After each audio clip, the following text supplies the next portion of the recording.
All right, hello everyone, and welcome back to, well, it should be the final part of Apollo Justice. Starting a little early because you know how these final cases love to go on. But yeah, I'm assuming is what's the final bit here. We've got one more day of trial. We, last time we came out of the simulation, as it were. Got a whole bunch of context for, like, the entire game, which was pretty sick. I really enjoyed how this game managed to tie every single case together, including case 3, which is not something that these games usually do. But that part was really good, and it was cool seeing that, like, Phoenix basically had to roll out through this entire thing. So yeah, I thought they were just, like, kind of trying to drop off the character or whatever, but no, it's clear that, like, they wanted him to continue being important, just in a different sort of way. Although it's still not very clear how he manages to have all access to all of this data and stuff, considering that, you know, he was supposed to have been disbarred. And I thought everyone didn't believe him when he said that, I thought everyone was under the impression that it was his fault. We all know it wasn't, of course, but I just assumed everyone thought, okay, well, he presented false evidence, fucking stupid ass lawyer, get out of here, you know, no one's gonna want to believe you ever again. But I guess he's got some friends in high places or something. I mean, hey, the judge almost sounded disappointed that he had to, like, basically disbar Phoenix from court. Like, he didn't want to do that. You know, I mean, with all the wonderful times that they've spent together, I guess they kind of grew close. But here we are, final day of Paulo's last trial. I'm assuming that whatever we do here is probably going to clear Phoenix's name. We're going to find the killer, probably hopefully find out why there are sketches of past trials, of all the 3 trials that we did. Because I don't think that's really been cleared up yet. Hello, welcome. How's it going, Hazel Kate? Alright, let's get started on this final bit. So we're about to go back for day 2 of case 4 here. Welcome to court. 7 years, all leading to one verdict. A verdict which you must decide. Is the defendant Veramisham innocent or guilty? The courtroom doors are opening. The trial awaits. Are you ready to begin? Courtroom number 3. Don't we usually do it in courtroom number 2? I guess this is why it's just an extra special case. Tired? You know what? Honestly, kind of same. But I am tired, but I'm also pumped to finally see the ending to this game. So hopefully that excitement will allow me to carry through the stream. Something important, lost long ago. It's close now. So close. This is like easily the most dramatic Phoenix Wright game yet. Makes me really excited for Game 5, which will... If this somehow does end up being really short, we will start Game 5. We will do it. Let's finish the project, that's why you're tired. Game is a treat to watch. I'm guessing you've probably... I'm hoping you've already played through this whole thing. I would hate for someone to just randomly jump in on the ending of the game like this. Because this is definitely one game I would hate for anyone to get accidentally spoiled on. Court is now in session for the trial of Veramisham. Defense is ready, Your Honor. Prosecution is ready to rock. Prosecutor Gavin, how is the defendant Veramisham's condition? Oh yeah, last time she got, like, I guess from shock. Oh no, it wasn't shock. She was poisoned. I don't remember how exactly she was poisoned, but she had the same poison that the victim suffered from, except it was luckily not a lethal dose. But I mean, that stuff's pretty dangerous at any level, so she's like intensive care at the hospital right now. Kita took a name poisoning, according to her physician, and she could die at any time. Thus, her absence from the courtroom today. Oh, okay, never mind. I guess she's probably still in danger. You never played it, but you watched your friends play it? Oh, you know what? Fair enough.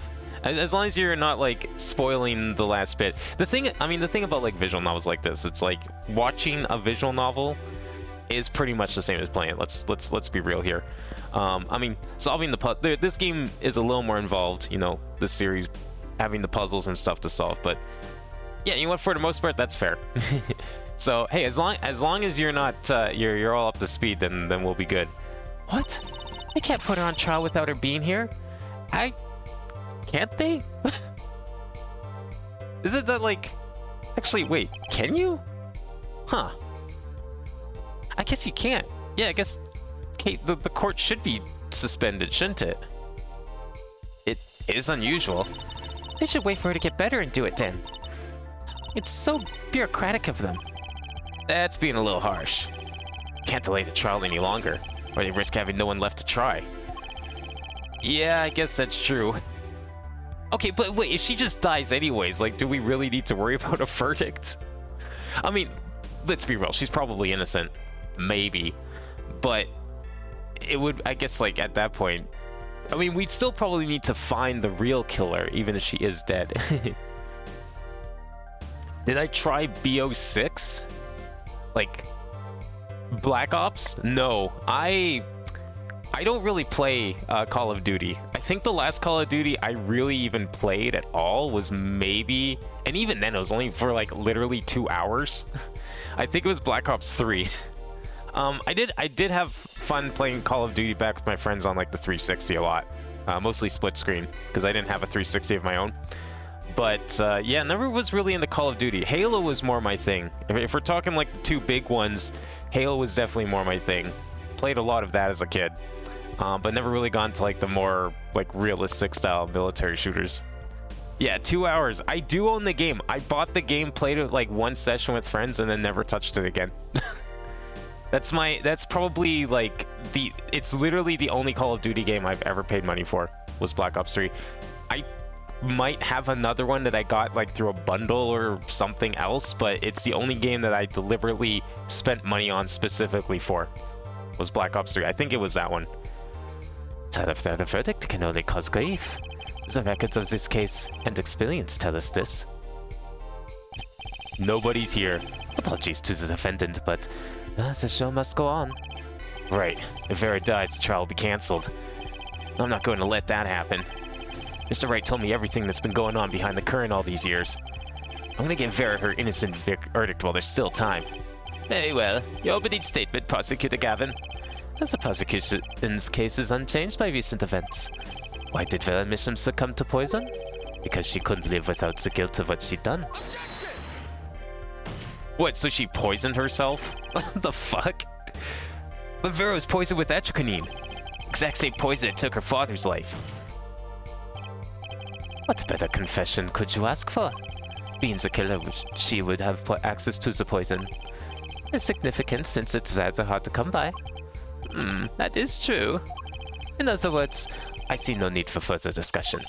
We could have had our verdict yesterday.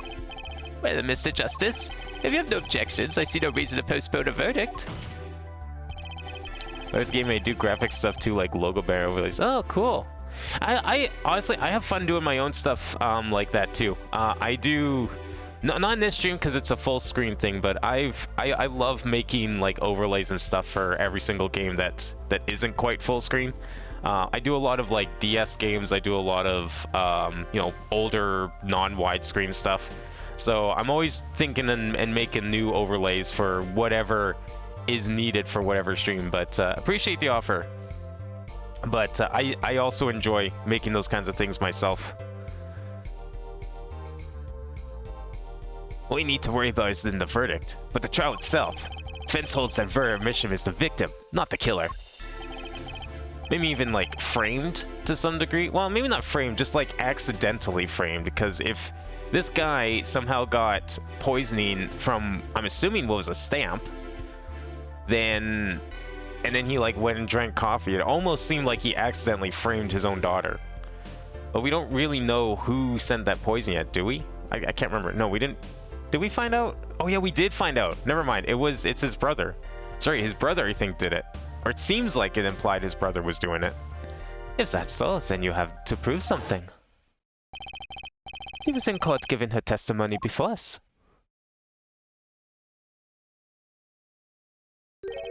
How do you propose her killer poisoned her? Yeah, I guess that's a pretty big question, eh? How did she get poisoned in court? Oh, and incidentally, it would be nice if you told us who a mystery killer was. The prosecution's objection is sustained. I ask the defense to prove its claims to this court. Tell us how Vermisham was poisoned. Got two things to prove here. Who did it and how? Which did it first? I guess we'll start with who. It's probably the easier one, because I think if I remember correctly, we did find that out.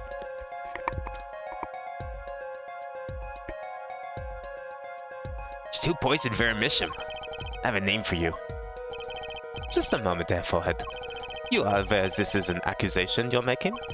I think a bit of a risk is in order. Is this much, to be precise? I understand. No problem. I know what I'm doing this time. Let's hear it. Who poisoned Vermisham? So I think it's been a week since we played this, but I believe the last thing we learned was that this guy was responsible for poisoning her. Or, well, poisoning her father. So it stands to reason that perhaps he also poisoned Vera, I think? I don't think we're quite ready to start blaming Clavier here. I don't think that's going to be possible. I'm pretty sure it was him, because, like, no one else here could do it. It's definitely not... It wasn't him. It almost seemed like him for a bit, but I think he ended up being innocent from what we learned in the computer simulation. Okay, I guess we'll try him first, and I guess we'll try him second. Beyond that, I don't know who else it could be. What's this? Christoph Gavin? Yeah, he probably doesn't like that one. What's your game? My bro, there's no way he could do a thing like that. You should know that better than anyone else. Indeed. He is behind bars. I know. However, that doesn't mean it was impossible to do what he did. What?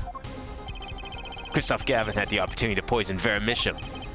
Apparently, the defense has something in mind. Let's see what it is.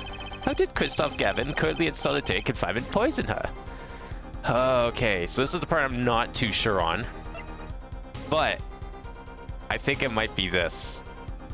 Constantly biting her nails and painting them. Not a great habit at the best of times. Seemingly deadly in this situation. What's this? My, what a beautiful bottle. I'd like to give whoever designed it that a hand. Is that nail polish? It's colorless. Ah, something the matter? No, nothing. Nothing at all. So the killer put poison in this bottle and made her drink it? As Prosecutor Gavin has told us, this is nail polish. Nail polish? It's like paint for nails? Know any woman with red nails? Ah, my wife has red nails. I see. So she's been painting them all this time. Let's recall yesterday's trial. Remember when Vera was testifying to the court?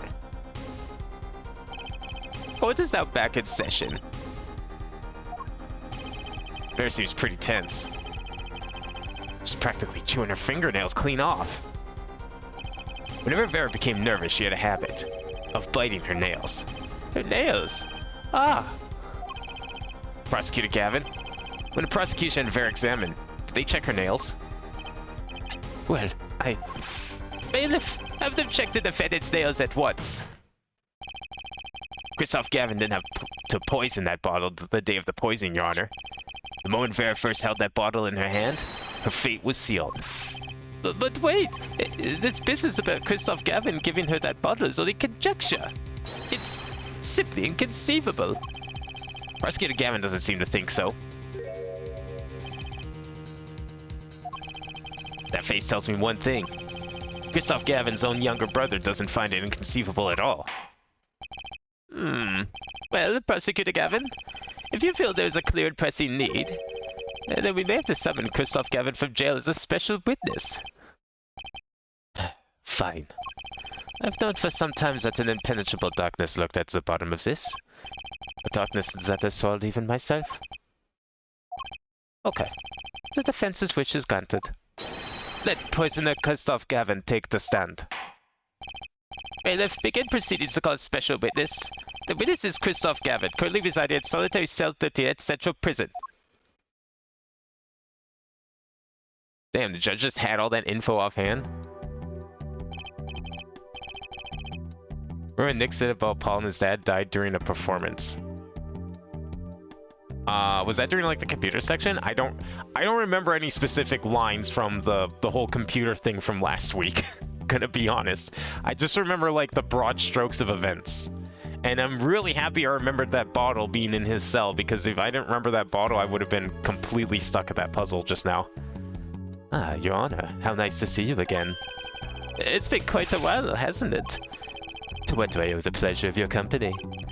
It's not every day I'm summoned from my solitary cell. In fact, it's never. I think you already know, Mr. Christoph Gavin. I mean, he's only been in his cell for like, what? A few months, maybe? Come on, you gotta give it some more time. Ah, Mr. Justice. I hear you've been doing quite well for yourself. Why do I feel like somehow he's still my boss? Stiff upper lip, Apollo. You can do it. Does this bottle look familiar? Heard you donate nail polish? Why, yes, I use it myself. As did the late defendant, I hear. Whoa, whoa, whoa, let's not jump to conclusions here, okay? She's not dead yet. And? Was there something concerning this bottle you wish to ask me about? I admit I respect her for her taste in nail polish. Her taste indeed. This nail polish was how Vera Mission was poisoned. Atropine, was it? Well informed about the case, Mr. Gavin. Even in solitary, much comes to my desk, and I have nothing to do but read. Well, Clavier? Maybe you can explain this? Oh, don't tell me he's actually the guilty one. And his brother's the red herring here. It being accused again. By him. Again. Ah, and? You agree with his accusation, do you? Let's hold a proper trial, shall we? Christoph Gavin, your testimony, please. I'd be delighted. The charges against you are quite severe, Mr. Gavin. You are suspected of the poisoning of the defendant, Vera Misham. Please testify on this matter to the court. Man, I kind of hope he's not the main villain of this case, because we already put him behind bars. Like, what exactly... There's nothing to achieve from this except just clearing up the current issue, but he's already behind bars for murder. We can't put him back behind double bars for, like, double murder. Owning the same nail polish does not a murderer make. I have been in solitary confinement for half a year. How could I poison her? Her father died of the same poison, the meaning of which should be clear. The prosecution's case holds. She poisoned her father, then attempted to poison herself. Surely you aren't going to suggest I was responsible for poisoning her father, too. Actually, I was kind of thinking that. That was something Nick mentioned when he brought up Apollo's comments in Poor Apollo. Ah, okay. Well, I'm afraid the defense's claim is sounding rather unlikely. Naturally. For one, I don't even know the Mishams. Isn't that so, Mr. Justice? That is true. We don't really have a connection except that one yellow envelope that was in his cell. Very well, Mr. Justice. Begin your cross-examination. Accusing Christoph Gavin, my ex-boss. But I know he poisoned the Mishams. The question is, when could he have done it? Not to mention why. Well, the stamp is the easy one. We knew that stamp came from, I think it was him, right? From like 7 years ago? Or did someone, no, I'm pretty sure that was him that asked for it. Oh, we're doing this, are we? Okay. Well, let's start with pressing, and then we'll worry about perceiving. Tell me, is this nail polish expensive? Ariadone is a nail polish of the highest order. Not only is it fabulously expensive, but it is made extremely limited qualities. And you and Vera just happen to both use it? That can't be a coincidence. I'm guessing that's not a coincidence. Huh? It's simple. Ariadne is the best nail polish one can buy, correct? Then if one wanted the best nail polish, one would buy it. That makes sense. Why, it's a bit like my feelings toward my brand name gavel here. And my silk top hat. Well done showing off her refined tastes. Please continue with your tasteful testimony.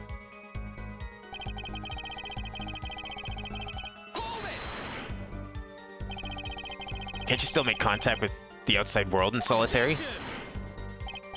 Ah, so he had an accomplice on the outside? Is this your latest accusation? I am allowed a certain modicum of letter writing. I don't think you're going to fit a nail polish bottle in a letter.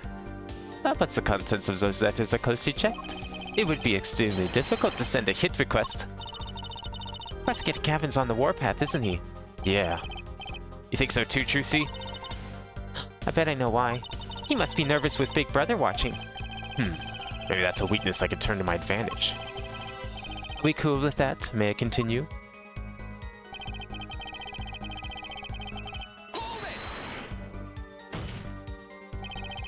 Bennett's not dead yet. There are no known cases of someone surviving atroquinine poisoning. You seem to know a lot about atroquinine.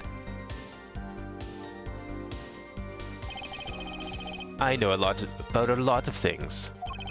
Which is why I suggest we pick up the pace, or else you'll be short one defendant for what it's worth. Man, his taunting's not really giving him any defense against this case, if you ask me. One second here. Something broke. I'm just trying to fix it.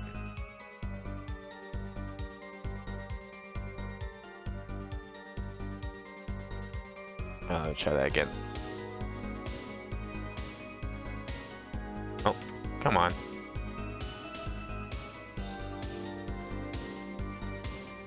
Okay, there we go.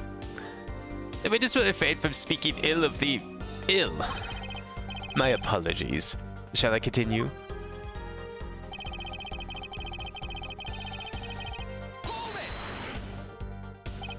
Bear had no reason to want to commit suicide. And also, who would commit suicide by doing their nails? It seems like a really strange way to do it. Like, there's gotta be better ways. If she wanted to do it with the poison, why not just, like, pull out a vial and chug it? Why do it in such a roundabout way?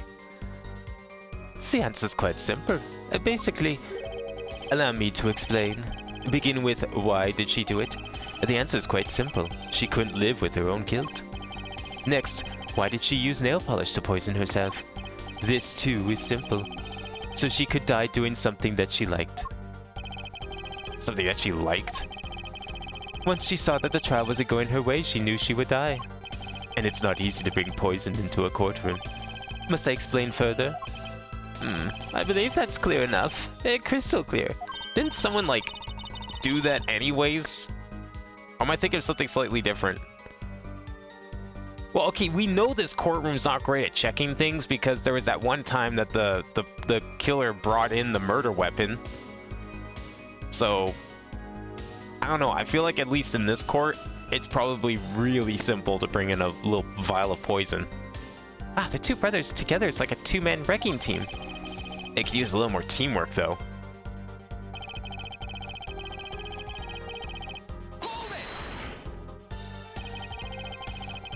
Both Bear and Mr. Mission were poisoned with atroquinine. That really can't be a coincidence. The defense is repeating fallacious statements based on conjecture. The prosecution requests concrete and ambiguous proof of the witness's crime. Objection sustained. The defense will please present concrete proof. Prosecutor Gavin seems strange to you too. It's like he's all grown up. I think that's how prosecutors are supposed to be, actually. Though he is acting different than usual. I'll bet it has a lot to do with his brother Kristoff being in the room. Well, let's make this testimony count, Apollo. Right. Quick and painless. The bracelet should do the trick. Okay. I'm questioning my ex-boss. His testimony seems watertight, but he's lying. I'm sure I'll be able to see something, as long as I focus.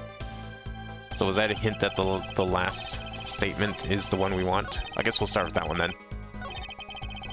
You aren't going to suggest I was responsible for poisoning your father too. Yeah, no, I kind of was. Okay, what are we looking for here? The last time we had to do this, it was the armpits. I don't think this guy's gonna be much of a sweater.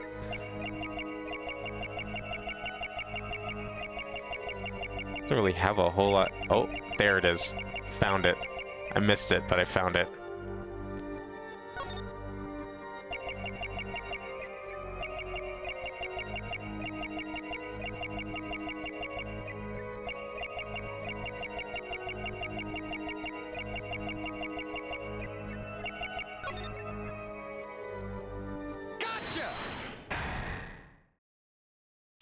Those are some crazy veins, my guy. Why do they look like a skull? It was you who killed Drew Misham. A bluff worthy of your new mentor, Mr. Wright. Oh, really? But you see, I saw it. Right when you said her father, too. Your hand tensed unnaturally. The little devil appeared to give me the news. And let's assume, for the sake of argument, that you saw me being tense. What does that mean? Are all tense witnesses guilty? And tell me, was Drew Misham fond of nail polish too? Sorry, but there's more than one way to poison a man. You don't need nail polish to get someone's mouth. Ah. Then I must be very talented indeed. You see, Drew Misham was killed on October 6th. Well, I was already in my solitary confinement cell at Central Prison. If it's not an alibi, then I don't know what is. But you found a way all the same, and I found it too. This is how you poison Mr. Misham. Okay, it's the stamp, right? Like that. It's pretty clear at this point that's how he was poisoned, right? He licked the stamp. Wait, do we do poison trace found the stamp? This one actually mentions it, so we'll go with that. No?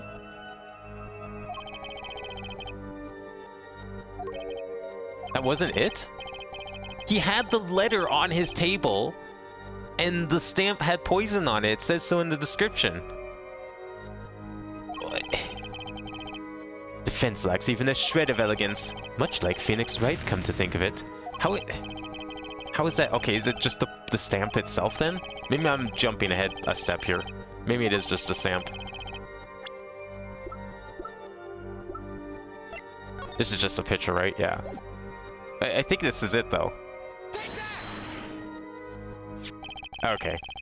I was a step ahead. Come on. That should have counted. I'm sure this commemorative stamp requires no introduction. The night Mr. Misham died, he was seen writing a letter. Edgequinine was found on this stamp, Mr. Gavin. So am I to understand this stamp was the murder weapon? Yes, you are. Oh, and yes, this stamp was found in your prison cell. Yeah, and he's gonna be like, what, it was as a received thing. Yeah, it was. And then we gotta, like, go through the whole process of explaining how he sent the red envelope 7 years ago. That is all, Your Honor. Order! Order! Poison on the back of that stamp. After Drew Misham was killed, somebody paid a visit to this witness's cell. Phoenix Wright. Did he? That's when he found the stamp. You made Drew Misham write you a letter. That's how you killed him. What? My. You've upset my poor brother to the point of uselessness. Allow me to clarify this matter, Justice. All you need to do is recall witness Spark Brushell's testimony. Well, that's the thing, you see. After putting that letter in the envelope, Mr. Misham sat there searching his desk drawer for something. His desk drawer? Yes, a stamp. A so-called postage stamp. End quote. He was looking for a stamp. Ergo, he had no intention of using this stamp. Yeah, but he couldn't find the stamp, that's why he used it. What are you getting at? What I'm arriving at is that this commemorative stamp was in a frame. It was a mere coincidence that he used it that night. That would seem to be the case. Or perhaps you mean to suggest I can somehow manipulate coincidence?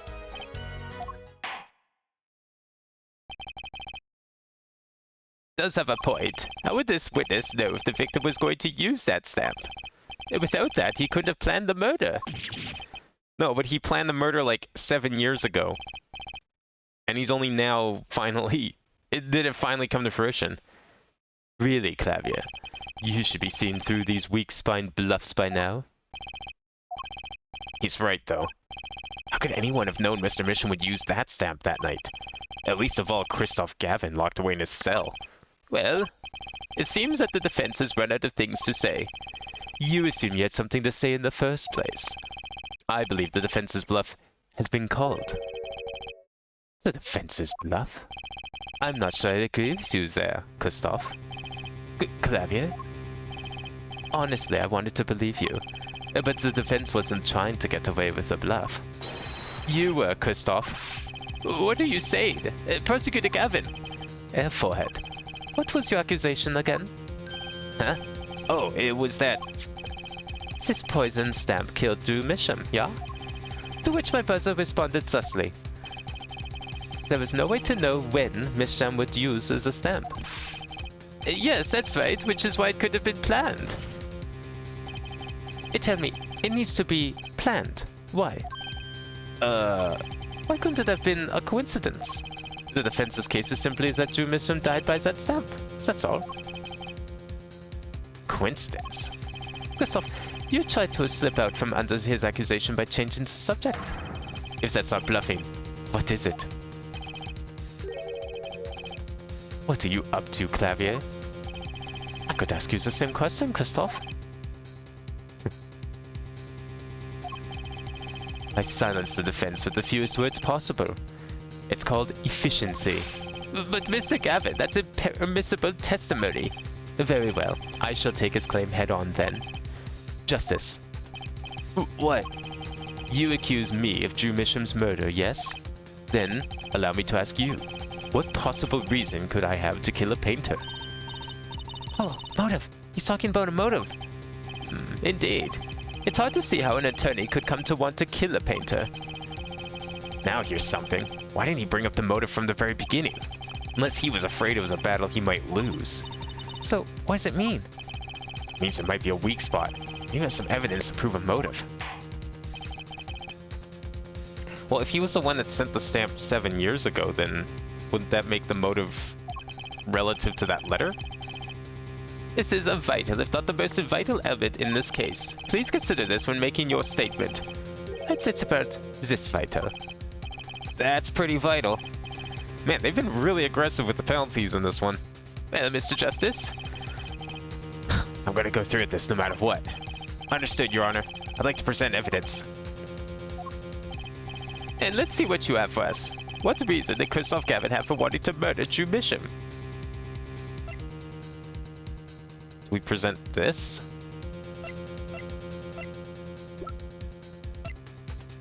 That's later. This is just the autopsy.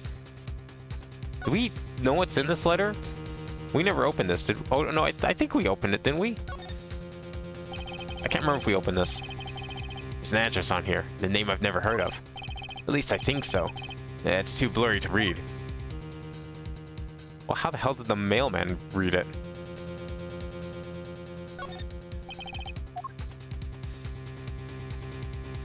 Can't open it here? Okay. I'm thinking probably this one. But we don't know who wrote this, do we? Like, we don't have direct proof of who wrote that. I'm pretty sure it was supposed to be Christoph that did it, but...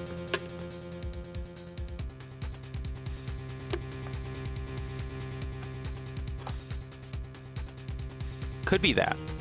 But are we really about to bring up like 7 years ago? Is it time for that yet? I feel like that's too early. Maybe now we just bring up this letter.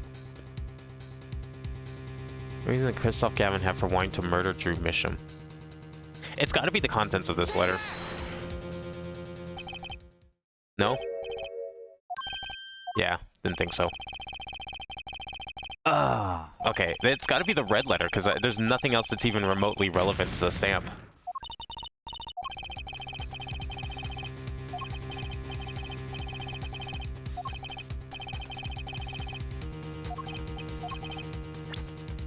It's got to be this one, because there's like nothing else here that's even relevant. Like all the paintings, everything else doesn't matter until we talk about this. Yeah, okay, this has to be it. Christoph Gavin's motive becomes clear when we consider why the stamp came to Drew Misham's studio in the first place.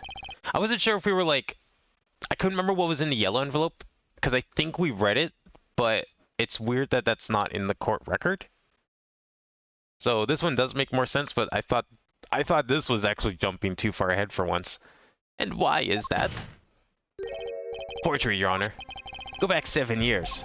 Drew Misham accepts his first job creating forged evidence. I've seen that before. A page from a diary, wasn't it? Magnifique Grammary's diary. Ah, when attorney Phoenix Wright lost his badge, yes. This was the evidence he presented to his loss. His evidence is a fake, yes. But did Mr. Wright request the forgery be made? That was never proven. Exactly. They falsely took his badge away. Well, maybe not falsely, because, I mean, he did still present it. The defense attorney on that case was Phoenix Wright, who, other than him, drunk with the prospect of victory, could have done it. And I would say. Just out of curiosity, do you remember this letter? This is the first page. And this is the second. Those were presented in court yesterday. And this letter was sent to Drew Misham by the client who requested that forgery. The enclosed stamp was none other than the poisoned commemorative stamp. Drew Misham drew his last breath just the other day. However, the motive for his murder was already 7 years old. 7 years old? The client who requested his forgery was very cautious. He tried to erase anything and anyone with connections to the forgery. Hey Jack, how's it going? To keep them from talking? But he made a mistake. The stamp was a picture of my favorite magicians, so I kept it. Father took me when I was very young. It was a great magic show. I loved it so much. Killer's time bomb was delayed. Poison stamp was sealed with in a glass frame, where it sat for 7 whole years.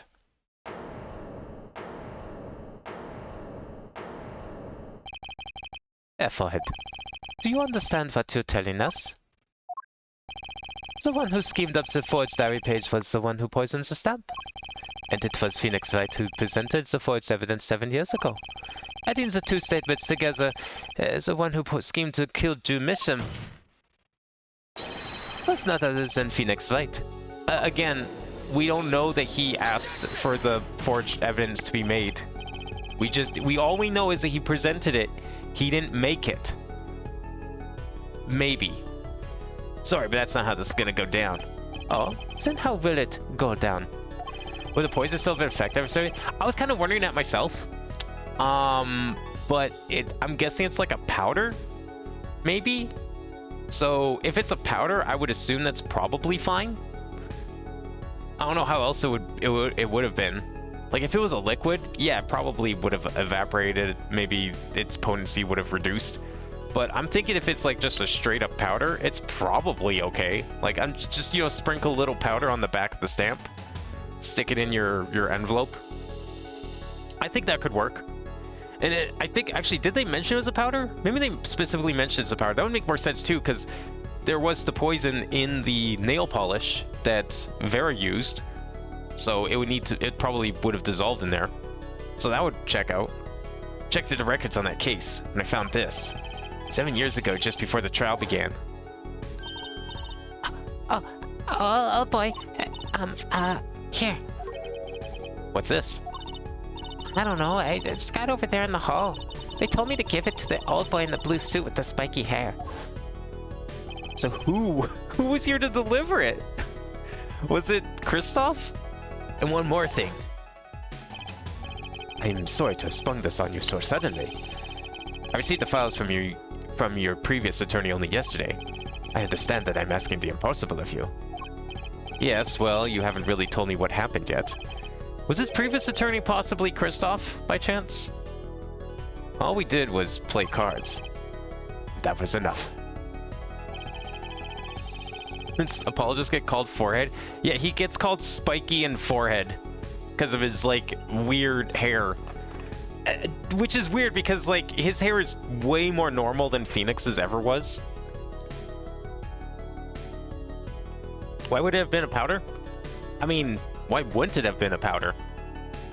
Aren't a lot of poisons powders? I can't think of any, like, naturally liquid poisons. Usually any poison you ever hear of in, like, at least on TV, is usually a powder that gets dissolved in liquid.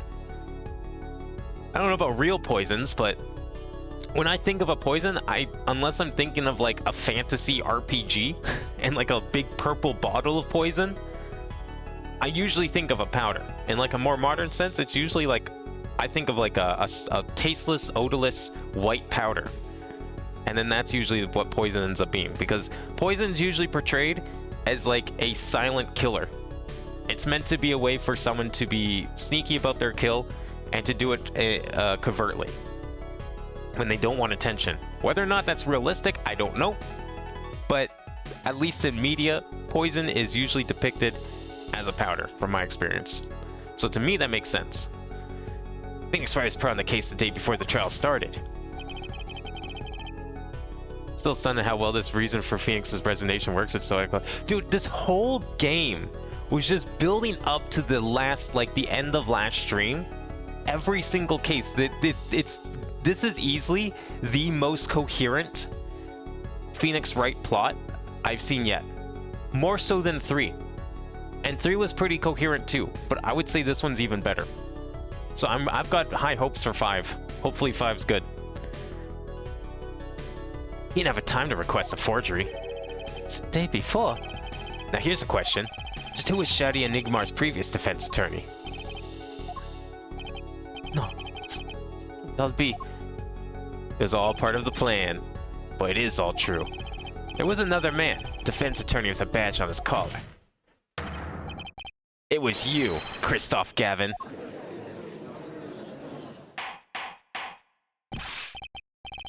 Order! Order! What is the meaning of this, witness? I mean, defendant? Former lawyer? So, okay, let me see if I can guess what's going on here. His original plan was for some reason to, I guess, frame Phoenix? Well, maybe not. I guess, yeah, kind of frame Phoenix, but get him in trouble for some reason. So he creates forged evidence, and then he wanted to kill the person who made the evidence, you know, to try and take out a potential witness, to, like, try and clear himself. So he makes the stamp, but wants to kill him. Unfortunately, he doesn't get that opportunity because his daughter opens the letter and or wants to keep the stamp, so he puts it in a frame. So that doesn't work out. Fortunately, though, for him, Phoenix still gets disbarred anyways, so that worked out. And then 7 years later, the stamp's finally used, and the guy gets killed, just like he wanted 7 years ago. Let me begin by denying this. Yeah, no, that's not happening. It's easy enough to look up, Mr. Gavin, and impossible to prove if you can't. What do you mean? Attorneys are registered with the court the day before the trial begins. In other words, no record remains in the court. How exactly do you intend to prove Phoenix Wright's claim? That would be difficult. I'm afraid this line of inquiry won't yield. Has anything been mentioned about the picture and the locket?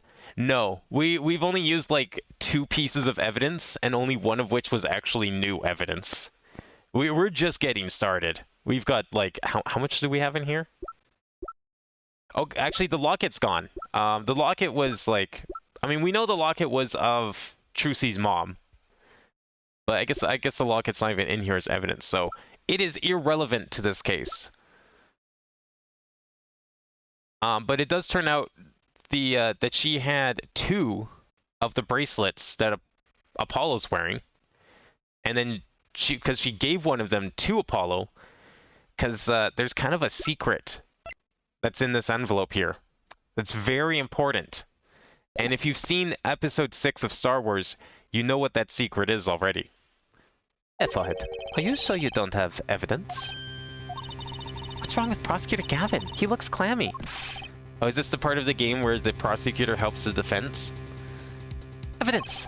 Evidence that shows this man, Christoph Gavin, requested that forgery 7 years ago. Clavier? Just prove it. Clear up those doubts now, or I swear I'm off as this case. You must have thought of some evidence. Apollo. Prosecutor Gavin looks like he's in physical pain. Oh, that darkness. I have to pull that darkness out of him, and proof is the only way I can.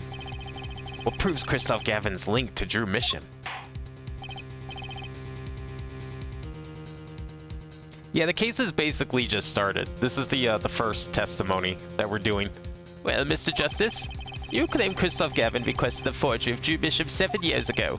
Prove it. It can be proven. Simply ridiculous. Why even discuss it? This evidence does not... Are you telling the truth, Apollo Justice? I am.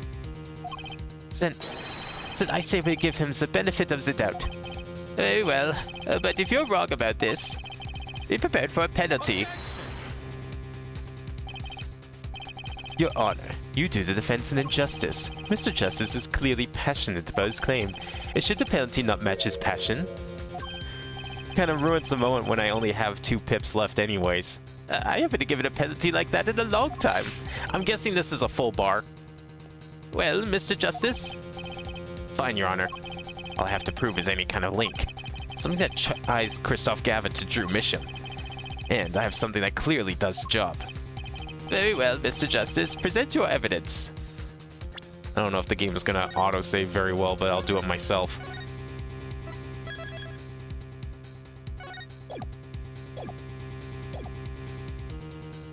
Your theory about the other... So it turns out, actually, okay, if that's what you want to know about the glint, so we saw a full picture of what was in the locket, and the glint was on her earring. So the glint moves. The glint in the locket picture is moved from the glint on the earring. So all it was just misplaced glint from the earring. I don't know why it was like that. I'm going to just mock that up to a technical issue. Something overlooked when creating the assets in this game. But yeah, the glint was supposed to be from the earring. For whatever reason in the locket, it's like not on the earring. But in the full picture that the locket is a part of, it is on the earring. I don't know. That's all it was. That's literally all the glint was from. Alright. Let's present our evidence. The link between our witness and Drew Misham. I mean, we didn't present this yet. Is this not the link? Would it not be in here? I don't remember what was in here. We read this, but I don't remember what was in it. It's not going to be anything else. It's the only thing we have. We already presented this. This doesn't prove that Christoph wrote this letter. I'm going to present it. Fuck it.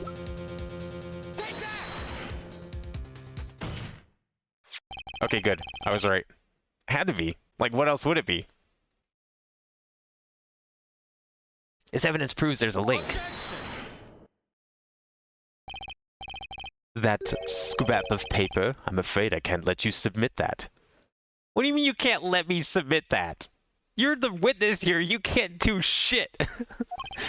You're not my boss anymore. Is there some problem? There is. How could you possibly have that? You couldn't. Oh shit. He's right. He's gonna play the "you stole this piece of evidence" card. Which happens all the time. Pretty much 95% of the evidence presented in court by the defense in these games is stolen. But only like twice is it ever actually brought up as a... No, 3 times. I think 3 times. Is it ever brought up as like, why the fuck did you steal this? This is impermissible. Hmm? Hey, that's Daddy's handwriting. What do you mean that's Phoenix's handwriting? You're supposed to be helping me here, not making it worse. Mr. Wright's handwriting? What is the meaning of this? Ah, I see now. Yes, of course. What do you mean, of course? I just remember I had a visitor yesterday. Phoenix Wright came to my cell, except I wasn't there. Phoenix Wright? When I returned, I saw he had something of mine in his possession. Of course, I had no intention of letting him get away with reading my private mail. Mail? You mean this letter was in your cell? No. However, it appears Mr. Wright has yet to be cured of his bad forging habit. Wait, that's a lie. It was in his cell. We found it on his table. Well, if it's a forgery, it's not a very good one. The handwriting's terrible. This is Mr. Wright's reproduction of what was written in the real letter. Reproduction? Oh, okay. Nothing was stolen. Good. He just reproduced it. Wait, that doesn't make it any more... How does that make this... You can't submit that anyways. Wait, reproduction? You could just write whatever you want. How do we prove that this was the contents of the letter? Are we going to present this and be like, okay, you don't believe me? Go get his letter. Yeah, he read someone's mail and copied it. Which, that's like a whole nother can of worms, first of all. And second of all, we can't submit this. This isn't evidence. I could take a piece of paper, write whatever I want on it, hand it to someone in court and be like, yes, this was a copy of something on a letter. This is what a letter said that proves that this guy's guilty. Like, unless you now go and get the real letter, and even then, I don't know, there's problems here. Mr. Wright visited Christoph Gavin's cell. He brought with him a small video camera. What? He recorded his entire conversation with you, Mr. Gavin, and the contents of your personal mail. Again, I don't know how this is actually permissible. This feels wrong. Regardless, this mockery of a piece of evidence will never be accepted by the court. Evidence based on a video a man with no authority whatsoever claims he took. A man who happens to be an ex-attorney suspected of forgery. Prosecutor Gavin? Prosecutor Gavin? As embarrassing as this is for me to say, I'm afraid my brother is incapable of making rational judgments at the moment. Your Honor, your decision, please. Defense's claim is denied. What? Only actual evidence is permitted in a court of law. Please remove the defense's evidence from the record. Better luck next time, Justice. That's like the only logical outcome of this whole scenario here. Well, we've certainly taken a detour from our cross-examination, but the defense appears to be lacking proof. I'm forced to end the cross-examination of Christoph Gavin at this point. Paulo, do something. I'm thinking, but without evidence, I don't have anything I can use on him. Very well. This ends the special witness's cross-examination.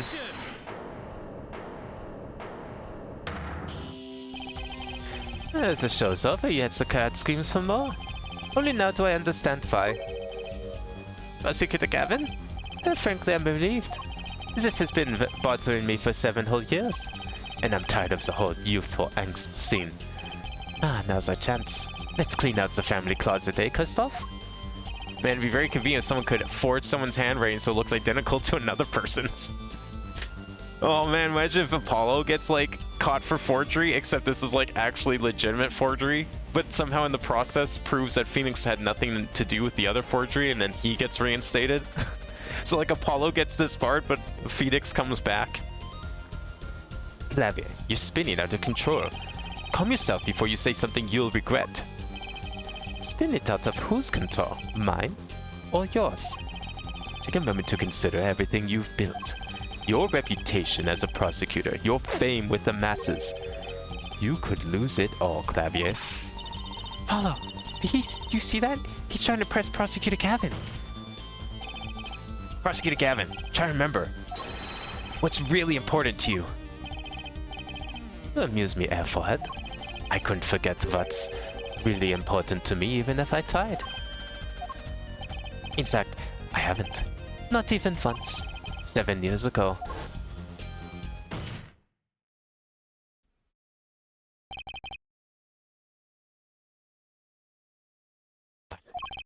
You just couldn't resist, could you, Wright? Resist what? Presenting solid evidence? Can we have cocky Wright back for like the next game? I love it when he's cocky like this. Might I request we put the current cross-examination on hold, as the prosecution would like to call a new witness. State your name and occupation for the record.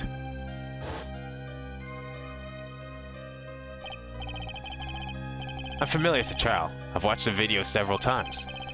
Didn't you find anything unnatural about it? Unnatural? Well, you did seem unusually well prepared. I mean, Mr. Wright had only just presented his evidence. And the next moment you call in Drew Mission. It was almost as if... Almost as if... what? Funny. Didn't even occur to me to wonder. Now that I do, I see there's only one possible explanation. Almost as if, from the very beginning, you knew Mr. Wright was going to present that evidence. Correct. I knew that if I applied the usual pressure, Felix Wright would eventually come up with that forged diary page. Don't do this, Clavier. I knew because you told me, Christoph. Oh shit, why would you do that? It was the night before the trial. But he just like, he set this whole thing up and then he calls up his friends like, yo, I'm gonna do something pretty cool tomorrow. I'm gonna like get this guy to present this like forged evidence I made. It's gonna be sick. Christoph? Odd seeing you at the prosecutor's office the day before the trial. Ah, I won't be appearing in the trial actually. Huh? Why not? I won't be facing off with you on your first trial apparently. But in exchange I brought information. Information? The attorney who will be there in my place tomorrow is not to be trusted. Don't even give him the benefit of your respect. Listen, I want you to call in a special witness. Then... I wondered about it at the time. Isn't that like a conflict of interest? Like, you set up this whole trial, you're the defense attorney, you're doing all the research and everything, cancel last minute, and then your brother, who happens to be the prosecution, you just confide everything in with him? That is like a huge conflict of interest. How much did Christoph know? How did Christoph know so much? Prosecutor Gavin. Christoph, we were supposed to face each other in that tire. A fair fight, brother to brother. I deserved that much. You let me borrow the victim's belongings. You showed me all your research on the case. Victim's belongings? Which would have included Magnifie's diary, wouldn't it? Mr. Gavin? My, Clavier, you disappoint me. You find trees yet miss the forest. You're the one missing the forest, Mr. Gavin. You can't sweep this under the rug. Not anymore. Tell me what was going on behind that tire. Why not? I've achieved what I came here to do. I see no harm in a little reminiscing. Apollo, I think we're finally going to shine a light on the black belly of this thing, Trucy. Done everything we could. I hope it's enough. 7 years ago, the day before the trial, I visited the detention center at the request of my client, Zach Gramery.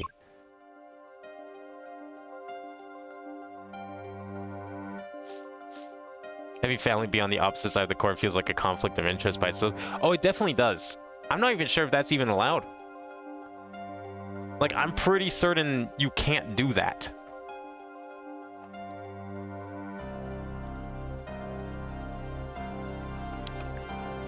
It's already a pretty hairy situation when, like, when you call up, like, a family member to defend you in court. Like, if you have, like, a cousin or a brother or something who's, like, a defense lawyer. But I think that's allowed. But when it's, like, sibling versus sibling, I'm not sure you can even do that. I feel like that's illegal. To be honest, I don't know what his reasons were to this day. As far as I could tell, he dismissed me as his representation because I lost in the game of poker. I can come to no other conclusion. Eddie used to say something. If you want to know a man, you have to compete. Zack wasn't watching his points or the cards. He was watching the man behind the cards, Christoph Gavin. That's what it was all about. Similar trial to, what his mentor did before he died. Like, trying to get him to kill him and see if he actually would go through with it. I couldn't believe it. Phoenix Wright? A second-rate attorney who relies on luck and bluffs? He dismissed me and went with that pitiful excuse of for a man. He deserved to die for that error alone.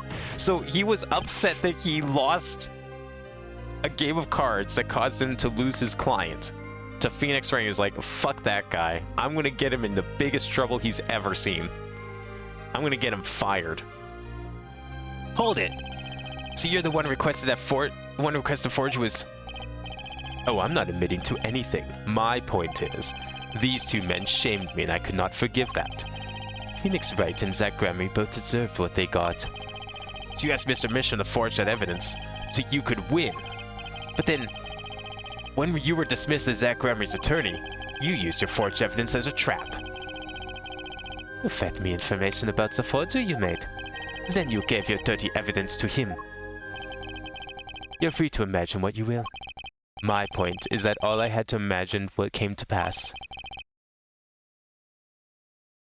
Everything went perfectly. So he was either going to give it to his brother as a trap for him, but then it just so happened to work out to also use it to take revenge on Phoenix, because he was jealous. Incredible. If I wasn't laughing, I'd weep. Prosecutor Gavin? Perfectly. You're mad, Christoph. Stop fooling yourself. What are you talking about, Clavia? Tell me, how did that trial end? Cancelled when the defendant vanished. Ah, I get it. So, Christoph, you've been living in fear for 7 years. What? You're afraid your forgery would be revealed and your reputation trashed. You couldn't leave things to chance. So you watched everyone involved with the case for 7 years. You know, he always felt like he was being watched. That's what he said every day for 7 years. I felt it too. Just sure he is being watched. End quote. Don't you wonder why Zack Grammy got rubbed out after 7 years?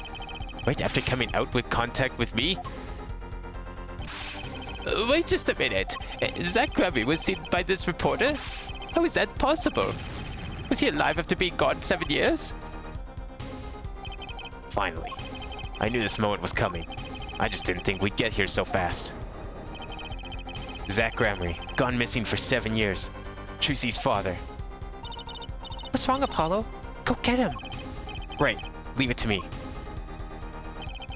Allow me to refresh the court's memory. 6 months ago, Christoph Gavin was charged with murdering a mysterious traveler. I remember him quite well. Shady Smith, was it? Poisoned in a Chinese restaurant. Tragic. The details don't really matter right now. What matters is that traveler was Zack Grammy.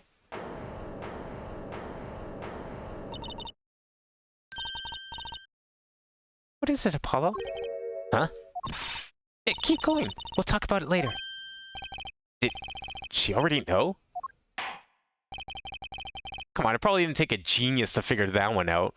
I mean, if they showed her picture even once in court, she would have recognized him instantly. He didn't really put on much of a disguise. Someone please explain this. Mr. Justice, can you explain this? It all started 7 years ago. The great magician Magnifique Grammy's death started it. Magnifique Grammy's death and his students, Zack Grammy, the suspect. Whoever defended Zack in court successfully would become famous beyond belief. Thinking that, Christoph Gavin did the unthinkable. He forged evidence. True, Bishop? Actually, it was his daughter, Vera, who really did the work. You took precautions when you had that forgery made, didn't you, Mr. Gavin? Precautions? To keep people from talking, of course. These two know too much. Leave them alive and there'll be nothing but trouble. That's when you planned your poisoning part of the your poisoning of the forgers. Atokanin. Applied to a commemorative stamp. But luck was on Mr. Misham's side. The bomb didn't go off. His daughter. She saved him by taking the stamp. I see. His mistake was using a fancy stamp. He should have gone one of those shitty, like, 5-cent stamps from the post office. The ones with, like, just leaves on them or something. Rookie mistake. But that wasn't the only bomb he set up. The Aridoni nail polish, of course. You noticed something when you requested that forgery. When Vera Misham is nervous, she had a bad habit. A tendency to bite her nails.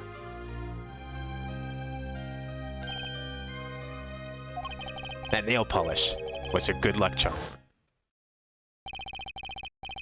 She was almost kidnapped once. Since then, she's been, well, you can see for herself. She refuses to leave the house. Person gave me a good luck charm for when I absolutely had to go outside. It protects me. Yes, apparently she received something. A gift. She wouldn't tell me what it was. It was from that client. The one who wanted that note made. It was his insurance. Insurance? As long as she lived quietly at home, there's no danger to her. What if she had to go outside? If she ran into any trouble, she'd become nervous. And the nail polish would do the rest. His time bomb sat there for 7 years. And then, they went off almost simultaneously. Are you telling me that she never once stepped foot outside for literally 7 years? Man, I thought I was crazy. Not going out. But no, this girl was like at home. Never left the house for 7 years.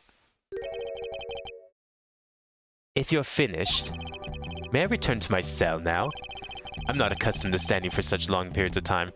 Why don't you wait until we have the verdict first and then you can go back to your cell? Because, like, you're going to need to know how long you're going to be staying there now that you've killed 3 people instead of just 1. Mr. Gavin, have you heard of a single thing we said? Oh, I listened quite closely to your little tale. Quite an entertaining piece of fiction. What? Clavia, surely you understand. But back to the evidence. The lacking evidence. Nothing proves a link between him and the Atukanin that took Jewel Misham's life. What about the restaurant? You killed Zach Gramery to keep him from talking. I killed no man of that name. Read over the report again if you like. The victim was a traveler by the name of Shady Smith, about whom we know little else. You can't seriously think I knew that he was that particular fugitive? Okay, then why did you kill him?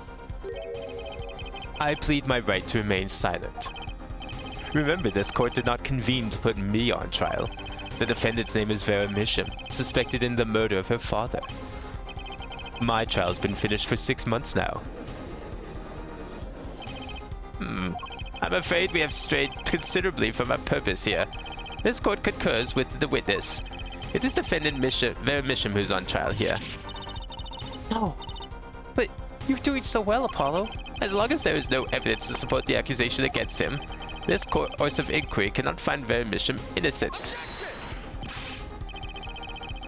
Your Honor, Phoenix Wright spent 7 years collecting this evidence. You still don't get it, do you? Let us assume there was poison in the nail polish.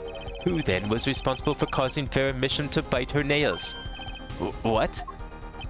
It wasn't me, I know that much. The one who brought that poison to her lips was you. Oh, what? You're not seriously trying to throw it back on him for the blame? No, whoever did it was taking advantage of a habit of hers. That's all it was. Blaming me for her habit. Okay. Someone's desperate. Evidence is everything. There is nothing more. I believe this discussion has reached its conclusion. Your Honor. Mr. Justice, you have performed admirably well for a novice attorney. I respect your partner, Phoenix Wright's determination as well. However, without direct proof, you have nothing. Isn't that right, Clavier? Unfortunately, yes. Christoph, you're right. That is, you would have been right until now. What? Did the news not reach your desk in solitary? The eyes of the nation are on this courtroom today. This is the trial case for a new judicial system. I kind of forgot about that because they made up the excuse of like, they're just watching from another room, don't worry about it. That's right. I totally forgot it. The jurist system. Jurists, you say? The current judicial system has been deemed too closed off from society. This new system attempts to inject the wisdom of common citizens into the law. Common citizens? Wisdom? Some kind of joke? What could we possibly gain by doing this? Entrusting our judicial system to a mindless emotional mob of irrational mouth breathers? I'm sure some people probably had that opinion in Japan. Common citizens have something called common sense. Common sense is not restricted by the law. One sense. There is only room for two in this court. Me and the law. Keep the riffraff out. Out, I say.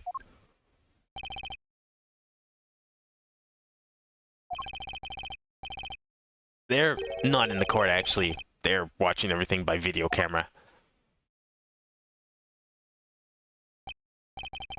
How can you allow this?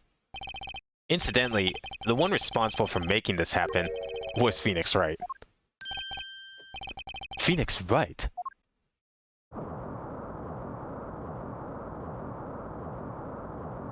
Dude, is he... Oh, I thought he was gonna do like a Kirby, like, seismic slam. Crack the earth. So, everything was leading to this. Of course. Right. Right. Right. Right!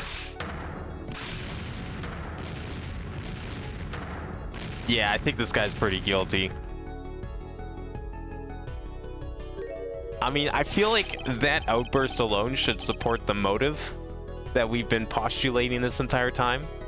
I won't accept. I can't accept. This is no court. Law. The law is everything. Law is absolute. You'd let ignorant swine soil your courts? Christoph, it's over. Clavier. The law is absolute. You can't be serious. What? Odd. I thought you spent your life looking for loopholes. The law isn't absolute. It's filled with contradictions. The law is the end product of many years of history, the fruit of human knowledge, like a gem polished to a gleam through trials and errors. It is this fruit that we receive and pass on and face in our time, and it is always changing, growing, nurturing. It is our task as human beings. Except for you, Christoph. You aren't changing. You've stopped. You're not needed anymore. Couldn't think of anything to say. Maybe because I still haven't seen enough. But someday, I'll know what law is. And I'll fight to change it if I have to.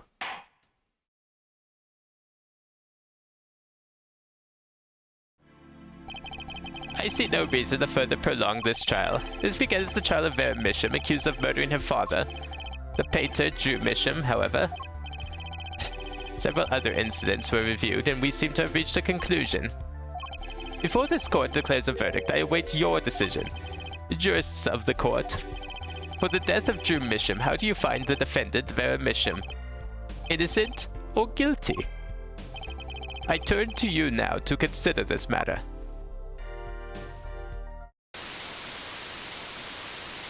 Do we get to see the jurists? Who's on the jury committee?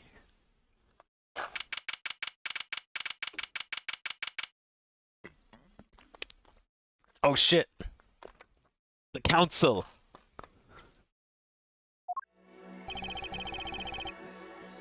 This ends a trial for this case. Only the verdict remains to be decided. Defendant Vera Misham is currently in intensive care. If a decision cannot be reached today, it may never be reached. The factors involved are simple. Did the defendant poison her father that night? If so, she is guilty. Or was there another reason for Mr. Misham's death? Did another person poison him? If so, she is innocent. A panel has been provided for each of you to input your decisions. That is all. Please. Wait. Yes, jurist number 6? There's something in the jurist handbook here. Persons involved with the case may not be jurists. That is correct. I've looked into all of your dossiers. None of you were involved with the development of the case. With the development of the case? I see. Does that answer your concern? It's time for your verdicts. Make your decision in the case against Vera Misham. After 7 years, the truth is ready to be heard. Judge wisely. Judge well. Judge actually having a nice bit of insight here. Now this game is being unrealistic. Wait, I have to pick? What do you mean I have to pick? The fuck is this shit? Wait, did they all get like hooded cloaks? What the hell is this? It really is the council. The Illuminati must now judge this girl. Wait, can we get like a bad end? Like, how does this work? Is there a wrong answer, or is there just like 2 different endings to this? I mean, I think she's not guilty. I don't see how she could possibly be guilty. Unless we want to like take the roundabout way of like, oh, she saved the stamp. That doesn't mean guilt.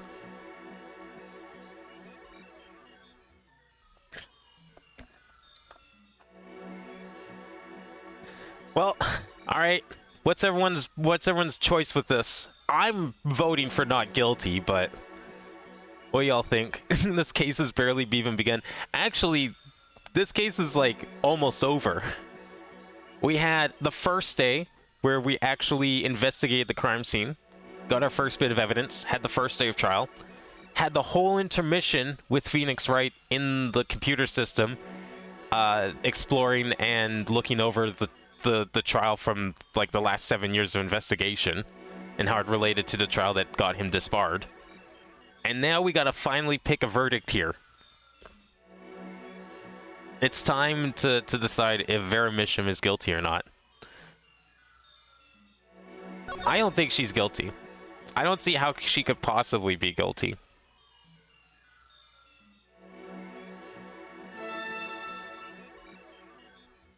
That's why there's a cloak.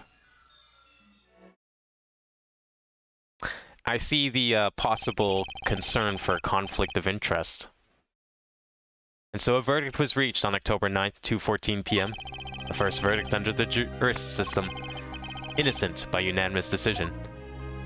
Can we, wait. Aw, shit, I should have made a save. I kinda want to go back and see the guilty end. Fuck, I didn't think of that. When's the autosave? Aw. Oh, we can't anyways, okay. Not at this point. I kinda want to see the guilty end. I do have a manual save that's not too far back. We might be able to go and see it if this is the end. The record will show that when the verdict was announced, special witness Christoph Gavin laughed. A laugh louder than any have ever heard before or since. A laugh that echoed in the halls of justice, lingering for what seemed like hours. I want to see the bad end. I think this is the first time we've actually had like a choice like that. I mean, there was kind of the conditional game over, like the special game over in, was it game 2? In case 4? Where if you know you did it wrong, you got them innocent, but that wasn't what you were supposed to do. But I think this is the first time where we actually get to like choose, unless it's a false choice, but doesn't seem like it would be. October 10th, 8:30 a.m., the morning after the trial. In the intensive care ward, a true miracle occurred. Vera Misham opened her eyes. Damn, she also likes copious amounts of manga and anime. Man, Phoenix Wright should get over here. They'd have a lot in common.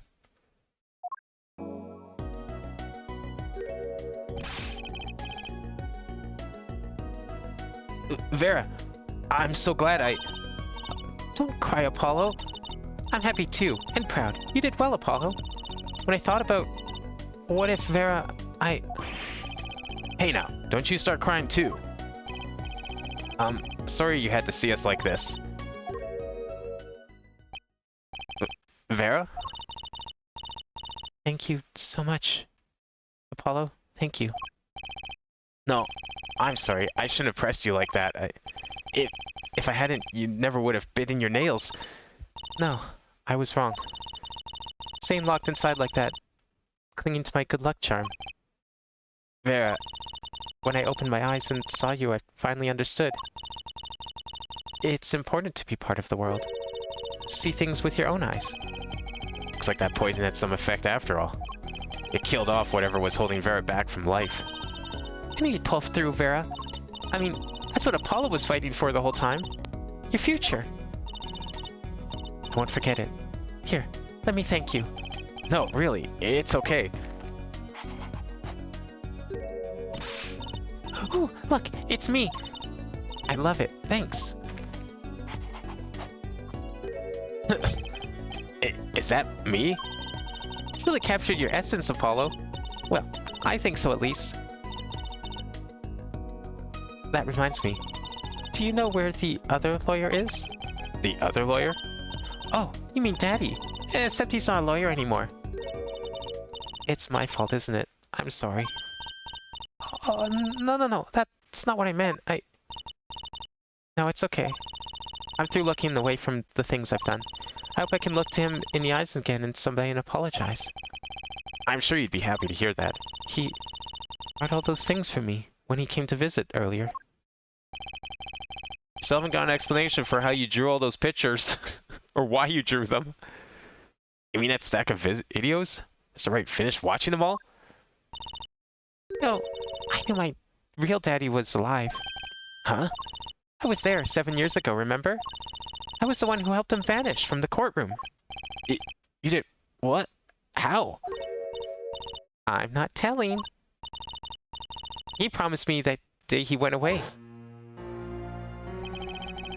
You may not meet again for some time, Chusi. But know this, I will be watching, and one day, I shall return. You're the next family, after all.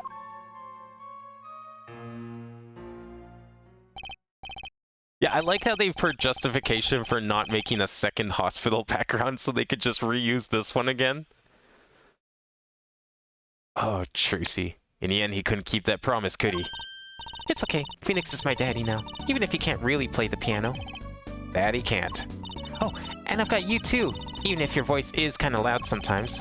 Glad I made your list. Hey, come to think of it, where is Daddy? The one who can't play. Do you know Apollo?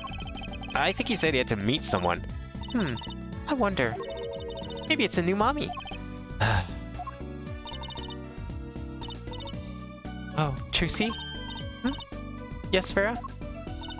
I was wondering, could you show him to me once more? Sir Hat, was it? Oh, he's not been knighted. Yet. Here goes. Do us an impersonation, Mr. Hat. And now we never ship Apollo and Trucy. Yeah, we're getting to that. Don't worry. We got a couple minutes before we get to that part. Look, but to be fair, that's never stopped anyone from shipping Leia and Luke, okay? Just putting that out there. Objection. Not loud enough. I like Miss Magic Underwear better anyway. It's magic panties, Apollo. Did we never get the answers to who killed the old Master Magician? No, yeah, we did. Didn't we?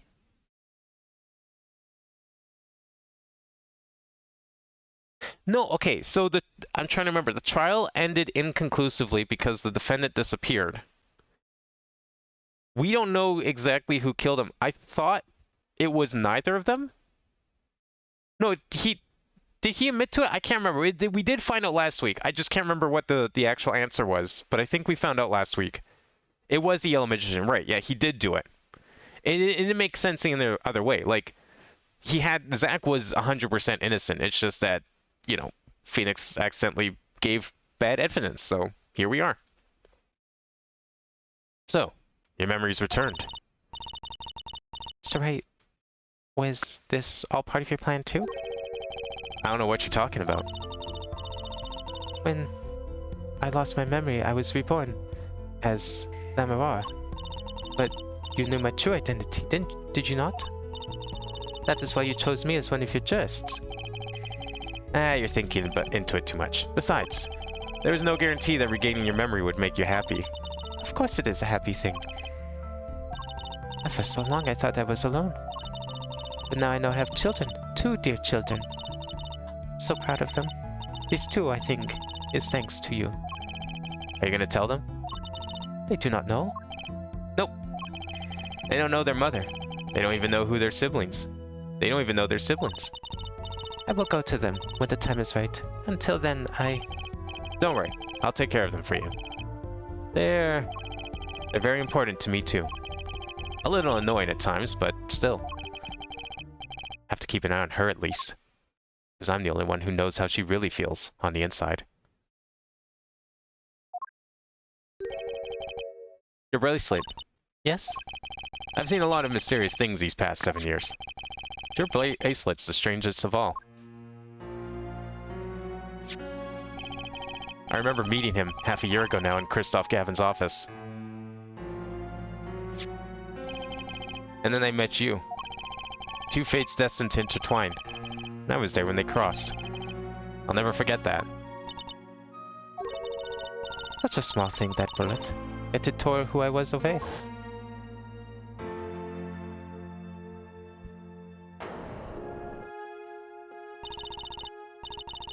"10 years ago, during a simple rehearsal.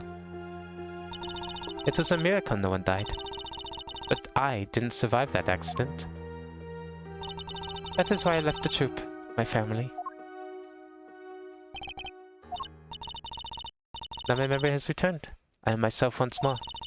For the first time, I'm glad to be alive, Mr. Wright." Speaking of miracles, Vera Mission regained consciousness this morning. I can only hope she's as glad as you are. It is a strange thing, fate. Sometimes a life is taken.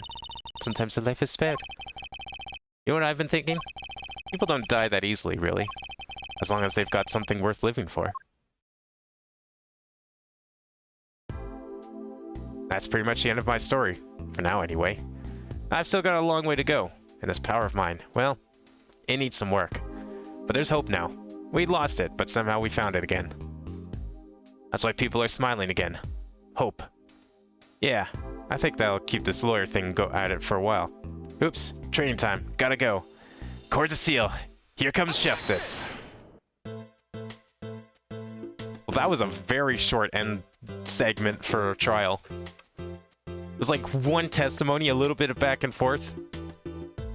Short, sweet, to the point. I'm not against the idea of it. I'll say that.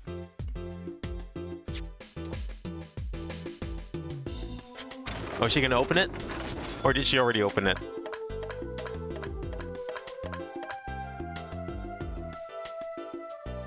I don't think I've ever seen that Power of Apollo's. What, that's the eye thing we've been doing.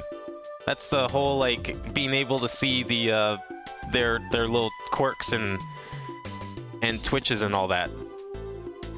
It doesn't get used too much in this game. It gets used an okay amount, I think.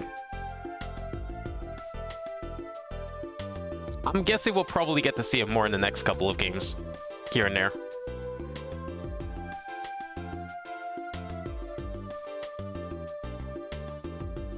So the Gaviners are breaking up.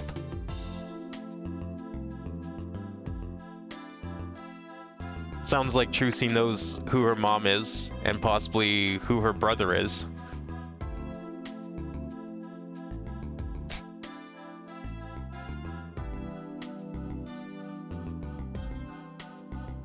So we still don't know if Phoenix is going to become a lawyer. I'm guessing that's going to be the start of the next game.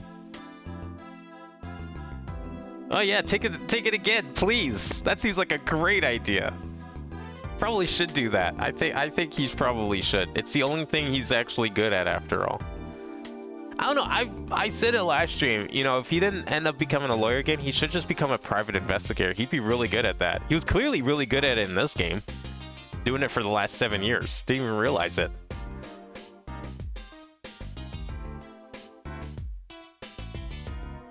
We actually get 3D games in this series, or is this trilogy? Yeah, this is the only 2D game in this trilogy. The other two were 3DS games. They were the second and third Phoenix Wright game on 3DS. And just like the Professor Layton game, they are full 3D. The Professor Layton game was actually their experiment with doing like a full 3D thing. And it worked pretty well. There's definitely, they took advantage of the medium to some extent.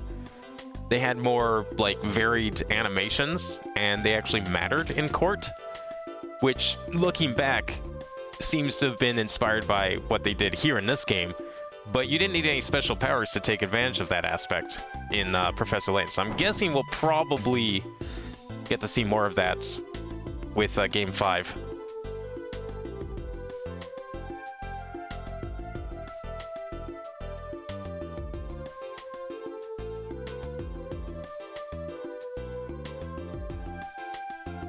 Yeah, the Wright and Layton game was the first one in 3D, and then the other two that we're going to be playing in this one are also 3D. And then we got two more after that that are also 3D, but those are different. Those are like spin-offs, and have nothing to do with this trilogy. This is the last set of games featuring Phoenix Wright, as far as we know. Maybe we'll see a 7th game someday with him, but yeah, there's only currently 6. The latest game is the 6th one, aside from spin-offs.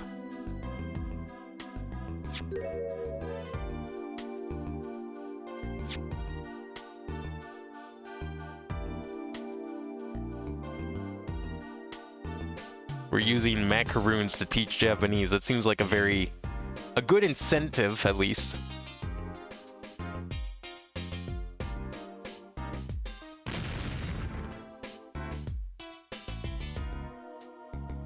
Clearly, this guy's not having any of it.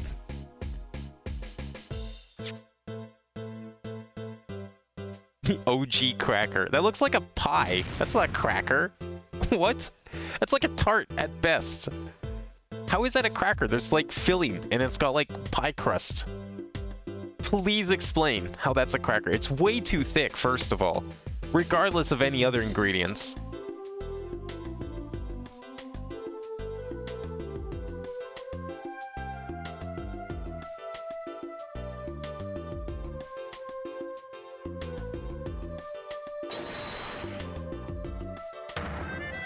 Is this guy just gonna now feed salt? He ran out of noodle ingredients, so all he's got left is salt.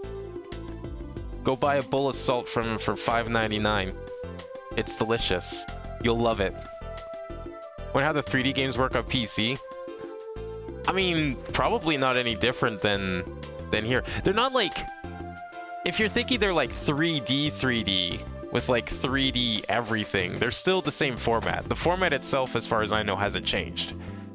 But they just use 3D models instead of sprites. Like if you remember my my Professor Layton Phoenix Wright streams, it's basically that. It's just going to be that again. So not really anything different or new. They just stopped using sprites because they could. Because you have to remember, this game was... Apollo Justice was a DS game. And then they just like stopped for a bit. Well, they had this, and then they had the 2 Edgeworth games, which were also DS. And then they started doing 3DS stuff, because by that point it was like 2012. So not really any point doing DS anymore.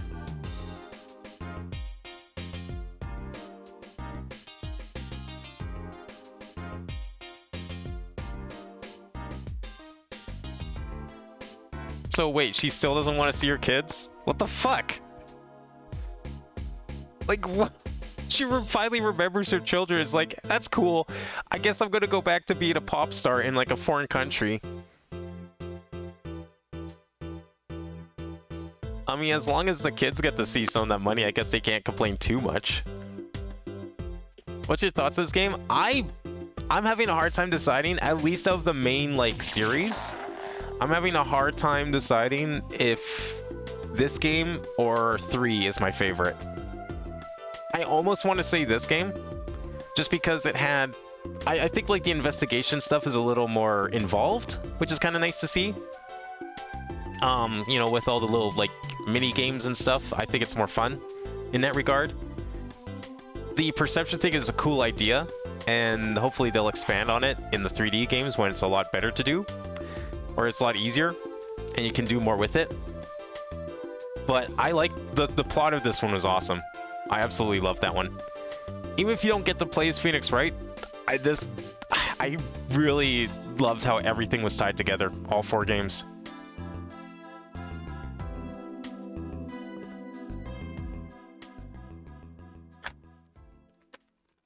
Out of all the games, though, I still say the Edgeworth games are probably my favorite. Just because you actually get to like freely walk around and explore and investigate. Which I still say if they ever do a 7th game, I really hope that they're able to use the Edge. I would love to see them do the Edgeworth stuff for like the investigations. I don't know why they don't. I think they should. That'd be really cool. So I noticed I did not end up getting the plant achievement. I guess at some point I must have missed clicking on Charlie during one of the cases. I don't know which one that could have possibly been. But yeah, unfortunately I guess we missed one. Sad to say. The plant is over all 3 games? Oh, is the achievement for everything? Okay, then I guess I'll keep clicking on Charlie. I kind of almost want to... So I do want to continue. It's only like 9 o'clock, so we'll definitely continue. I do kind of want to see if we... Is it worth going back and seeing what happens if we click guilty? Like, I don't remember where my save was. So I'm going to click no for now. Because I just want to see where the save was. That's the ending. I don't know how far back this was from the final decision. Vera dies, that's it. Okay, I just want to see, like, if we're like really far back, I won't bother. I'll back out. But what was the evidence here? Was it the red letter? It was the red letter, right? Yeah.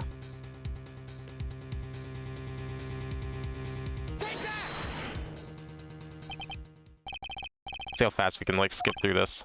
Is it even gonna let me? Oh, it's not gonna let me because it thinks I haven't seen this text yet, I think. I'm holding the buttons. Looks like autoplay helps. No, autoplay just makes it even slower. Oh, was that not it? No, it wasn't the red one? Oh, fuck. Wait, what was the evidence? Oh, was it the yellow one? I think I got confused which one was which. It was the yellow one, wasn't it? Shit. Well, that didn't last long. Wrong kind of guilty. It was the yellow one. I can't believe I picked the wrong letter. Try that again.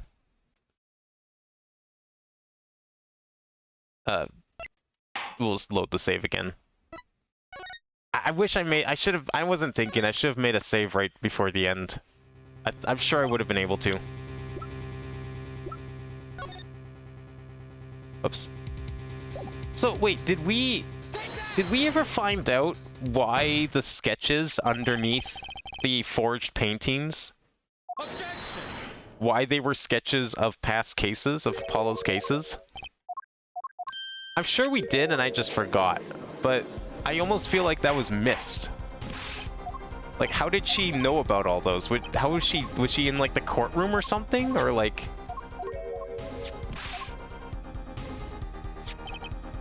We don't need to see the bad, and me failing the piece of evidence that I already got right is way funnier. I don't think we're that far away. I'm gonna go for it. It's letting me fast forward somewhat, so I'm hoping. But someone remind me why she was able to like make sketches of Apollo's cases. Because that to me, I feel like that was skipped. Or I probably just missed it. I'm guessing I probably just forgot what the reason for that was. Was that the last piece of evidence?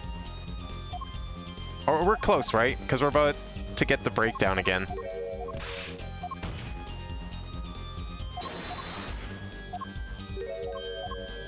I'm pretty sure that's the last piece of evidence I have to submit. Now it's just a matter of sitting here and holding the mouse. For a little bit. Not too long, I don't think. We're like really close. I'm pretty sure.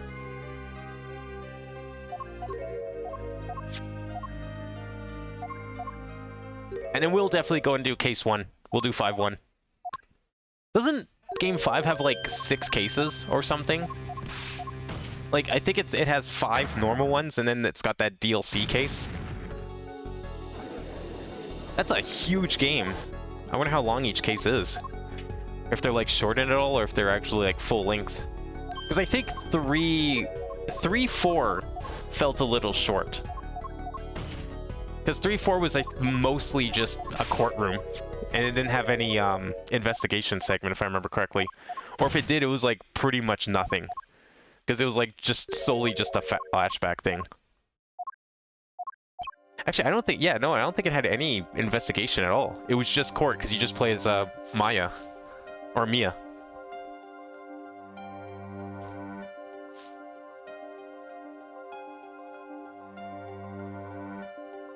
I can't skip this any faster. This is all timed.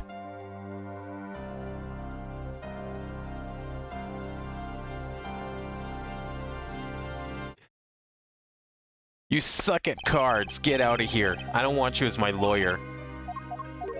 Imagine if you made like a Best Months for Apollo Justice Ace Attorney. You fucking the last bit of events be amazing, hilarious ending gag. I could do it. Let me put a stamp it. I'll see if I can clip it. I've been thinking about how I want to do it, that stuff in the future, because like I'm not saving VODs on Twitch anymore. Fuck Twitch. Twitch has like made it completely discouraged anyone from saving anything worthwhile. So I thought of like, okay, well, if I do any like clips, I'm just gonna pile them up, put them in a folder, until I get like a whole bunch of them, and then maybe I'll see about editing them together and putting it on YouTube or something. And at that point, I'll even go back and take like old clips from Twitch as well and do the same thing. No, Twitch sucks. It's just that unfortunately YouTube's still worse. It's the lesser of two sucks. By a long shot, mind you. But just like, oh yeah, by the way, we can't afford, people having copious amounts of videos saved on their channels. It's like, it's too much hard drive space. Despite the fact that only like 0.2% of people are doing it, are actually a concern to us. We can't allow it for anyone. So please remove all your videos, and please don't save over 100 gigabytes, which is like maybe 5 of my streams. I found out when I was going through and deleting all the old VODs, so it didn't delete all the like the clips and highlights. I was deleting all the old VODs I had already on YouTube. It didn't take more than like 10. 10 was 100 gigabytes. That's insane. That's only 10. That's like not even a month of streams for me. That's nothing. That's pathetic. I had like 1,500 videos on my channel on here. So I had to get rid of them all. Because like that's why I'm uploading all the Osu and all the other rhythm game stuff. I'm trying to upload them to YouTube as best I can. It's taking a lot of work because I have to upload it, I have to see what YouTube flags. I have to cut out those parts, upload it again, see if it flags something again, repeat, or possibly use like their song erasers or something, because these videos are so old. They're back when I didn't record in multiple like audio channels. So everything is on one channel. So thankfully, thanks to AI technology, we can maybe at least preserve the parts of the video that don't need to be erased. And it works pretty well. I'm pleased with the results given the circumstances. But thankfully any like future rhythm game streams I do will have different audio channels, so that'll never be an issue again. But I'm surprised at how well the Osu videos are preserved. Like on average, I'd say I only have to count out like maybe 2 or 3 songs at most. And even that's kind of a rarity. So for the most part, they're pretty well preserved. But yeah, that's why I've been uploading all that stuff, because Twitch is just like, no, you can't have your videos on here anymore. And what's hilarious too, is they gave a deadline of like, what was it, April 16th or something? Okay, we're almost there. They gave a deadline of April 16th, and then literally days before that deadline, like just after I finished deleting every single video, I was rushing to like get everything off there so it didn't start like auto-deleting things I didn't want it to. And then literally the next day after I finished that, they're like, yeah, by the way, we're extending the deadline to May 19th instead. Like, I'm sitting here for like 3 hours going through trying to delete everything because Twitch's UI system is a piece of shit as well. That's a whole other thing. But they're trying to delete videos is a pain in the ass. So I'm doing it all. I get it done. And then they just like, yeah, you didn't have to worry about that. We're giving you another month to delete things. Part of me is almost wondering if they're going to extend the deadline again in the future. How many hours, though? Like, what do you mean? Hours of what?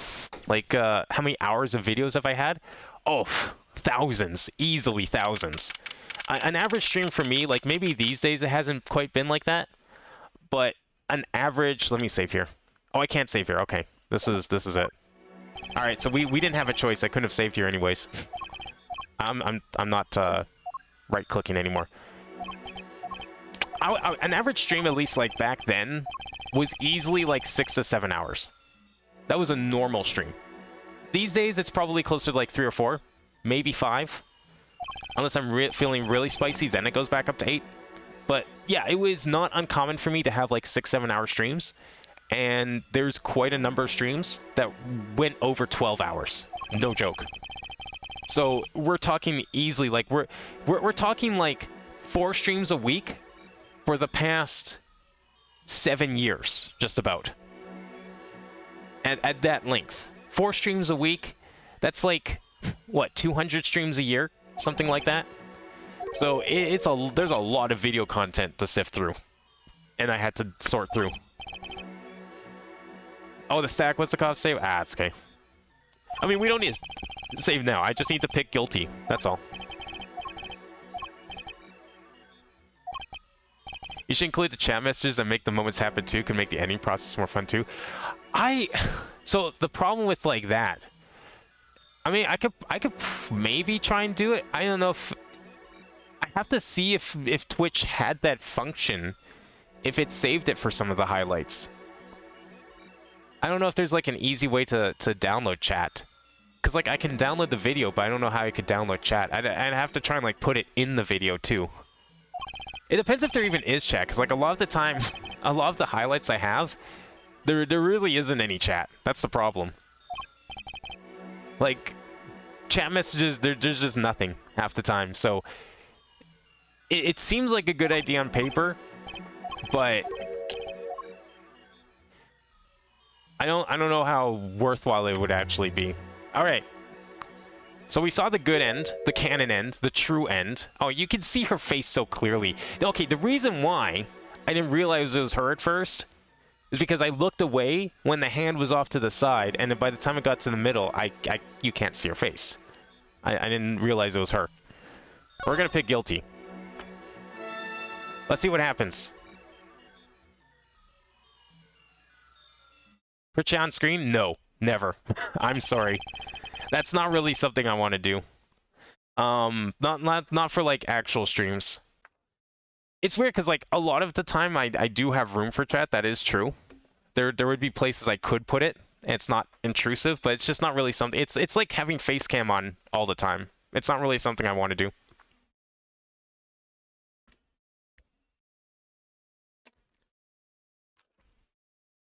And so a verdict was reached on October 9th, 2:14 p.m. The first verdict under the jurist system. A hung jury. The final verdict would have to wait for the following day. But fate had different plans. That night, defendant Vera Misham's condition worsened. She died in her hospital bed. Her verdict was postponed for eternity.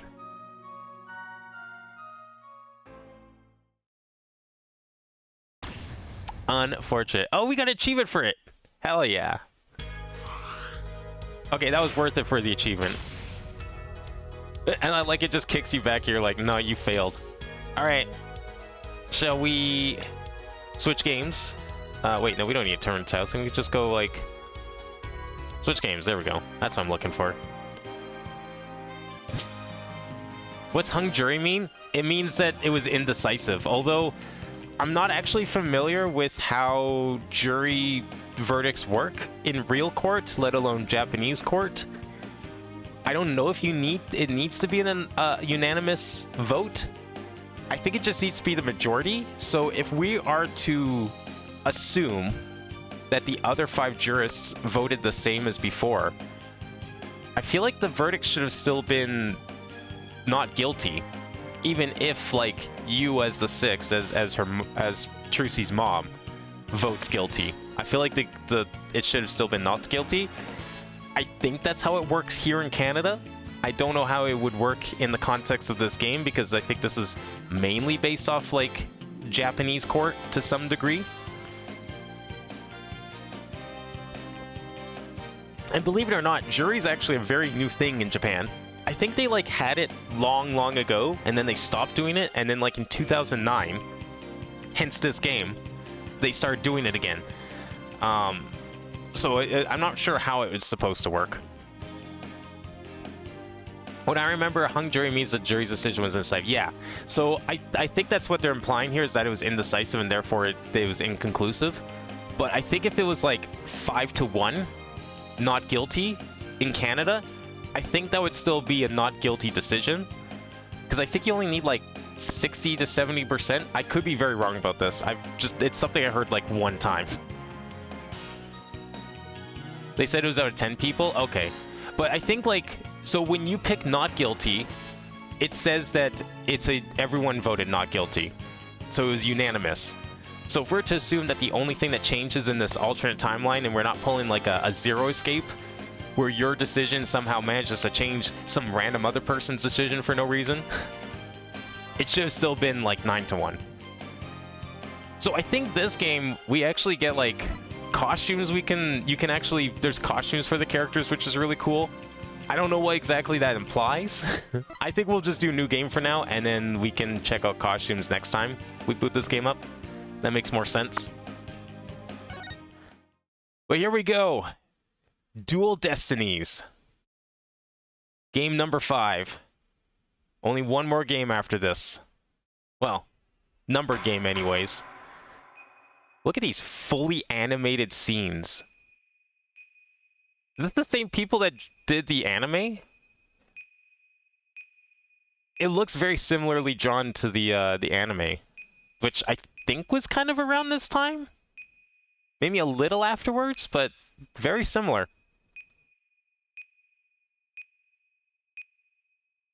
This is a huge step up in quality here. Oh shit! Wait, was the court underground? No, it wasn't underground. It's like a full building. That's what we saw in Edgeworth. It was like a full building. Jesus Christ! So instead of a bomb. Are dark times, where the law has been reduced to rubble, 417. and it's up to us to restore it to its former glory. What the fuck? Yeah, I know what you mean. It looks like your target finally decided to make a move. Yeah, isn't this his? Don't you worry. I've got a This is his trusted new partner VO on for board. the anime, I'm pretty sure.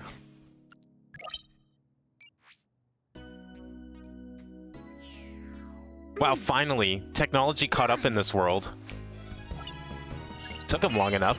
Isn't it like 2025 or something by the? Or wait, no, what was the time? Yeah, it's like 2025, I think.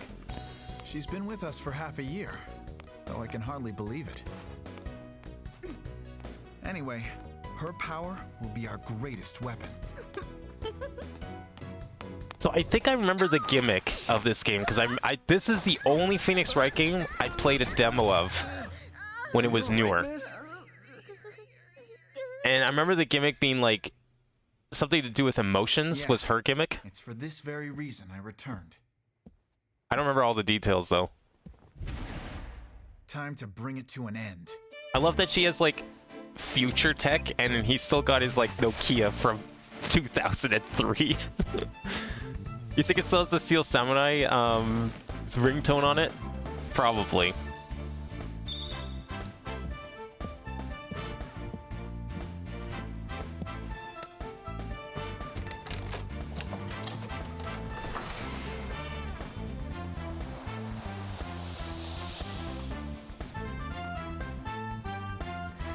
Seriously, the order of cases in Game 5's nuts. I think chronologically goes like 2 DLC, 3 half of 4, 1 other half of 4, 5. What the fuck? Okay, well, I'm just gonna play them in numerical order. Fuck it. I'm not gonna do anything weird like that. We're not doing any like Star Wars machete viewing rules here.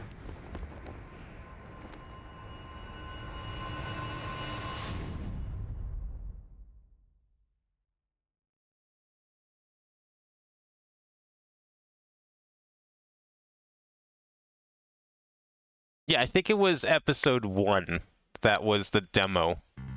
It didn't have the anime, though. I don't remember any of that in the demo. Best thing about bombs is how they erase and destroy, without discretion. So this guy, disguised as police, decides to put a bomb in the courtroom. Well, I feel like that's motive enough for why one would do that. Now all I have to do is pin everything on that little girl. Don't tell me it's Trucy. It's probably someone else. Ooh, look how fancy everything looks now. It's so high quality.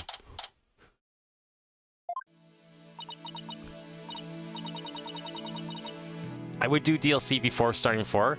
Is that actually like a good idea? Is that what other people suggest? Do DLC before 4? I mean, I could do that. If it really does make an improvement and it doesn't like spoil anything terrible, then I will definitely consider doing DLC before 4. Of the final piece of evidence, final case of the final game is the attorney's badge that's always been in our inventory. Oh, that would be so cool if we actually got to present that. Although we did have to present the prosecutor's badge once, if I remember correctly, in the Edgeworth games. But I don't remember exactly what that was for.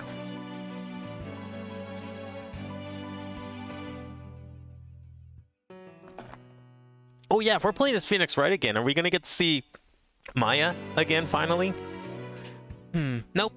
Not feeling nervous at all. It's amazing what a girl can get used to. Even a tense atmosphere like this is no biggie.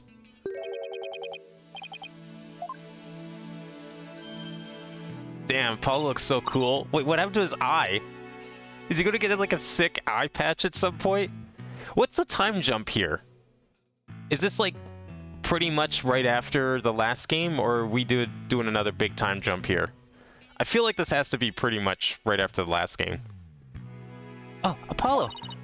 Yeah, doing great. Hum a little tune great. Oh yeah? Well, that's good to hear. Although, I could have sworn I heard your voice crack for a second there. That transparent, huh? Cracking? No. My voice isn't cracking. Nerves of steel here, I tell you.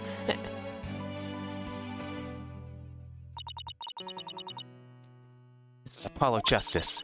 He's a fellow lawyer at the office I work for. Apollo is the lead for the defense on this case.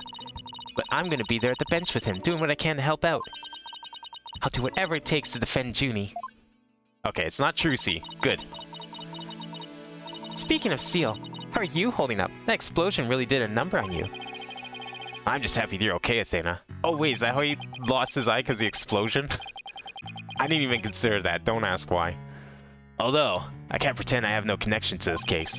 That's why I'm going to see to it that Juniper's name is cleared. And I'm sure you feel much the same way. You got that right. I won't rest till Junie is completely cleared of all suspicion. Doing DLC last is jarring after beating the main game, that's all I'll say. You know what, that's fair. You get like a really good ending, and then like if you play the DLC and that's supposed to take place at some point mid-story, yeah, I could definitely see how that's jarring, for sure. Regardless of circumstances. Apollo's 21 in this game? Okay, so this is like 3 years later after the previous game. Right? How old was he in the last one? Was he 19 or 18? I thought he was like fairly young. Or was he only 20? Oh, he's just injured. Okay, that's good. No eye patch for him, unfortunately, but that's good. Oh, he was 21 in his game. Oh, I see what you're saying. So is he 21 here? Or I guess we'll find out once we get the court record.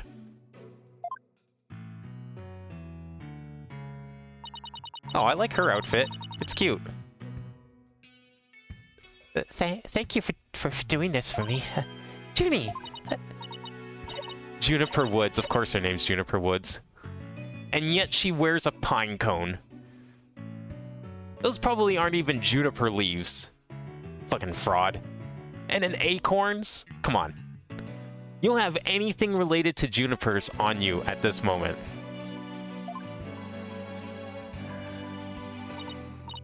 Wait, is this like a reverse allergy attack? Flowers help her instead of giving her an allergy reaction? Hey, are you okay?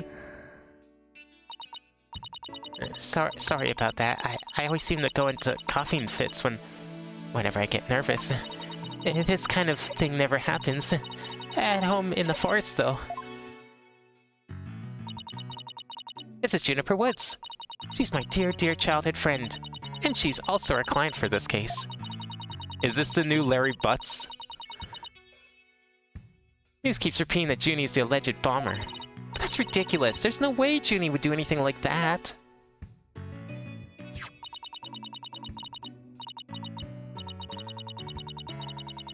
I brought you a little snack, Athena. Just something from my garden. Hey, thanks.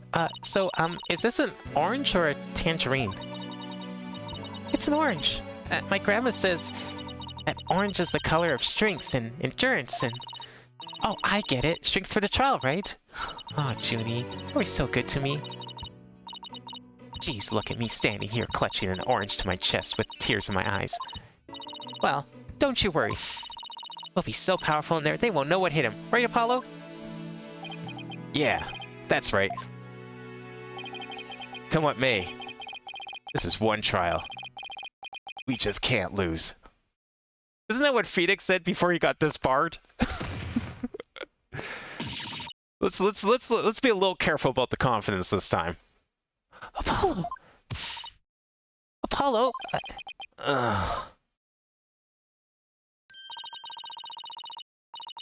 He's seeping through his bandages. One of his wounds must have reopened. All this time he was trying to put on a brave face, but he was really overdoing it.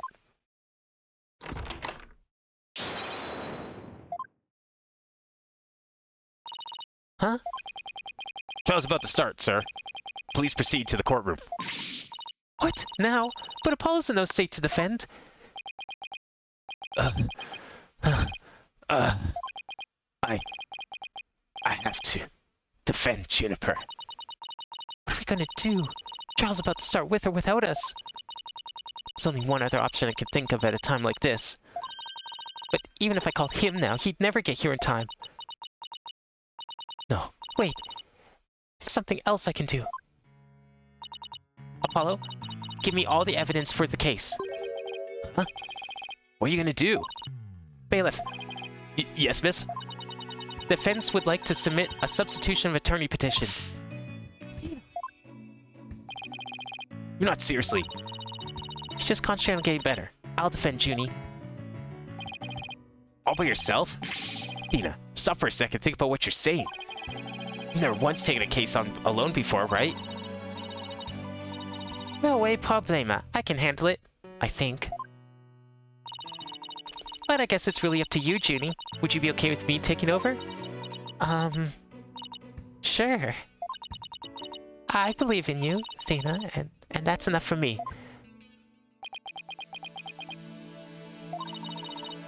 You're worried for me, aren't you? To be honest, I'm pretty nervous too. I think my heart might just burst out of my chest. But you're in no shape to stand at the bench now, so you'll just have to leave it to me.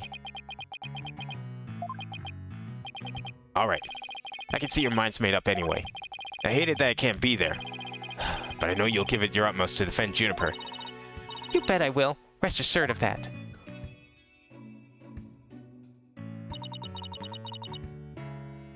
Is there gonna be Athena, Junie, Yuri in this game? Oh no. I don't think we're ready to go that far in a Phoenix Wright game yet.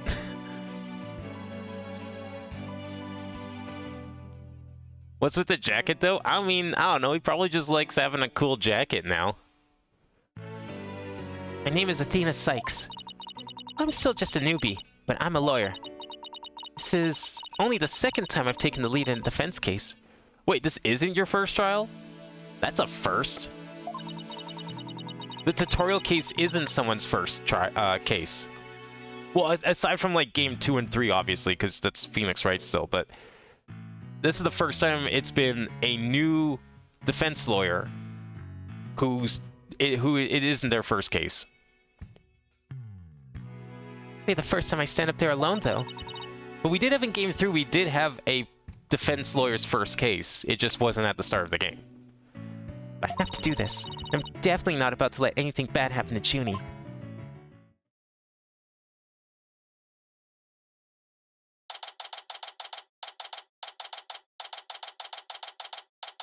guess this could be the same year. Because it's like December now. And I think the previous game ended when? Like spring? As a Phoenix Wright game normally does? Because usually the games start in December or like November and then they end in like May, April-ish. This is a very fancy looking courtroom now. I guess they had to use the big fancy courtroom since the normal courtroom got destroyed. Court is now in session for the trial of Juniper Woods. The defense is ready, Your Honor. He's still here! Yo, why has he got like, he's all dressed in black now? How has he not been removed from the prosecution? I can't believe this guy somehow managed to stay as a prosecutor for how long now? Like 15 years? I can't believe this. What happens late in order? Oh, right, yeah, that's right. I forgot where the whole timeline thing. Like, I knew you said it, but I forgot what the details were. Where one was on that thing. The prosecution is also ready, Your Honor. And what is the meaning of this? I was under the impression that Mr. Red Monkey would be my opponent today. Yes, well, a substitution of attorney petition was submitted just a few moments ago. Due to the explosion in the courthouse yesterday, Mr. Justice is unable to continue. I see. Not all surprised that he used that as an excuse to run away. With me as an adversary who wouldn't want to feign illness in order to escape. Yeah, right. That's unfortunate. That means we don't get to see Apollo verse off against Payne. What? Never that guy. I'm gonna give him a piece of my mind. Well, I would if I wasn't so nervous. This arrogant jerk. You arrogant jerk. No, Widget. Is my hearing getting worse? I could have sworn I heard the defense say something just now. No, you didn't hear anything at all, especially not from me. That's true, I don't think that was her. How odd. I could have also sworn I heard something. Oh, that would be my indispensable partner, Widget. He sometimes blurts out what I'm thinking. Well then, if that's the case, then it's a clear contradiction to what you just stated. Court hasn't even begun yet, and this guy's already calling out contradictions. Contradiction? You just stated that you said nothing. Or if that device of yours says what you're thinking, then you indeed said I was... What was it? Elegance at work? Actually, it was arrogant jerk. At any rate, what does it matter if it's a red monkey or a yellow monkey facing me? No fresh out of law school rookie can defend this witness. Mr. Payne, I believe that's enough. Let us get back to the case. Of course, Your Honor. I'm more than ready to show this little girl what they call me the rookie humiliator. I knew it. He really is an arrogant jerk. Arrogant jerk. Mr. Sykes, if you continue to insult the prosecution, I will remove you from this court. I'm very sorry. It's a knee-jerk reaction. Now then, Mr. Payne, your opening statement, if you please. Thank you, Your Honor.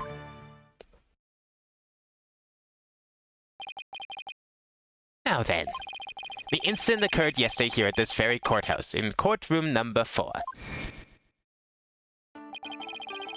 At that time, the trial for a certain bombing was being held in courtroom number 4. Ah, yes, I was presiding over that trial as well. And Mr. Justice was there as the lawyer for the defense. A bomb that was being presented as evidence suddenly went off during the trial. They forgot to disarm it? How, like, incompetent can these people get? That's like a new record. It was a terrible accident, and courtroom number 4 was completely destroyed.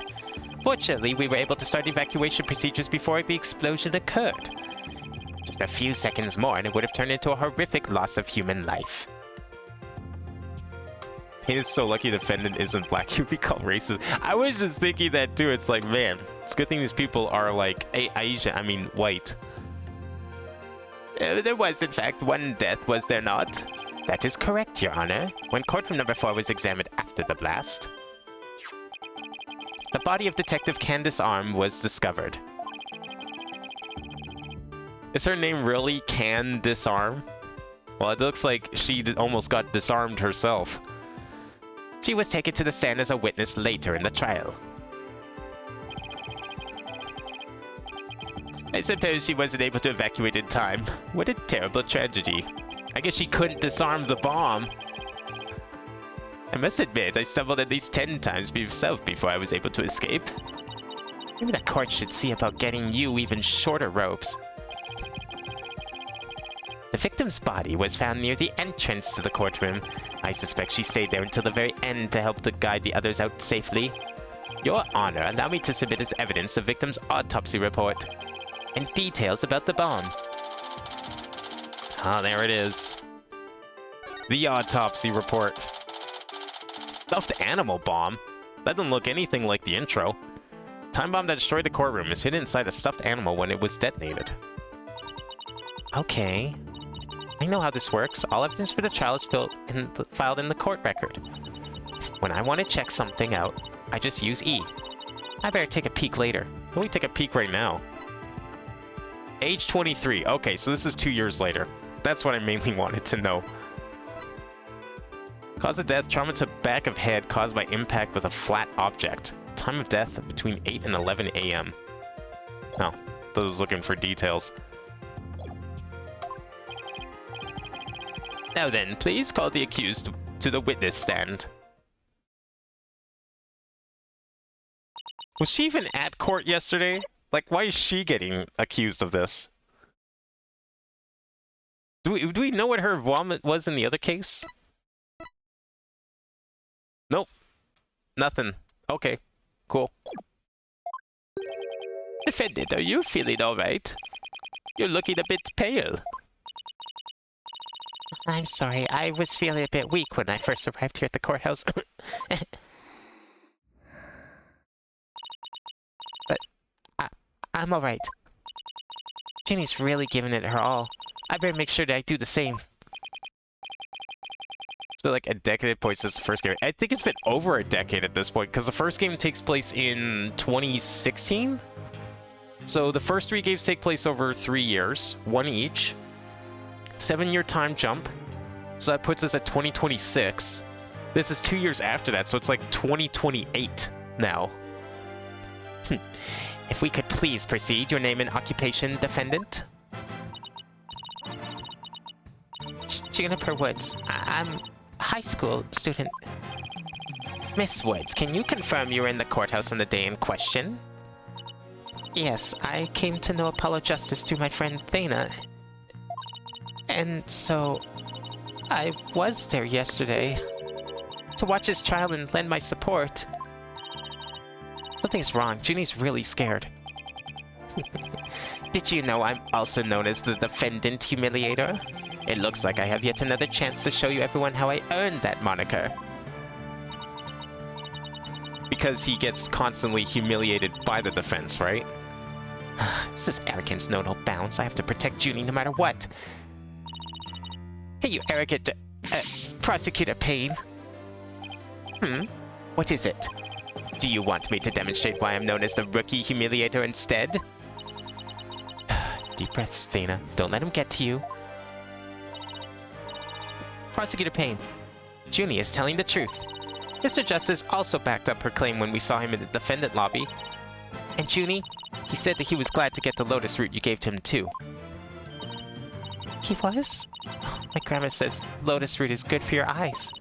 She says they can even help you see into the future. Well, I don't know if we're ready to have, like, future sight in one of these games yet, but okay. It can. That's the perfect present for a lawyer. And if that's true, I guess he must not have eaten them. A sweet, meek girl like this blowing a courtroom to bits? I must say it's very hard to believe. Payne sounds a little different. I guess he's finally getting old in age. Now, Your Honor, don't let her seemingly innocent appearance fool you. The defendant had a motive for committing this crime. That's not true. I don't have any kind of motive. And I didn't even know the lady who was killed. I admit the investigation didn't turn up any connection between the victim and defendant. However, that doesn't matter. The only thing that does is that her objective was the destruction of the courtroom number 4 itself.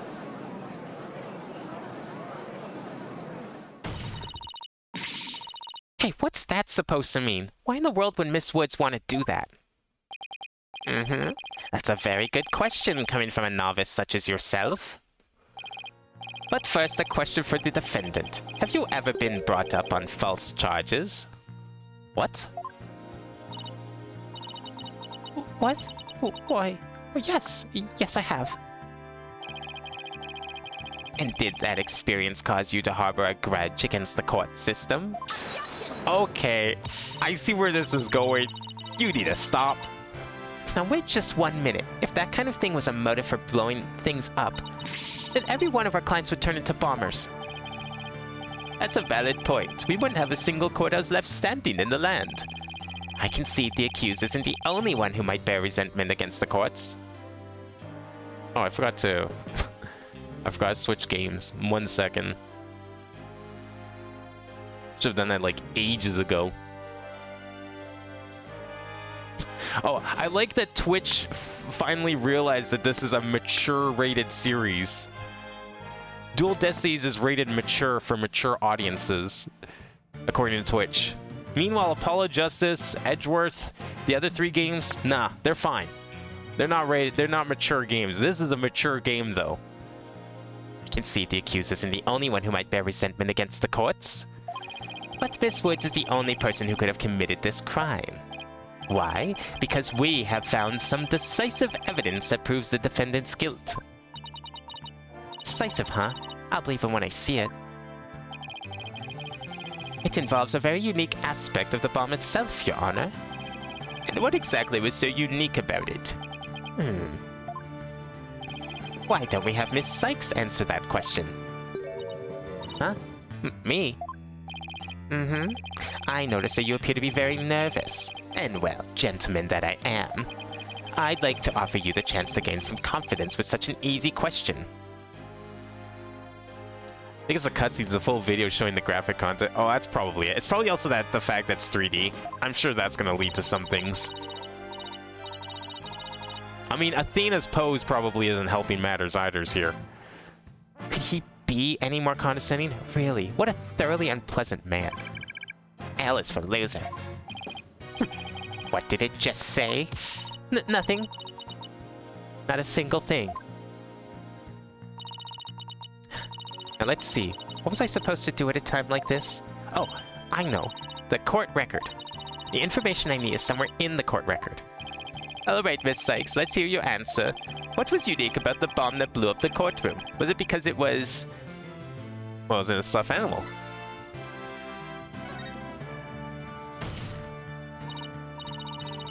Mr. Payne, what kind of simpleton do you take me for? It was in a stuffed inside a stuffed animal. Its evil intentions covered up by a cute exterior. Very good. Have a cookie. The bomb that went off in the courtroom was indeed hidden inside a stuffed animal. Yeah, how do you like that? Not bad, huh? I am fine, just like I said from the start. I can do this. Yes, as I recall, the bomb was inside the stuffed animal the whole time. I never even got to take a look at it. But what connection does this impish elephant have to do with the defendant? The answer to that question lies in another piece of evidence which I have here. And what, pray tell, is this? It appears to be a little singed. It's a tale, Your Honor. The tale of a poor victim of the explosion. This is incredible. Are you saying it's Detective Arm's tale? Your Honor is so very close, but no. It belongs to this stuffed animal. It's called the Phony Fanty, a rather unpleasant name if you ask me. He's the mascot for a campaign to eliminate false evidence and false charges, is he not? Man, why would they ever need something like that, you know? Man, all these people making false evidence. Why would anyone do that? Exactly. His motto is phony evidence is just trunked up. It's so wrong on so many levels. The phony Fanty's tail is made of vinyl cloth. And if we found something very interesting on its surface, the defendant's fingerprints. The phony Fanty provided the prosecution with all the evidence we need. It clearly proves that the accused handled the bomb.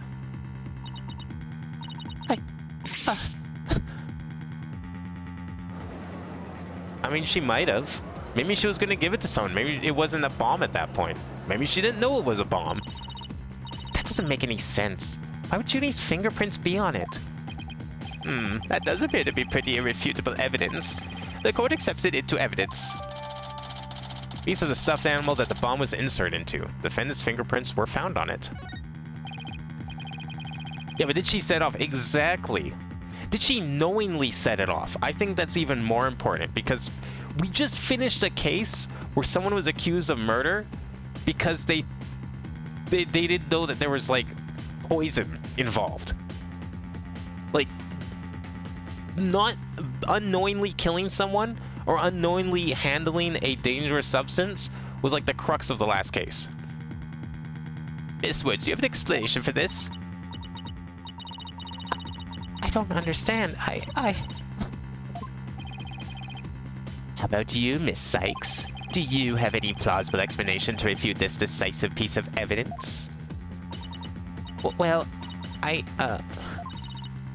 can't do it. I can't think of a single thing. I'd better come up with something, for Junie's sake. If you can produce an answer, we could always go straight to the ruling if you prefer. No, I have to say something fast. Oh no, I can't get my voice to work. Why now of all times? Oh, we got a lawyer with PTSD that makes them mute. No objection?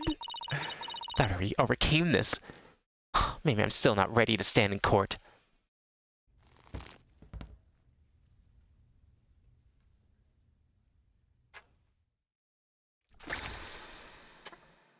Oh, there's your mature rating. Holy shit. That didn't take long. Oh, don't tell me she murdered someone. Oh, she almost did. Okay.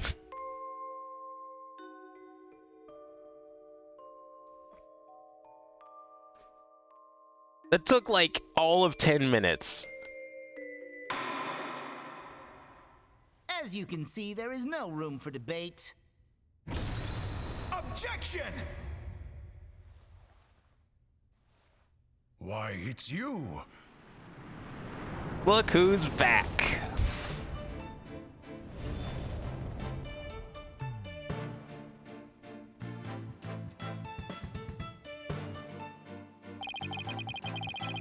Sorry it took you so long to get here, Athena. Paulo explained the whole thing to me over the phone. He asked me to come and help you out in his place. Thanks for coming. I hate to admit it, but I was having a real rough time on my own. Well, I don't know. I think you were doing just fine, all things considered. And you hung in there, giving me enough time to get here. Now let's turn this thing around. You got it, boss. Oh, look who showed up out of the blue. If it isn't Mr. Phoenix Wright, you always manage to surprise me. Your Honor, Mr. Payne has called for an early ruling. But I believe there are still many things that need to be deliberated. How did Miss Wood's fingerprints wind up on the stuffed animal tail? How was the bomb even detonated? Until these questions are answered, I assert it's impossible for a fair ruling to be made. You are absolutely right. Let us continue from where we left off. I assume you have no objections, Mr. Payne? None at all, Your Honor. Yeah, we probably should hurry up before she has a coughing fit and falls down at the witness stand. Miss Woods really looks like she's having a hard time. Ginny's really struggling, Mr. Wright. I get the sense she's afraid of the courtroom itself. Because of yesterday? Yeah. It was understandably very traumatic for her. Poor thing. And here she is, back at the courthouse again, being so brave. I'd like to make a request, Your Honor. If at all possible, I'd like to have Miss Woods rest in the lobby. Given the defendant's condition. Very well, I grant special permission. You go get some rest, Junie, and leave the rest to us. Okay. Thank you. Sorry about this.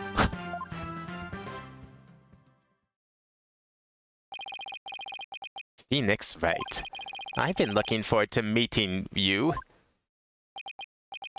It's been a while, Mr. Payne. You're more clueless than I'd heard. I do believe you mean, how do you do? For I am Gaspin Payne. I am the younger brother of your long-standing rival Winston Payne. Oh shit, what a twist! It's not the same guy! Wow. Didn't see that coming. I didn't know he had a twin brother. Long-standing rival? When were we ever rivals, let alone long-standing? Yeah, you faced off like, what, twice? Not even 3 times, I'm pretty sure only twice. You'll see, Mr. Wright. I will cleanse Winston of the disgrace he met with you at your hands. Okay, well, that explains why he hasn't been fired yet, because it's a different guy. Looks like this royal pain is going to be as thoroughly unpleasant as the other. Your Honor, the prosecution would like to call a decisive witness to the stand. This witness will testify as to how the accused detonated the bomb in the courtroom. Very well. Please call your witness, Mr. Payne. Oh my god, I love this guy. Witness, your name and occupation, please. Witness? Name, Ted Tonate. Occupation, bomb disposal specialist. Oh my, what a strange robotic voice you have. Speech synthesis via typing. It is the same as me talking. Alright. Sounds exactly like a robot. Can't you speak in a normal manner? I can. You can. But I do not like to speak. Speaking is inefficient. Energy expenditure, speaking. Typing. Understand? What an odd witness. Mr. Tonate was in charge of the bomb for that trial and was there when it went off. Being a bomb squad specialist, do you have any relation to the victim? Negative. I first met the girl while on this job. Many people are employed by the police. I know only a fraction of them. However, I was shocked when I first discovered the body of the victim. Shocked? I was the first one on the scene after the explosion. I went there to ensure safety, but I ended up discovering a dead body. So he was the first to discover the body, was he? He is here to testify about the circumstances surrounding the moment of the explosion. Very well, the court will hear Mr. Tonate's testimony. At the very least, show this court some respect and remove the face guard, witness. It's not much better. Alright, fucking Stephen Hawking over here. Oh, I bet that looked great on the 3DS. Man, we don't get to see all the 3D effects. That looked... The way that was set up, you could tell that was meant to be like a 3D thing. The bomb was originally disarmed by me, then transported here as evidence. Bomb name HH3000, operated by timer or with a remote. I was watching from the gallery when I suddenly became alarmed. I saw that the bomb's timer was counting down. So even though the bomb was supposed to be disarmed, it somehow got switched on? Precisely. Activating the timer is very simple. 1. Connect wires. 2. Switch on timer. A monkey could do it. I'm sure even you would be able to, Mr. Wright. What is with, like, everyone calling us monkeys today? I guess this makes you the blue monkey in this barrel of fun, boss. I'd like to now begin my cross-examination. You brought another bomb? Mr. Tonate, what is that? HH3000, aka a bomb. A bomb? Wait, googly moogly! Mr. Tonate, I demand you disarm it this instant. Disassembly complete. 5.3 seconds, 0.2 seconds short of my personal best. Are you trying to give me a heart attack? I'm not exactly a spring chicken, you know. This is an exact replica of the HH-3000. It is used to practice disarming bombs. Disarm equals success. Explosion equals failure. Exact replica of the bomb that exploded, is it? So that's what it looked like. I submitted a photograph of the real bomb taken just before the trial. Why is it cracked? Dimensions, 10 inches high, by 10 inches wide, by 10 inches deep. Weight, 12 pounds. A perfect replication. A bomb does appear to be a very good copy indeed. Yes, however, I could not replicate the detonation mechanism. It has a very puzzling wiring setup. It is regrettable I could not replicate it. Witness, that's enough. There's no need to replicate anything here.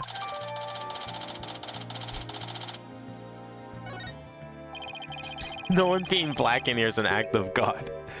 Yeah, I don't think we're gonna ever get anyone black in one of these games. Wait, no. Did we have someone black? No. No, we didn't. There wasn't. We've never had a black witness in the series. And now if the defense would begin their cross-examination... Where's Miss Sykes gone to? It's okay. The bomb's been disarmed. The counter-terrorist won. You're good to get up now. Athena, you can come out now. Okay, Mr. Wright, let's get to work. I guess you were pretty scared, huh? What? I don't know what you're talking about. She was about to bolt. Hey, put a sock in it, Widget. It's transparent as ever. Let's see. Where were we? We were at the cross-examination. Oh, cross-examination, of course. She seems disoriented. I wonder if she's alright. Maybe I should ask Athena if she remembers how to cross-examine. To help her focus. She'll be fine. It's her second case after all. Nah, no need for that right now. She'll be fine. I'll do everything I can to help. You can't find any contradictions, and you flub up too often, don't be afraid to ask me for help. Press R when the option to consult with me appears. Wait, who's the lawyer here? You're over there. I'm over here. Shouldn't that be the lawyer? Should Phoenix be the assistant? Like, we're on the wrong side here. Sounds good. I'll be counting you if I get in a bind. Alright, it's cross-examination time. Yeah, I don't know. Who are we playing as here? I guess we're playing as Phoenix. But he's standing where the assistant usually stands. Like, the camera angle's the wrong way. It's kind of messing with me. Godot's, is tanned, yes. At best, you could probably consider Godot to be, okay, if we're talking from a localization perspective, you could call him Latino. Or Mexican or something. But in Japan, there's a lot of tanned Japanese people. That's perfectly normal over there. So, decide what you want to believe. You want to go with the Japanese canon, you want to go with the American canon.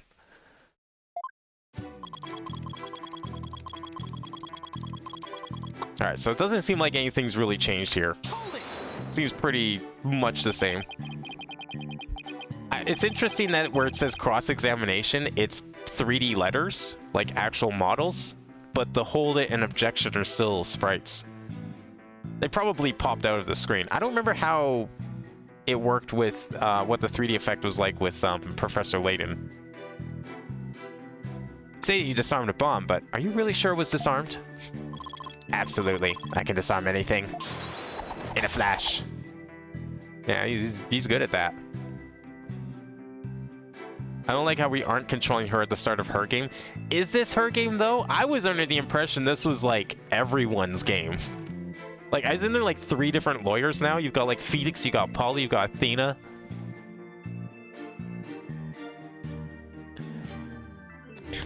I don't think this, is necessarily... And besides that, the namesake is Phoenix Wright. It makes sense that we're playing as Phoenix Wright. This isn't Apollo Justice anymore. We're done with that. That looks more like dismantle than disarm to me. Oh, pardon me. Let's see. Is there any chance you could have forgotten to disarm the bomb? Impossible. I do not make rudimentary mistakes like that. They say the error is human. Although the jury is still out on this guy. Actually, speaking of jury, what happened with that whole thing? Did it not go too well? No jury here? Maybe not every case needs a jury. I mean, in real life, not every case gets a jury. If you must know, Mr. Wright, according to the court's own records, the fact that the bomb had indeed been disarmed was officially confirmed. Guess I can rule out the possibility that he forgot to disarm it. Could you talk about the bomb in a little more detail for the court, Mr. Tonate? Or, oh, is his name Tonate, like Dead Tonate? What's his first name? Do we know his first name? I didn't even think of that. How am I not realizing the super obvious? Ted Tonate. Fuck off. Fuck off with that one.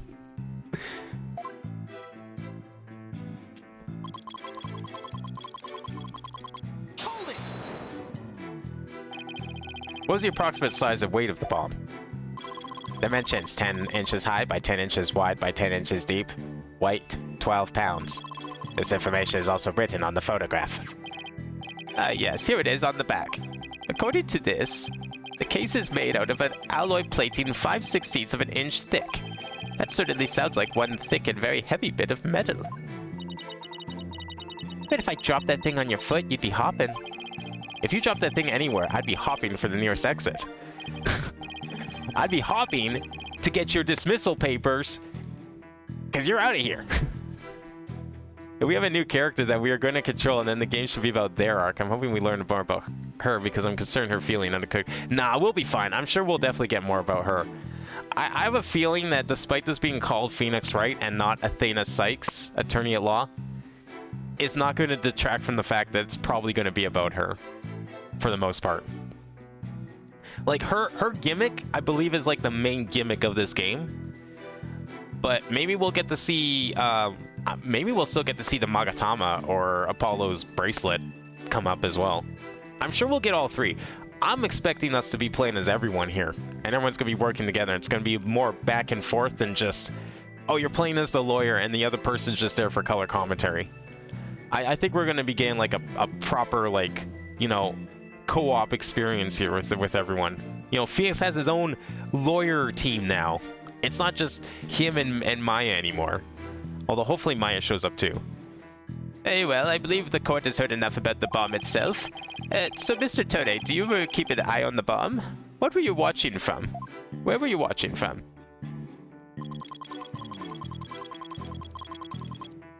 Hold it! I was watching from the gallery. Why were you in the gallery? My duties may have been over for the moment, but I wanted to keep watch. Even though the bomb was disarmed, you can never be too careful. Explosive devices are very dangerous things. How admirably responsible of you. A model to be emulated. I practice disarming bombs every day. I practice assembling them too. The disarming part I get, but assembling them? Yeah, don't say assembling them. That's kind of like a big strike against you as to your innocence here. Like, doesn't that just make him, like, 10 times more guilty? The fact he admitted to the fact he knows how to make a bomb? It's effectively a hybrid of all three, but honestly, it's the least of the Apollo-centric for his trilogy. Is this really an Apollo trilogy, though? I never really realized that this was supposed to be, like, an Apollo trilogy. I know that's what the trilogy's called on Steam, but I figured they just gave it a name because that's, like, the first game in the trilogy. But it's I never really thought of it as like Apollo's story. As long as the game brings us back to her baby and a child, probably. Oh yeah, I'm sure we'll get lots of her. Like she's still the one sitting in the lawyer position here. She's on the far end of the bench. Phoenix is where the partner usually sits. It's weird that we're like not looking at Phoenix. That's a little strange to me. But it's clear that Phoenix is taking the role of the assistant here. Or the mentor. Well, I'll have you know I practice presenting evidence every day myself. I see. But do you ever practice having evidence presented to you? Present it to me? What? No, I... And you cannot very well call yourself a professional yet, can you? That's it. I'm gonna start practicing having evidence presented to me every day. And you better drink some coffee, boss. We're gonna be pulling an all-nighter. I don't think that'll be necessary. Or worth either of our time. So, Mr. Tonate, what did you witness from the gallery?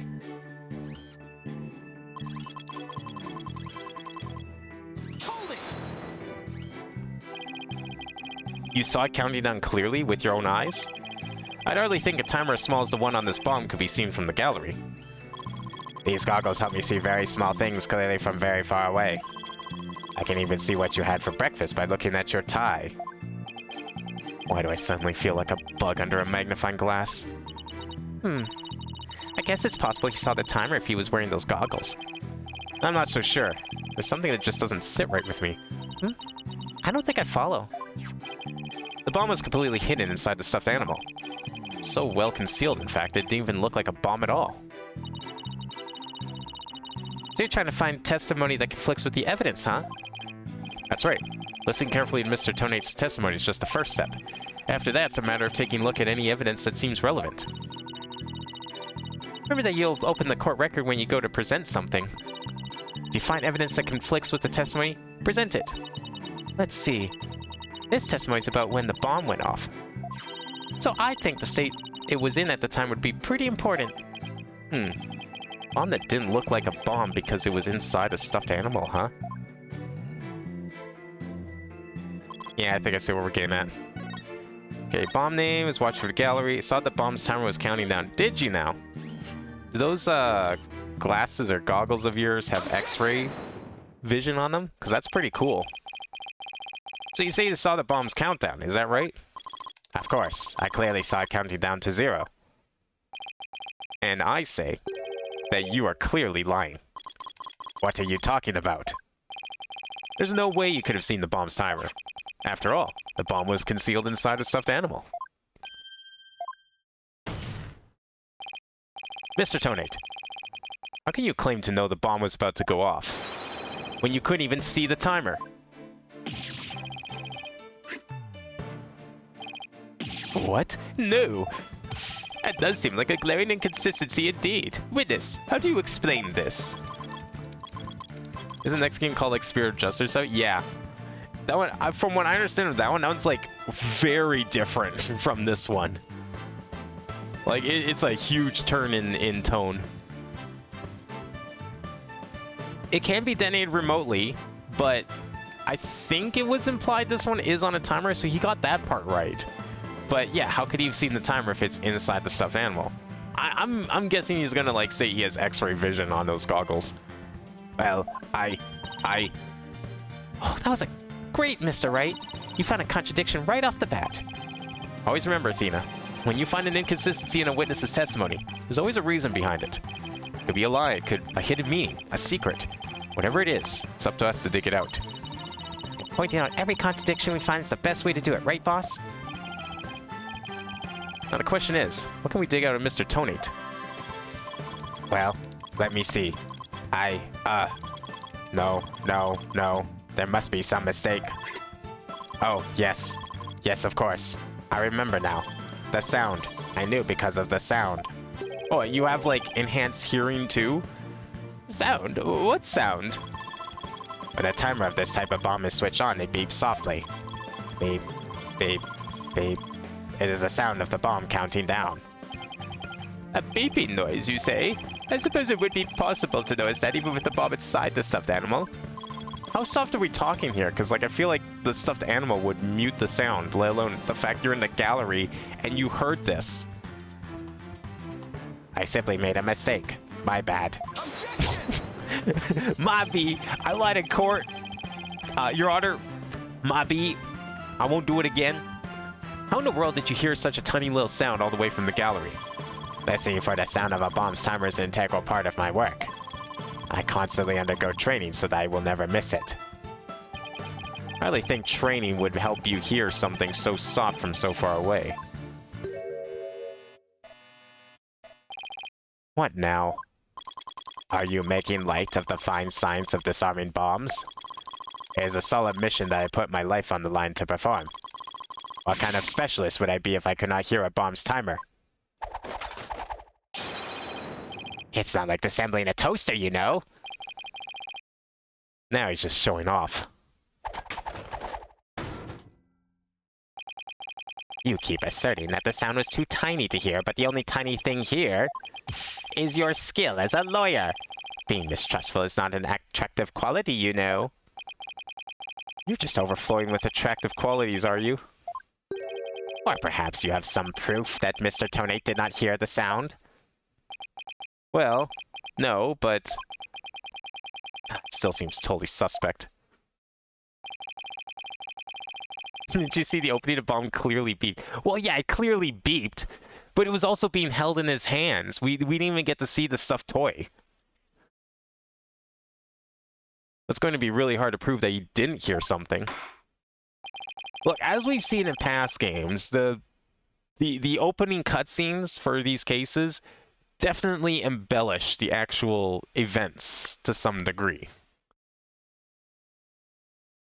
If this is correct, the prosecution's argument is that someone reactivated the bomb before it was brought into the courtroom. What I don't understand, Mr. Payne, is why you believe that person to be Miss Woods. That's simple, Your Honor. Mr. Tonate happened to be there when it happened. He was there when the defendant rearmed the bomb. What's this now? It happened before the trial started. It was when Detective Arm and I were transporting the bomb. We brought the bomb to the lobby for the defense. Bomb equals evidence. The lawyer wanted to see it before the start of the trial. Looking for a chance to get at the bomb, Miss Woods was already there in that lobby. Her goal was surely to rearm the bomb and steal the remote switch. The remote switch? Yes, the remote switch that controls the bomb remotely. Duh. It has been missing ever since the incident. Switch that starts the time bomb's countdown, stolen just before the blast and is now missing. I am partially to blame. I left the bomb and remote on top of the transport case, and they were rearmed and stolen while I was talking with the lawyer. Defendant used the remote from the inside of the courtroom to start the timer. How can you assert so unequivocally that the bomb was rearmed in the lobby? The bomb was safely secured in the transport case. He just said it wasn't! Only time it was outside of the case was in that lobby. Therefore, that was the one and only opportunity anyone had to meddle with it. Someone other than Mr. Tonate could have opened the case and taken the bomb out. Impossible. The transport case is assigned exclusively to me. Do you see this number here? That is my identification number. And I have the only key that can open the case. Do you still have that key? Case Tonate and Detective Arm transported the bomb in. Tonate has the key.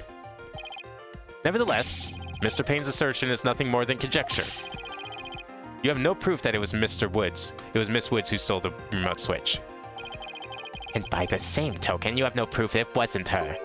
But what I do have is a piece of evidence that proves the defendant handled the bomb.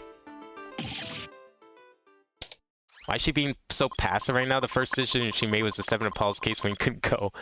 Now she's just standing to the side and Nick does all the work. Well, she was being confident. Clearly, she was overconfident. She thought she got over her... Because she said at the start, like, that she thought she got over her, like, PTSD or whatever. But she froze up. She can't talk anymore. Unable to present evidence.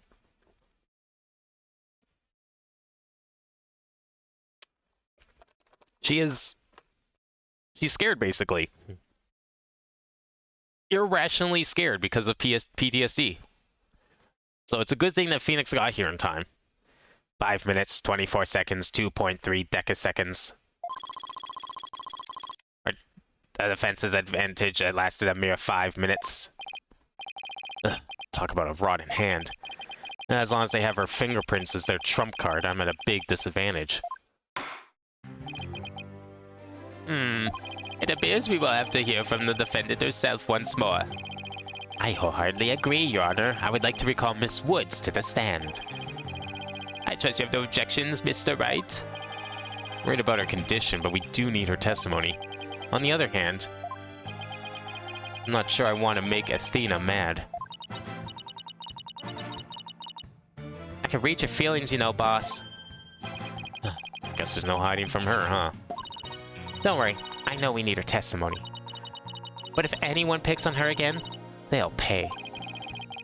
I guess she's already at anger level 1. Don't worry, I'll stop the proceedings before I let anything bad happen to her. Defense has no objections, Your Honor. In that case, I will take my leave.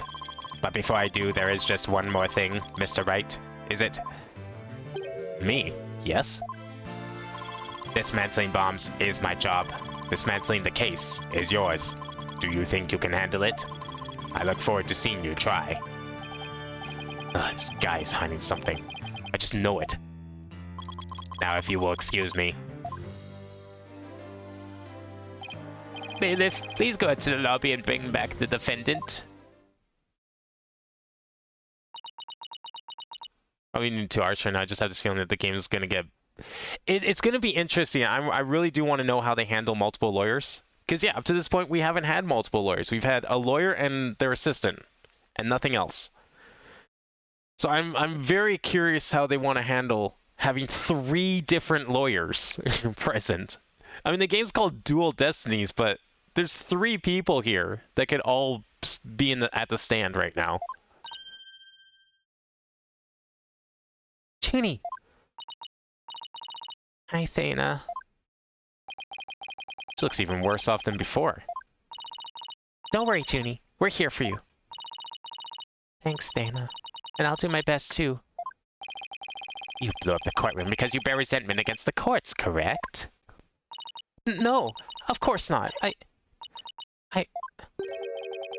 What's that you say? I can barely hear you. I haven't done anything wrong. This prosecutor's scary. Objection! What an impudent little girl. Stop acting innocent and tell the truth. This is getting ugly. You rearmed the bomb because you wanted to blow up the courthouse. Admit it. That's why you went to the lobby where Mr. Justice was, isn't that right?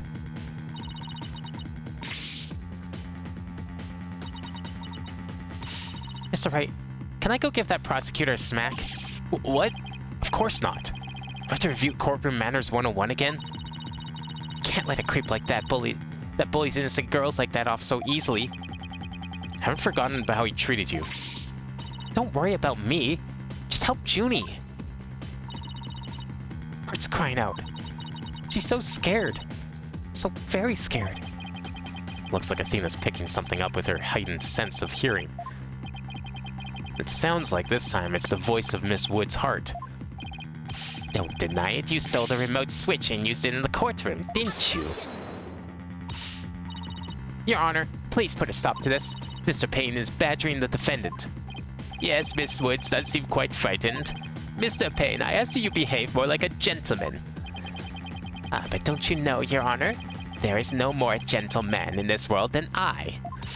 How is he more, like, ignorant and arrogant than his brother? As if a gentleman or even a gentleman would have behaved like he does. If only Layden was here to see this. Don't let that rude ruffian win. Dana, How dare you call a gentleman such as I a rude ruffian? I'll have you know I attended a manners class every Saturday. I'm more than just a mere gentleman, I'm a genteel man. What's that even mean? And when you're terrorizing a young lady, you're not. I demand my money back from that manners class if I were you.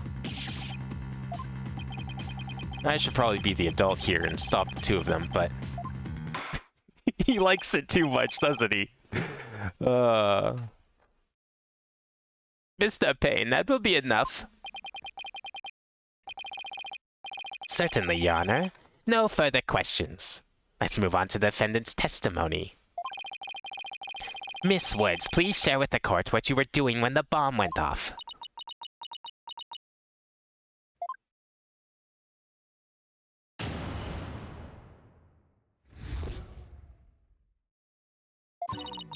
Well, that day, I was watching from the gallery. The bomb went off, and rubble started falling. It fell on top of me. Wait, how are you not injured? Holy shit. Junie's clearly in pain being forced to recall the bomb like this. She can't even get her words out. This isn't gonna work. So what now? Hey, wait a minute. Even if she can't vocalize what she wants to say, we can listen to what's inside her heart. Yeah, now's the perfect time to use Athena's power. You can hear it, can't you, Athena? The cries of Miss Wood's heart.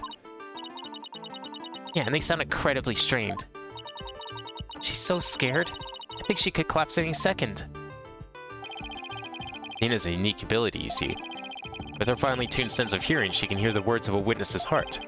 In essence, she can sense how a person is really feeling from the tone of their voice. Guess it's all up to Athena and her special ability now.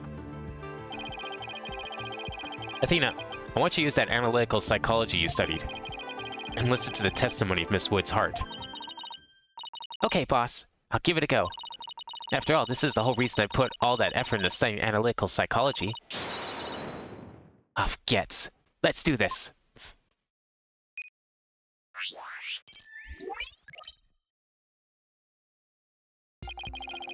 So your holographic thingamabob can show us how Miss Woods is feeling, right?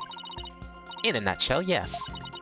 The emotions and images I picked up just now while listening to her testimony, I can enter all of that into Widget and use the mood matrix to analyze them.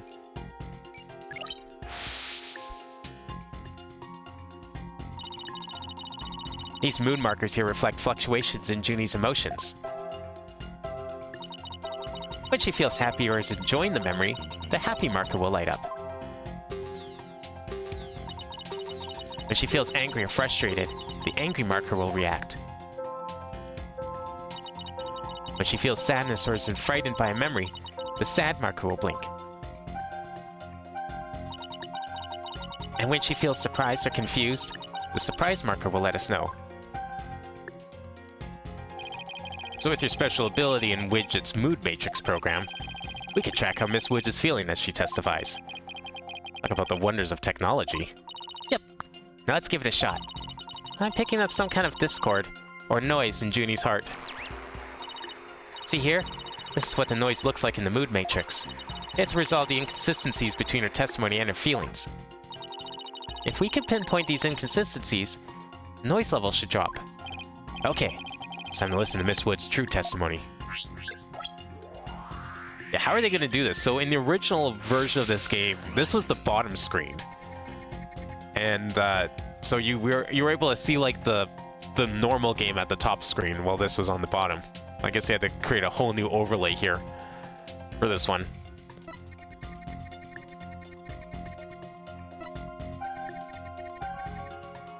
Alright, so she was scared when the bomb went off, as anyone would be, I would imagine. Unless they were the killer.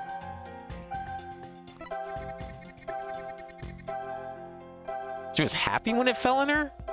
I don't know if I would be happy if rubble fell on me. I think I have a good grasp on Junie's emotional state now. This power of Athena's is incredible. And I've seen an unexpected emotion that's inconsistent with the content of her testimony. What? Already?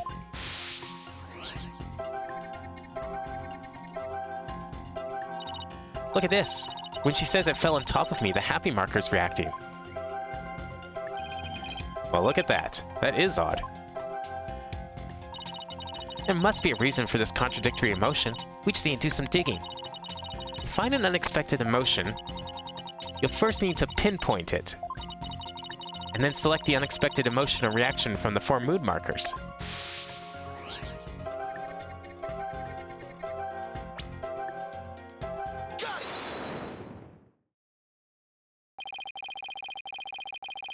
Can Athena pull up some Subway Surfers?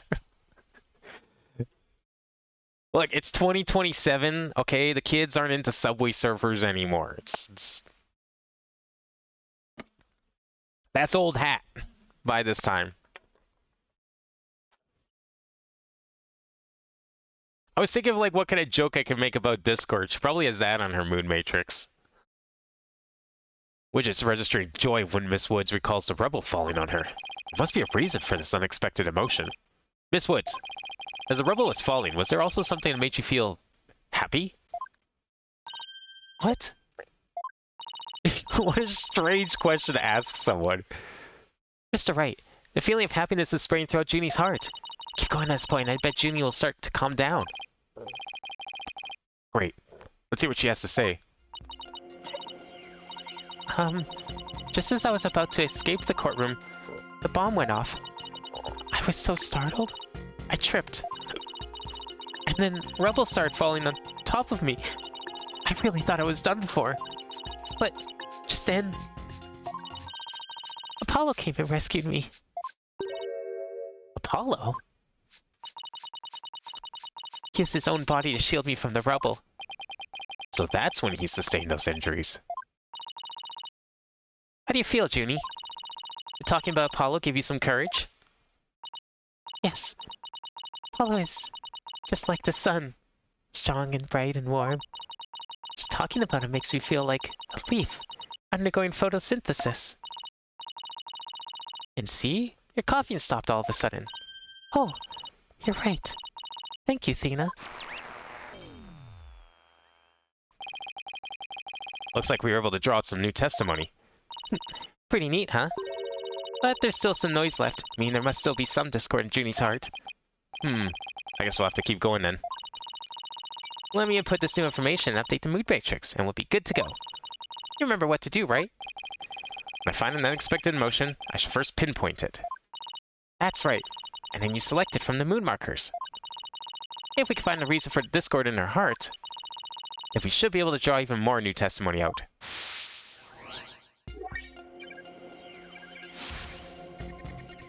I had to run, but it was too slow. Before I could get away, the bomb went off. I was so startled I tripped and rubble started falling on me. Thought it was done for. But then Apollo came and rescued me.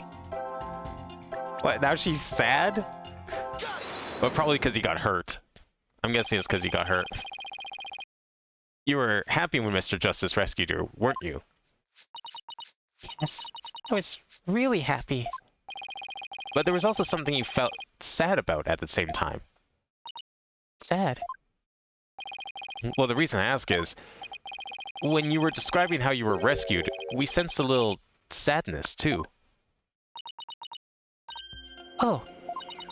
I think it's probably because of Bum Rap Rinny. Bum Rap Rinny?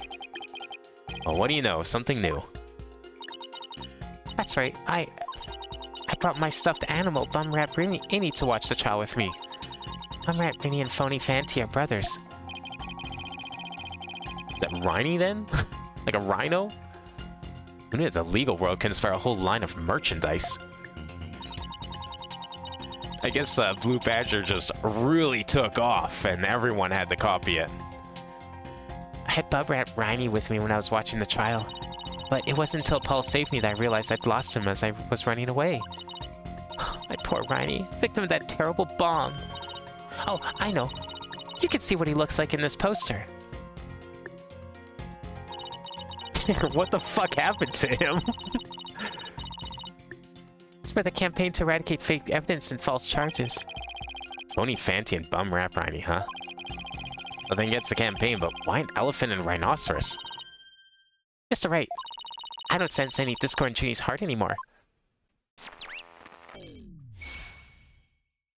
Oh yeah, did he have the tail? I wasn't paying attention. Let's see. Oh, it's not on our court record yet. So I guess that means we managed to draw out all of their testimony. That's right. I'll just make an update with the new info and we'll have the whole picture. So do you think your new testimony will help? Absolutely. I don't know what I would have done without you, Athena. So Bum Rap Riney was in that courtroom when the bomb went off. Now that we know that, it changes the meaning of that other piece of evidence. All I have to do is present it at the right statement.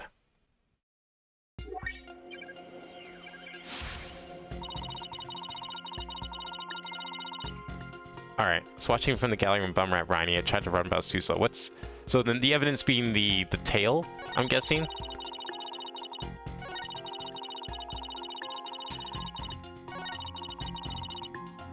Okay, so it's gotta be the first one, because that one actually shows. Objection! This is a lot more complicated than previous games. We got like pictures and emotions to deal with now.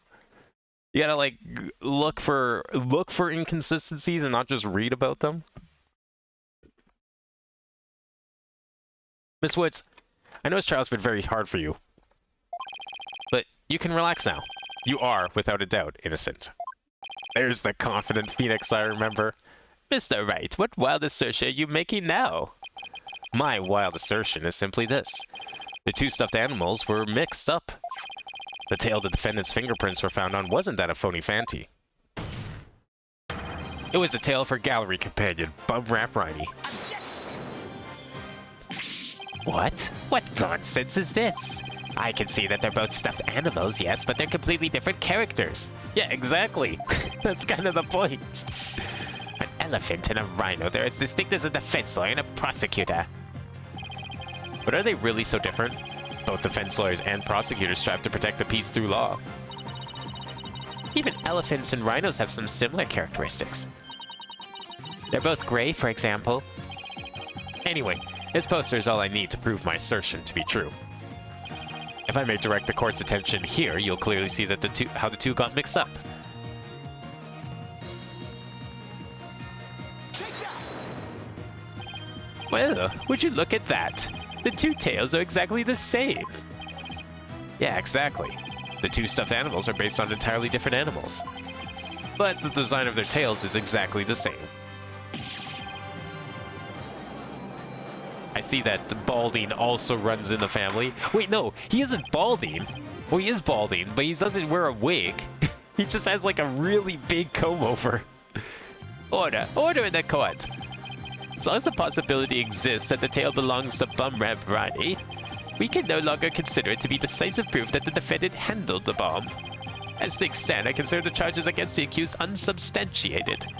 Wouldn't you agree, Mr. Payne? Oh, Yes, of course, Your Honor. It was great, Mr. Wright. You turned things right around. Yeah, it's not over yet, but at least we managed to hold out this long. I believe that brings our proceedings for today to a close. And Mr. Payne, I'm afraid you have some serious investigating ahead of you. Yes, Your Honor. Very well. Let us reconvene tomorrow. Court is adjourned. Wait, what? Actually? What's this a trial case? What do you mean it's done? Oh, do we get an investigation tutorial in the first case? Is that what we're gonna go do? That was so exciting, boss. We did it! True to form, you managed to just barely pull it off at the very last moment. True to form? Gee, never knew you had such a glowing opinion of me. Thank you for everything you're doing. You did great, Miss Woods. You really stuck it out. And you got really brave at the end, just when we needed you most, Junie. Thanks to you, we were able to turn things around. Well, you were the one that gave me that courage, Thena. Really? Thanks. So, be honest. Was I any help at all? Of course. And without you, we would have never gone out of that tight spot. That's good to hear. I may still have a lot to learn, but you can bet I'm going to give it my all. I'll be so good that one day you'll call me your partner. That's what I like to hear. Analytical psychology. The ability to solve the riddles of a person's heart. I think his true potential is beginning to really shine through now. Hey, where's Apollo anyway? Good question. I almost forgot about him. Wow, great boss. I assumed he'd still be here in the lobby. Oh, I know. Maybe he's still in the courtroom number 4. Courtroom 4? What would he be doing at the scene of the explosion? When I came out to the lobby to rest, I told Apollo about Bum Rap Riney. I told him I dropped Riney in the courtroom as I was trying to escape before the blast. And then Apollo said he had an idea where Riney might be, so we went to take a look together. Huh. I guess Apollo can be pretty nice when he wants to be. So you were looking for Riney together before you were called back into courtroom number 5? Yes. I had some time to rest, so I was able to go and look for him. But then they called me back into courtroom 5 to testify. Apollo insisted on staying there, though. All those entries? I wonder how he's managing. I think Apollo might have figured out something out. Wonder what it was. He told me, I'm going to look for evidence to clear your name, Juniper. Just maybe. He found some new piece of evidence? Anyway, we better go and get him. Good idea. I can't believe they never did this any sooner. Making the first trial, or the first case, an actual case, and then being able to tutorialize all parts of the game at once.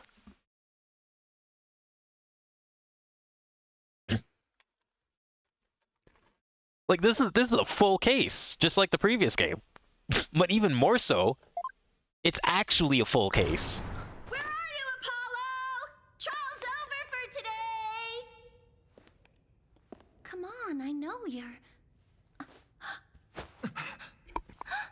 No. Oh shit, he's dead! I guess that's why it's called Dual Destinies.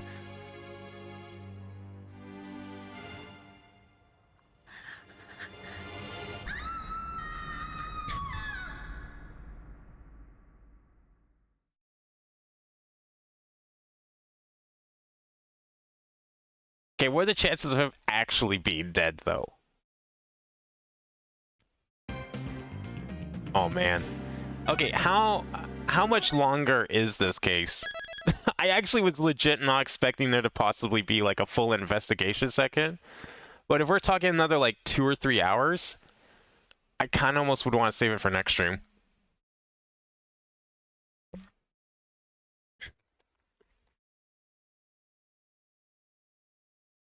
Like, I'm guessing we're still going to get a full other day and stuff. No investigation, just another day in trial. Alright. You know what? We'll continue. Let's see if we can finish it then. Let's go. Damn. And here I was hoping we'd get an investigation. I guess the tradition continues. It's okay. This game has like 6 cases, so lots of time for that. Hey, Crafter. How's it going? Welcome back. Isn't exactly how I envisioned the second day of this trial to start. But given how things ended yesterday... Good morning.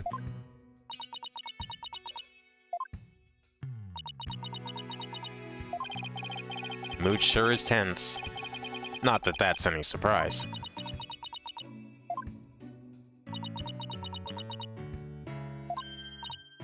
Oh, hey. Did you read the paper this morning, boss? Huh? The paper? That came out of left field. You didn't read it? Then you don't know the big news. Somebody spotted an abominable snowman way up in the mountains. Tell me you know the difference between a paper and a tabloid, Athena. It might show up in the forest where you live, Junie. So you better watch out, okay? I wonder who wrote that article. Think we know him? Either of them? You really should read the story for yourself. I couldn't even begin to do it justice. Justice?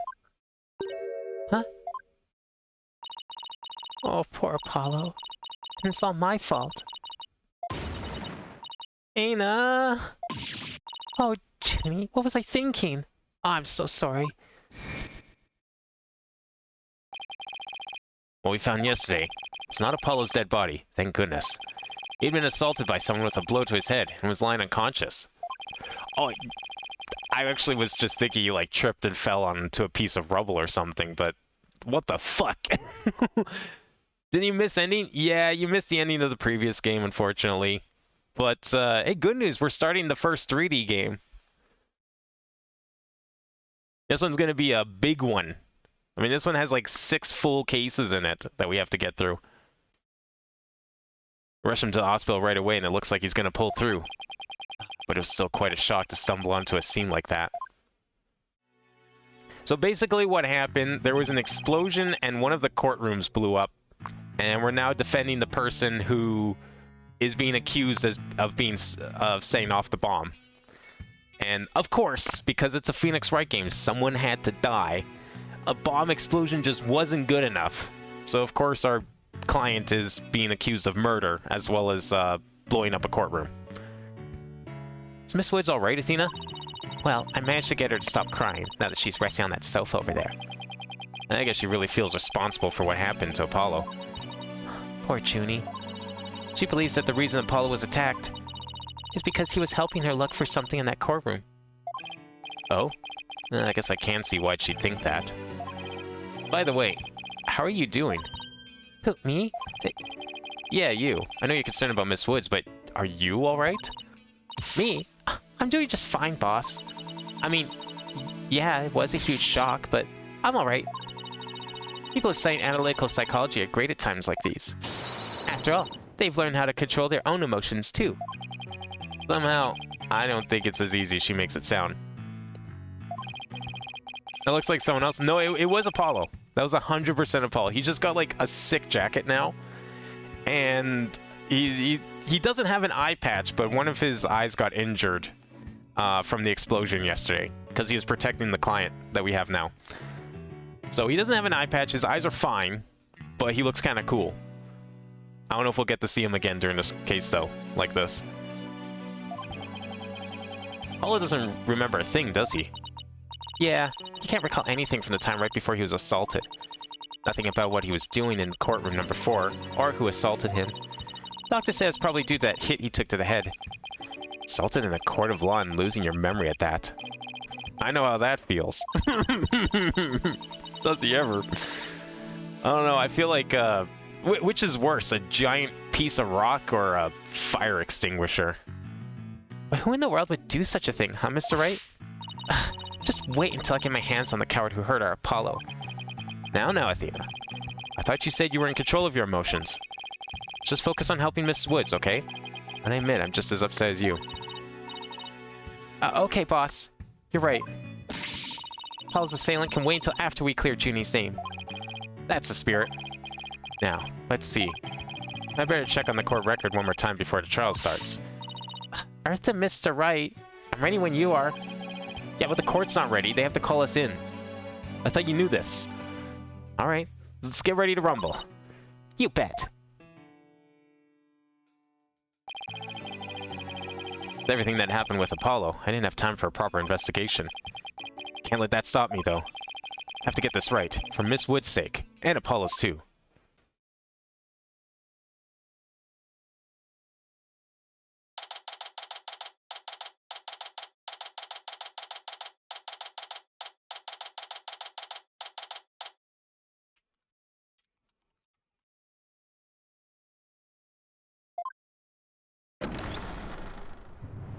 Can't wait till we see why Paul's that sick coat. Oh, is there like a big plot reason for it? I figured it had to be something for it. But you're playing it up like there's like, it's actually a big deal. Court will now reconvene for the trial of Juniper Woods. It looked like the kind of coat like a general or someone kind of high ranking in the army would wear, if I had to be honest. But considering it's only been 2 years since the last game and he's still a lawyer, I don't think that's the reason of the coat. Prosecution is ready, Your Honor. Defense is also ready, Your Honor. Now then, I believe I instructed the prosecution to further their investigation. Were you able to locate the remote switch in question? I'm afraid the remote switch is still missing, Your Honor. I must say I'm disappointed, Mr. Payne. Not angry, just disappointed. I apologize, Your Honor. Ha! Looks like the prosecution is just as unprepared as I am. There is a separate matter, however, that I would like to bring up during this trial. A separate matter, you say? And what might that be? I assume you are aware that another incident occurred during yesterday's trial. I'm speaking, of course, of the assault on Mr. Justice in the ruins of courtroom number 4. Oh, why is he bringing that up? Yes, what a truly harrowing experience it must have been. Poor Mr. Justice. At the time of the attack, Mr. Justice was not alone. He was with the defendant, Miss Juniper Woods. He isn't going where I think he's going with this. Is he? The prosecution wishes to indict Miss Woods on the charge of Mr. Justice's assault.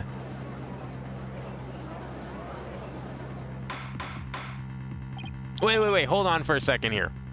When it pans over to the defendant bench and it shows Phoenix, and then it pans back to Payne, why don't we ever see Athena? Why is Phoenix standing on the side closest to the doors when he's speaking, but during that pan over, Athena was standing closest to the doors? Order in court. Mr. Payne, the incident under deliberation here is the courtroom bombing. The assault of Mr. Justice has nothing to do with this trial. Ah, but I believe there is a connection between this case and Mr. Justice's assault. Please take a moment to consider these facts. Both events occurred in courtroom number 4. This is the location in courtroom number 4 where the unconscious Mr. Justice was discovered. As you can see, it's quite close to where Detective Arm's body was found. What does that have to do with anything? wait, if anything, you should be saying that Arm was the one that assaulted Justice. Question is, why didn't the culprit feel the need to maliciously attack Mr. Justice? Why indeed. What do you believe their motive to be, Mr. Payne? I believe Mr. Justice found something in that courtroom when Miss Woods was with him. Evidence that figured her as the perpetrator of the bombing. You mean you found some incriminating evidence? Precisely. And so I surmise that the defendant picked up a piece of rubble and hit Mr. Justice on the back of the head in order to silence him. So all we have to prove is that he did not pick up any evidence, basically, is what you're saying. Jeannie would never do such a thing. She was devastated when we found Apollo hurt like that. Miss Sykes, please control your outbursts. It is the prosecution's belief that by deliberating on Mr. Justice's assault, we will draw ever closer to the truth of the courtroom bombing itself. Very well. Miss Woods is hereby officially indicted on the charge of assaulting Mr. Justice. What? Why are you listening to Mr. Topay over there? Although, considering our conversation yesterday... I think Apollo might have figured something out. Wonder what it was. He told me, I'm going to look for evidence to clear your name, Juniper. Maybe the two incidents really are related after all. I would like to start by hearing from the defendant herself. Very well. Bailiff, please bring Miss Woods to the witness stand.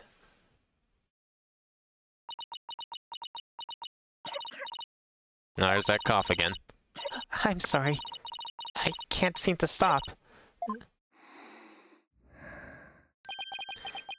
Miss Woods. Guess she's still really upset about Apollo. Miss Woods, you went to the ruins of courtroom number 4 with Mr. Justice, did you not? Yes, I did. Good.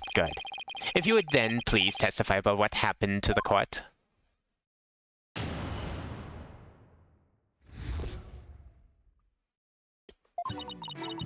During the trial yesterday, I was overcome by a fit of coughing.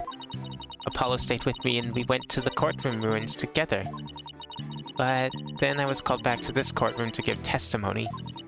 Apollo insisted on staying behind in courtroom number 4. I swear I didn't attack Apollo. Why would I ever hurt such a kind person? So Mr. Justice stayed by your side while you were feeling unwell? What an admirable young man. I thought his loud voice was his only outstanding feature. He may look like a little imp at times, but Apollo can be really nice too. Hope she didn't hurt her wrist backhanding that one out. But one has to wonder, why did Mr. Justice stay behind in the ruins? I think Apollo might have figured something out. Something? What kind of something? Something to do with the courtroom bombing kind of something, I think. Oh, new evidence for the case, was it? That's a very big kind of something indeed.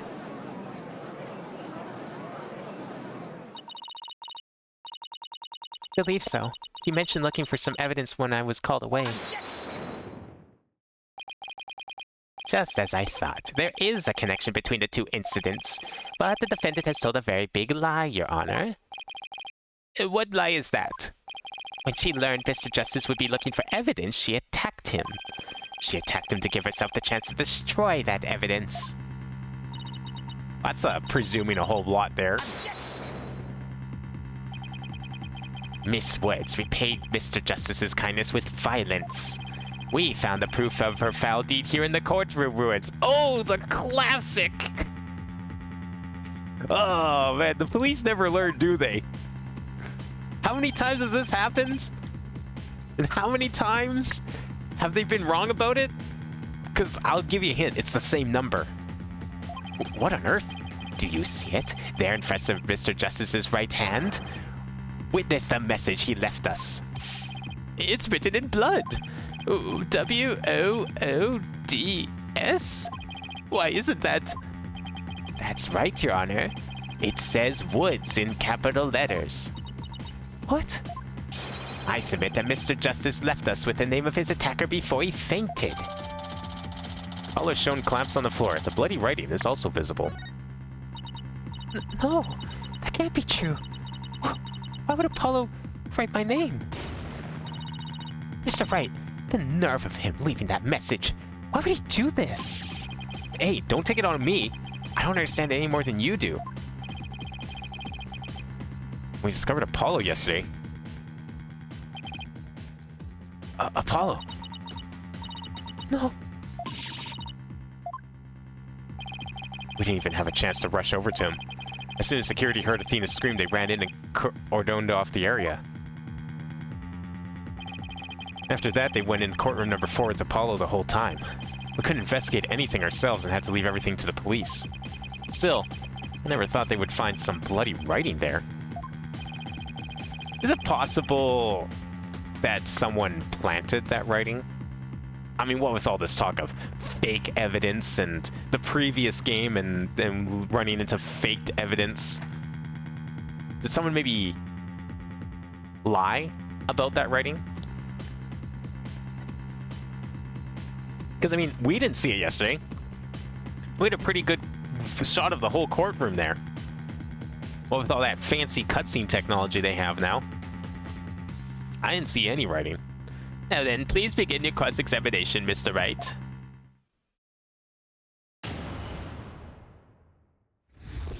Wait, look at the pic? Yeah, let's take a look at the pic. Now that we have a chance.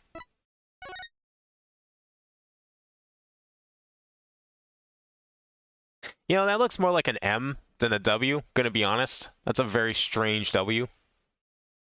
But I guess it could be a W. None of the other letters really look right, but what's that cutoff bit here?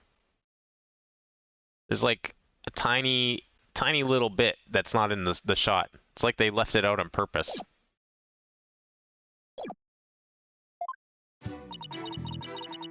Yeah, I mean, the O's and the D and the S look okay. It's just that W that's kind of throwing everything off. It's a little off. I want to press it. Hello, go back. Hold it! Do you always cough when you get nervous, Miss Woods? Yes. Mr. Wright, please do not make Miss Woods nervous by pressing her so ruthlessly. But that barely even qualified as a quasi-question. Let's help her relax with a little small talk before we dive into the cross-examination. You know, ask her about her hobbies and her crushes and stuff. Crushes? Really? I don't know about this. Yeah, I'll leave that to you, Athena. I think Phoenix is a little old for that kind of talk. Hold it! Why exactly did you go to the courtroom ruins? We went to look for my medicine. To stop my coughing. Your medicine? Why would your medicine be in courtroom number 4? I dropped it in the heat of the moment. Bumrap Riney, he was keeping my medicine safe for me. He has a little compartment that I can put things in, you see. And Phony Fanty has the same kind of pocket. That's where the bomb was inserted. Wait, how big are these stuffed animals? I guess it seemed pretty big in that one picture we had of her holding her rhino. Because I'm just thinking, like, you look at that bomb, and if it was inside a stuffed animal, that's a pretty massive stuffed animal.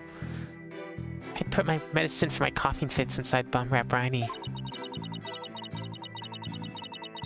I mean, yeah, that's the size of the bomb is 10 by 10 cubed, but Like, that means the stuffed animal has to be at least, like, almost twice that size to hold it. When I told Apollo, but he said he'd help me look for him. There was so much rubble in there. I was worried, but there was no rubble or anything in front of the witness stand. So when we got inside, Apollo went straight there and started looking for my Ronnie in that area. It was so nice of him to do that for me, in spite of all his injuries. Apollo was so strong and kind, just like the trees of the forest. The way she makes him sound, you'd think Apollo was some kind of ancient god. Oh, wait. Hey, you realized it too, didn't you? So that's why you went to the ruins. I see. That seems to be quite an important fact. And please add it to your testimony, Miss Woods.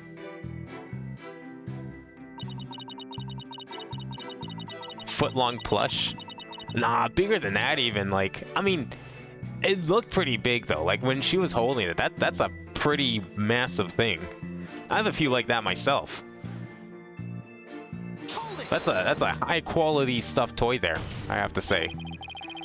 You know, if it was just for a promotional thing, that's like going above and beyond. Really want the kids to buy those ones. Area around the witness stand. Are you sure about that? I'm sorry. Did I say something wrong? No, of course not. I was just testing my hearing. Must not upset her. Must not upset her. Yes, I'm sure that's where we searched first.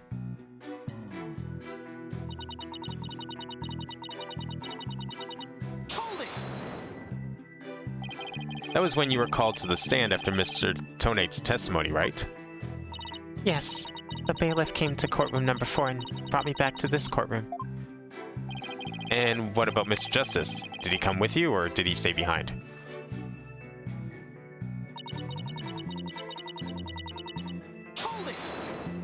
So how could she have assaulted Apollo if she was in here giving testimony? I'd better not ask her about Apollo. I know.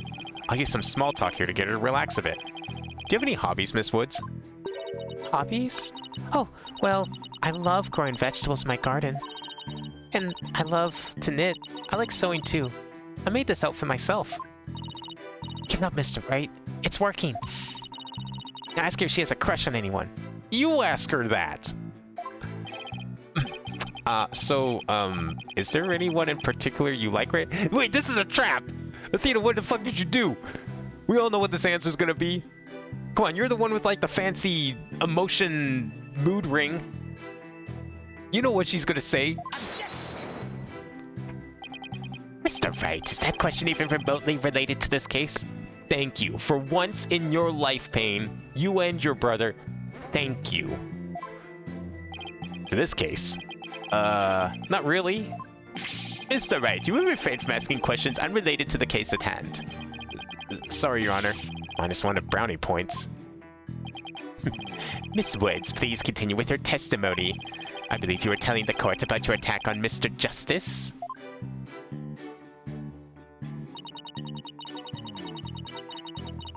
I don't see how she could have. The timeline doesn't, at least from my understanding, doesn't seem to be lining up.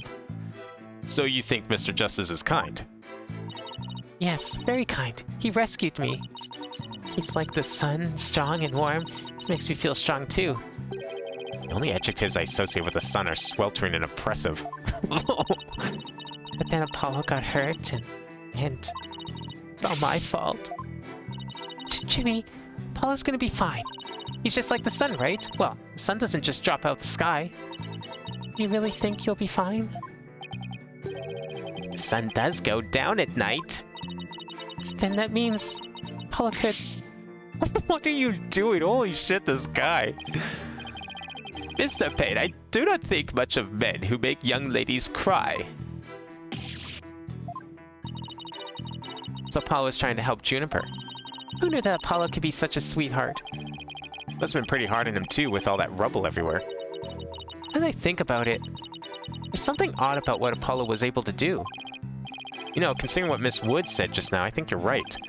That courtroom is in a very unusual state, after all. Which leaves the million-dollar question, what would explain this contradiction? Anyway, let's see what happens when I present what I suspect is our answer. Why not just confirm with the bailiff who escorted? Yeah, where is he? Where's Meekins? Is he still working as bailiff these days? Or did he get fired after that whole blunder like 9 years ago?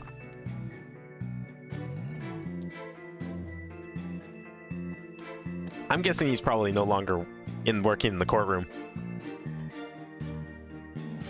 Alright. During the trial yesterday, I was overcome by a fit of coughing. Apollo stayed with me. We went to the courtroom ruins together. Apollo started looking for bum rap Ronnie near the witness stand where there was no rumble. We have this picture here of the courtroom. Okay, so this is what we saw. Isn't that like rubble right there in front of the witness stand? Objection! I wonder if this game's gonna pull fast ones like Apollo Justice did, where the music fades out, but you still get it wrong.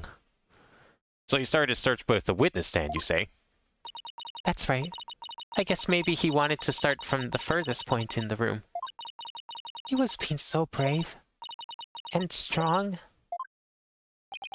But that's odd. Under the circumstances, he shouldn't have been capable of that. But he was, and he still is. You might not look it, but he really is brave. And kind too. No, that's not the part I'm finding fault with. Someone has a crush on Apollo. What you're claiming is something that no one should have been able to do. Well, not unless you had like a team of demolition crew or something to clean up the rubble. But I should think that anyone can be brave and kind if they wanted to be, Mr. Wright. True, anyone can be brave and kind, but if you would please take a look at this diagram. With the courtroom in this state, how is it possible to walk up to the witness stand? Oh. I see your point. The rubble blocks off access to the area around the witness stand. Does such a tiny inconsistency even matter? Perhaps the witness is simply misremembering it. Great. Now I'm not so sure it matters. A real man doesn't make mountains out of molehills, you know. That's precisely what Mr. Wright does best.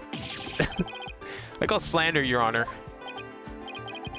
So is it really impossible to approach the witness stand? I have to say, it's a bit hard to tell with any accuracy from just this diagram. Mr. Payne, do you have any other photos of the crime scene? Let me see, Your Honor. Ah, yes, I have one more. Here it is. It's a more pulled back version of the photo I presented before. Oh, so it wasn't rubble, it was the case. That had the bomb in it.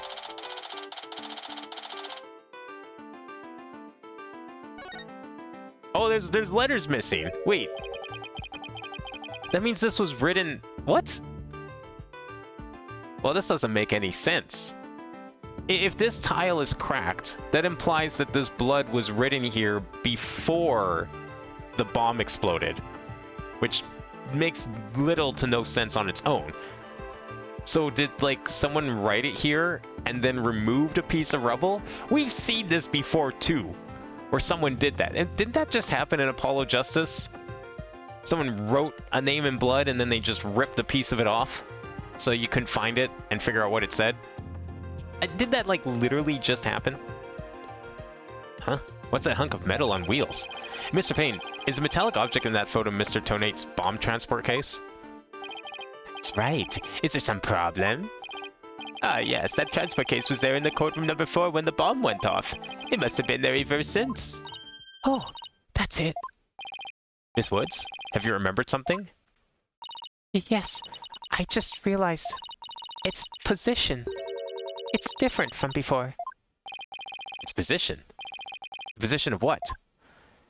The position of that big metal thing.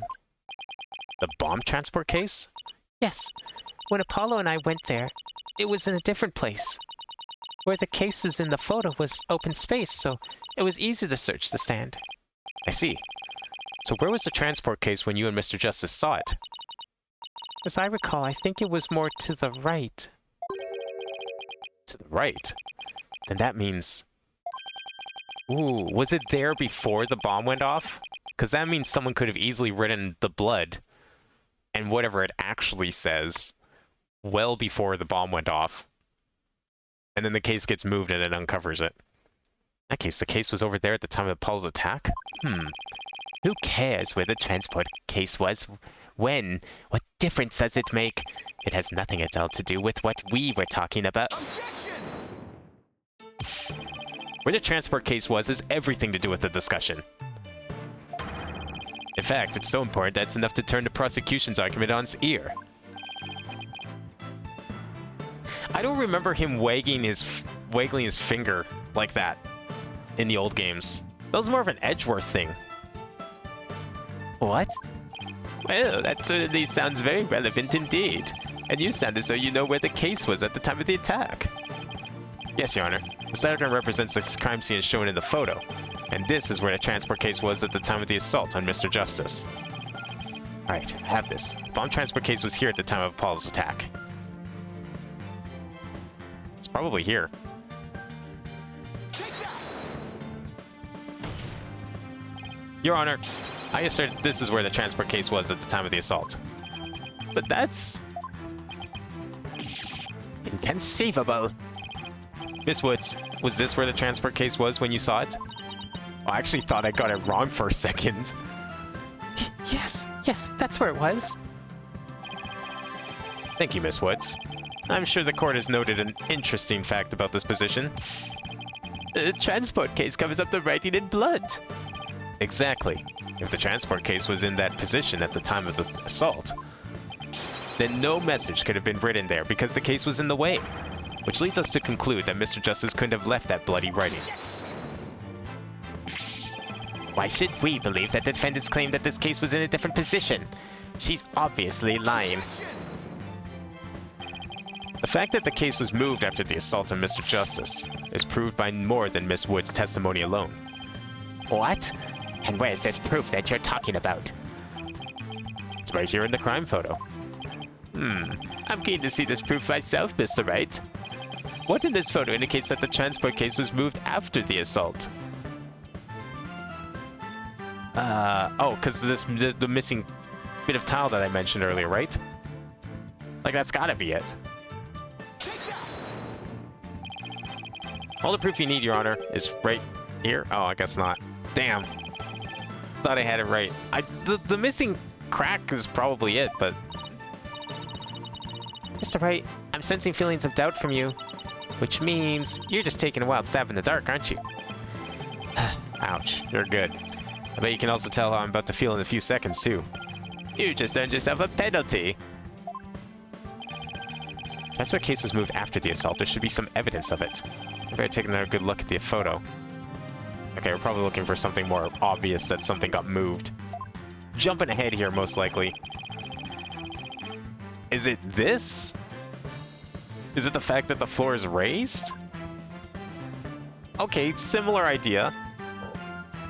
I was thinking like, oh, the letter's missing. We're gonna talk about the blood. No, it's way too early for that. It's gotta be this. You can't move it because it's like right in the way of the wheels. The tracks go right through it.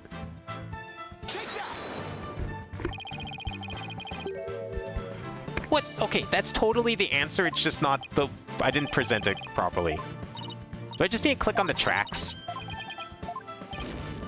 Fine, I'll just click on the tracks.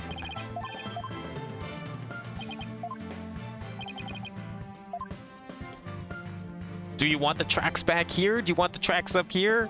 Oh, wait. It's right here. Never mind. I didn't see that. That's my bad. I didn't see it running over his bandages. Please take a look at the mark that runs over Mr. Justice's bandages here. I see it, but what is it? This mark was made by one of the casters from the transport case carrying the bomb. As the case was moved, it ran over his bandages. In other words, the transport case was originally to the right of Mr. Justice. Then, after Mr. Justice was assaulted, the transport case was moved. What? Just as Mr. Woods said, the case was covering the writing at the time of the assault. Therefore, it was impossible for Mr. Justice to have left that message in blood. Case would have been in the way. How the hell would he have written it? You did it, boss. It was a real nail biter, but you pulled it off. Yep, that should bring down the prosecution's claim like a house of cards. Man's still got poker on his mind. It's been 2 years. Let it go. Order in the court. Mr. Wright, that was a very clever deduction. I was nothing, Your Honor. Nothing but pure genius. Take that. Boss, I'm sensing a definite smug and braggy vibe coming off of you. I have just one question, Mr. Wright. Yes, Your Honor? If Mr. Justice didn't leave this message in blood, then who did? Huh? What? Even Payne's like, oh. Well, looks like I should have taken that train of thought through to the last station. Well, well, I've heard a lot about this. So this is Mr. Wright's famous bluffing technique, is it? Ah, this feeling, it brings back memories of the old days. Back when you carved out a name for yourself by bluffing your way through thick and thin. Gee, Mr. Wright, Judge kind of makes you sound no better than a 2-bit con man. We don't talk about those days, okay? This is the new and improved Wright. We're beyond that sort of thing. We only make accusations with confidence now. You made your argument with such confidence, Mr. Wright. Now I'd like to hear your answer with just as much confidence. Hey, until the judge asked the question, you didn't catch on either, Buster. What now, boss? I hope you didn't bluff your way into a corner. Think, Phoenix. Think. There must be a way through this. I have to dig my way through the truth somehow. Who could have written that message in blood? Well, the culprit, duh. They would have had. They moved the case and then they took some blood. This happens every time. Like, it can't be anyone else. Apollo didn't leave that bloody writing. Maybe it was Apollo's attacker who wrote it and made it look like Apollo did it. That seems like the most reasonable explanation. Oh, wait a minute. I just realized something, boss. What is it? Look at the amount of blood in the photo. Doesn't it look like Apollo bled very much? I wonder if it's even possible to write out Woods with just this much. Hey, you're right. Good thing Apollo didn't lose that much blood. That might be a factor in why he survived the assault. And since it was so little blood, that pretty much rules out his attacker, huh? I guess so. But if it wasn't his attacker, then who else could it have been? Who could have written that message in blood? Well, it's not Apollo. It's not his blood. Did someone, like, go over to the body, take their blood, and then writ it? Maybe? Or is that what how we're doing this here? Is that the logic we're going with? It's like, it was her, but it was someone who took her blood, so it was not really her doing one of those things? Because, I mean, I don't know how else this could be. We have no reason to blame this guy, despite the fact that he's obviously the culprit for all of this. So it's got to be this one. To be honest, I don't actually have any real proof of this. But I've come this far. There's no turning back now. Besides Apollo, there was one more person who shed blood at this crime scene. A person who shed blood? You don't mean... Oh, but I do. I believe it was Candace Arm who left behind this message in blood. What? Oh, maybe she actually left it herself. I guess that's possible. If it was, like, written a while ago, it could have been written before the explosion went off, or was about to. Or, like, all the rubble was falling down. Because that would explain why there was the missing piece of the writing in the corner there after the S. What? Detective Arm? Are you sure you know what you're doing here? Not really. He's been doing this for 10 years and he's still unsure. What kind of ridiculous assertion is that? If you had said the attacker left a message to throw people off, it might have made sense. At first glance, that would seem to be the reasonable explanation. However, Apollo didn't shed enough blood to write such an extensive message. Uh-oh. Ah, I see. Even the photo makes it clear there wasn't enough blood to write all those letters. And Mr. Justice did survive. I suppose he didn't bleed very extensively in that case. But why would Detective Arm write the defendant's name? There was no connection between the two whatsoever. That's true. It does raise a lot more questions than it answers. And I even know the lady who was killed. I admit the investigation didn't turn up any connection between the victim and defendant. They never even met each other. That's very true.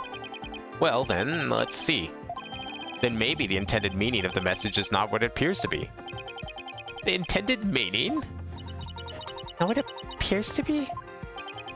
Maybe the message was not intended to be woods. Coming from you, that's quite the bold statement, Mr. Wright. Oh, come on. You've been the judge on all of his cases. You know by now that there's been how many writings in blood? And how many times were those writings not the culprit's name? And how many times were they either A, misinterpreted, or B, incomplete? You wish to assert this bloody writing could have some other meaning? Yes, Your Honor. Something I pulled out of a wormhole. Could turn out to be true, right? It clearly says woods, as anyone can plainly see. What other meaning could it possibly have? But Candace Arm was a detective. Maybe woods will only mean something to the police.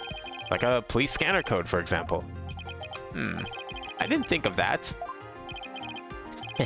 You may have checked his honor, but you'll never get the best of me. I have a thing for studying on the weekends, as you may have already guessed. And there is no such radio code as woods in this state, dear Mr. Wright. Is that a fact? Don't look at me. I know as much as you do about police codes. Enough of this. I was quite taken with the defense's new theory. But if they can't substantiate with anything, then I must end things here. No. Please wait, Your Honor. Very well, but before we discuss this theory any further, I demand a plausible explanation. So, Mr. Wright, what is the true meaning of the bloody writing? Well, I believe it's... And no stalling. If you can't come up with an answer quickly, I will declare this discussion officially over. I'm in trouble now. What other meaning could it have besides the obvious one? Maybe it means something in another language? Or maybe it's a code? Think, Phoenix. You can do this. Which piece of evidence will tell us what the words woods really means?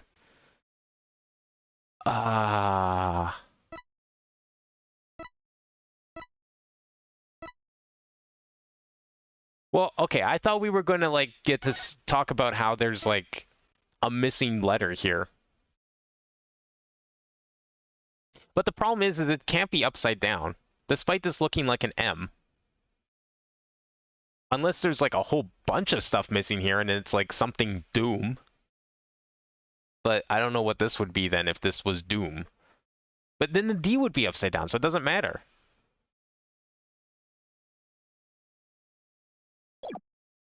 Okay, what would it really mean then? Unless it's this? But there's only... Nothing really looks like a D, or W, or an M.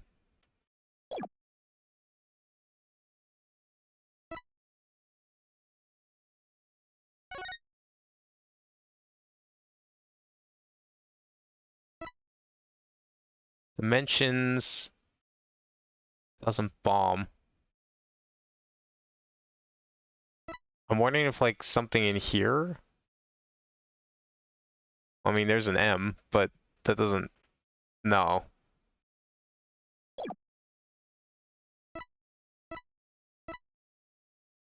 Switch? This piece of evidence will tell us what the word woods really means. How is this, like, the first trial and I'm already stumped? It's not woods. There's more to it than that. I feel like it's got to be this. It's the only other thing with writing on it. The bomb transport case? I've had it up to here with your shenanigans, Mr. Wright. Take a look at the numbers on this case, Your Honor. L10015R. Doesn't this string look vaguely familiar? L100... What does that have to do with anything? What could those numbers possibly have to do with the case at hand? Now please take a look at the bloody writing shown in the crime photo. That doesn't even, like, I still don't see how that looks even remotely similar.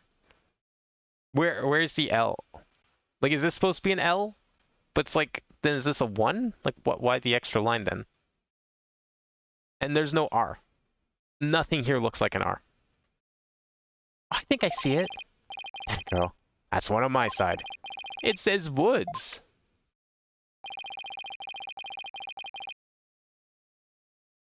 Why does the box remind me of that one box from World Ends With You where you have to open it with beat? I don't know. I'm not sure what that box looks like. Does it like look similar to this one? I feel like I've seen a similar box in a lot of soft sci-fi kind of games. Probably saw a box like that in Xenoblade X, probably most likely. Or you could say it's a horse of a different color, Your Honor. The first character isn't a W. It's actually an L in the 1. Next to are zeros. That is the strangest looking L I've ever seen in my life. I would never consider that an L. Why is the L this way, but then like, okay, so that's a 1, you know, it upside down, but like, then why is the 1 upside down? Why is the L right side up, but the 1's upside down? Well, I can't wait to see how he explains the R, because I definitely don't see an R. Next to are zeros. Oh, my goodness.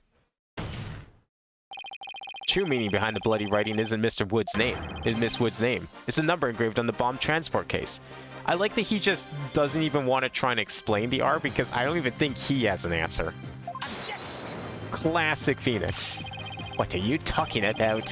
The next part doesn't make any sense. The next number is a 1, but the bloody writing says a D. Objection! Yeah, where's the R?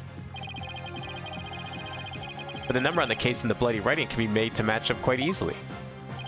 This is how the number on the transport case can be made to match the bloody writing. What? Erase things? Why are we erasing things? Why did you write them in the first place? Alright, what's the number again? L10015R. Okay, so the S could be a 5. That's fair. I can see that. Why did you write an extra letter thing around the thing? I didn't know we were playing Lingo. That's not till tomorrow. Wait, 2 lines or 1 lines? Hang on. Let me just double check there's nothing else I'm missing here. Like, the 1 is upside down, though. That's the part that's, like, fucking with me. I don't understand why the 1 would be upside down.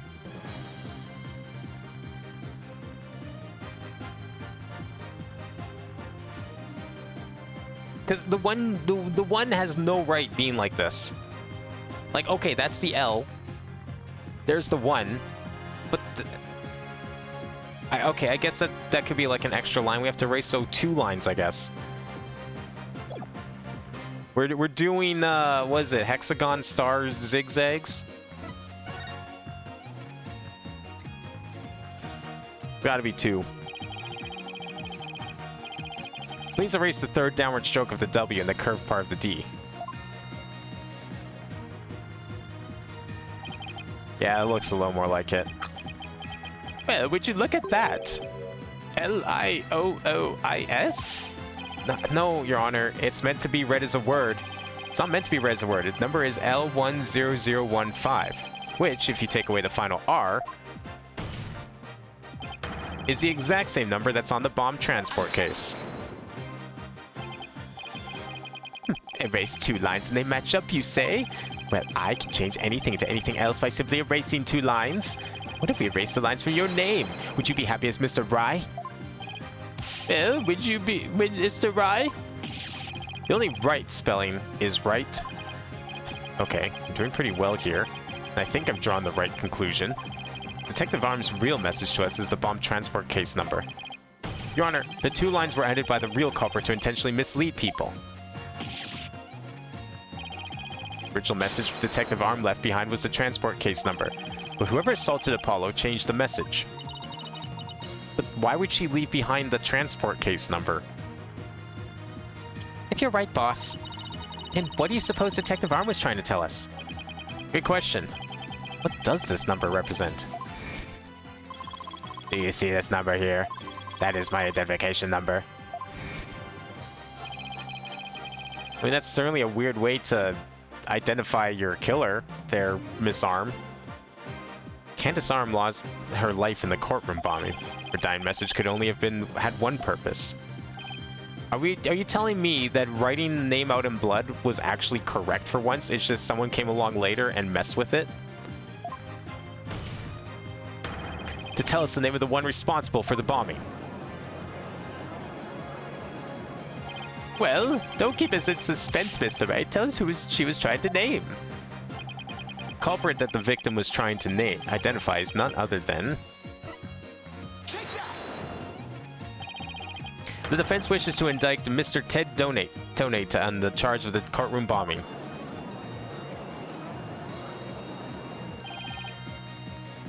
Ted Donate? Apparently, disabling bombs isn't Mr. Tonate's only specialty. Somehow the victim must have realized that he was the bomber. So when she was caught in the blast, she left this bomb transport case number as her dying message. She used Mr. Tonate's own ID number to finger him for the crime. Why would anyone go out of their way to write an ID number? Wouldn't they simply write the person's name? He's got a good point there. What do you have to say to that, Mr. Wright? Is it fewer strokes to write the number, maybe? Only Detective Arm would know the answer to that, but allow me to offer a theory. Perhaps Detective Arm could recall Mr. Tonate's name in the heat of the moment. As I recall, this was the first meeting between the two. It's entirely possible they wouldn't have been familiar with each other. Or maybe using ID number was a way to hide its true meaning from the real culprit, thus lowering the odds that they would erase the bloody writing. I mean, possibly. But no matter the reason, the important thing is the meaning behind her message. Back in Maine, she wrote Mr. Tonate's ID number. Just one moment here. There hasn't been any proof yet that it was indeed Detective Arm who wrote it. The bloody writing wasn't found during the investigation after the blast. If Detective Arm had left a message, it should have been found at that time. Objection! Naturally, Mr. Tonate hid it before anyone could discover it. And there's a simple explanation for how he was able to do so. What? Mr. Tonate was able to cover the message up because he was the first to find the body. He said so himself. First person to discover the bloody writing was Mr. Tonate himself. I was the first one on the scene after the explosion. I went there to ensure safety, but I ended up discovering a dead body. When Mr. Tonate saw the victim had written his ID number, he used the bomb transport case to cover up the bloody writing as a stopgap measure. Oh, so that's why the message in blood was under the transport case. He didn't have enough time to try and scrub away the writing. If he didn't report the body right away, he would have looked suspicious. So those letters lived on to serve another function, when Mr. Tonate used them in another incident. Oh, the assault on Mr. Justice. Exactly. Mr. Tonate hit upon a plan to use the bloody writing for his own purposes. So he didn't clean it away. Instead, he made it look like Mr. Justice wrote it. Adding 2 lines to the writing that Detective Arm left behind, he changed the meaning of the message. And there probably was just enough blood from Apollo to add those couple extra lines. Made it look like Mr. Justice was accusing Miss Woods of the attack. So that means the only person who could have altered the bloody writing was the courtroom bomber.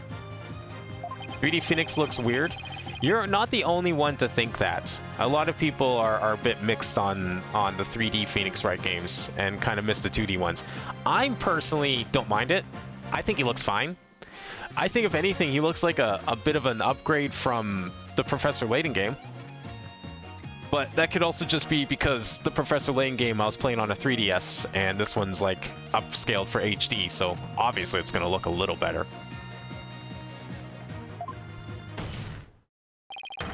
He looks like he's going to look at you, then just tell you your full legal name. Well, he is a lawyer. That's kind of his thing. That person is Ted Tonate. See? That's what he's doing right now. He's looking at someone and saying a full legal name.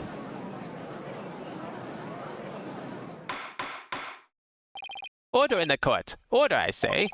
Looks like we'll have to hear from the bomb specialist himself. Mr. Payne, please have Mr. Tonate take the witness stand. Yes, Your Honor. That was great, Mr. Wright. Just doing what I do best, which is flying by the seat of my pants. He's your second favorite lawyer? Who's your first? Dismantling the case is yours. Do you think you can handle it? I look forward to seeing you try. Finally drawn Mr. Tonate back onto the witness stand. Looks like you'll get your wish, Goggle Man. Watch me take your lies apart. Apollo's your first? Yeah, Apollo is pretty cool. I do like him a lot. I wasn't sure how much I would miss Phoenix, because it's like, we played 3 Phoenix games, then we played 2 Edgeworth games, and then we played an Apollo game. It's like 3 games without Phoenix in it. Well, mostly without Phoenix. But no, Apollo was good. I liked him. I hope he shows up a lot in this game. Mr. Tonate, I'm afraid we have a few more questions for you. I understand the situation, Your Honor. I was keeping a close eye on the proceedings from the gallery. The allegations are all laughable. Objection! Whoa, okay. I would be laughing if I were you, Mr. Tonate. The message in blood matches your ID number. Now look, there it is, right there. The same ID that is there on the bomb transport case. Such a far-fetched theory. No better than a tangled ball of wires. I'll have them all untangled for you in no time at all. You're the first person on the scene after Detective Arm left her message in blood. You were the only one who could have hidden the writing, and then used it again later. I see, ×2. But then, let me ask you, do you have any proof that Detective Arm wrote that message? That's a very good question. Well, do you, Mr. Wright? Best way to prove that Detective Arm wrote that message is to... DNA, right? You can prove it's her blood, at least. Your Honor, I request that a DNA test be performed on the blood itself.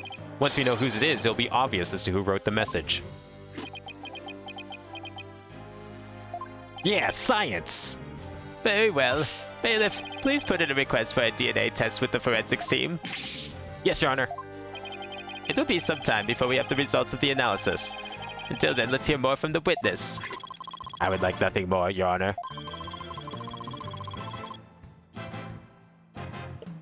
Sho Mina Mimoto? Is that from the more recent games? The like 19th century ones with Sherlock Holmes? I want the court to hear how ridiculous the defense's theory is.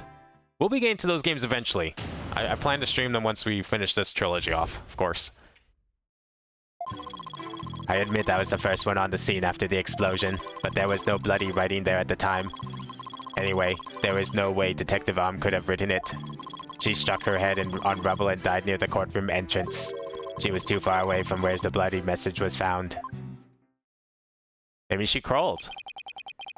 Might be a good time to review that autopsy report. So you're saying that the victim's body was nowhere near where the writing was? Precisely. It is as plain as day that she could not have written it. It's true, that body was discovered near the entrance to the courtroom. Please have a look at the crime scene photo. As you can see, there is blood on the rubble near the victim's body. She must have died after hitting her head there. That does kind of put a wrench in things. I see. All right then, Mr. Wright, you may cross-examine the witness. Do you have what it takes to take my infallible testimony apart? You know, you should probably stop badgering the defense attorney, because it's making you look more guilty by the second. Hold it! Why were you the first person on the scene? Oh, he's from World Ends With You? Ah, okay. Is he like one of the playable characters in that game? As a lawyer? To secure the area.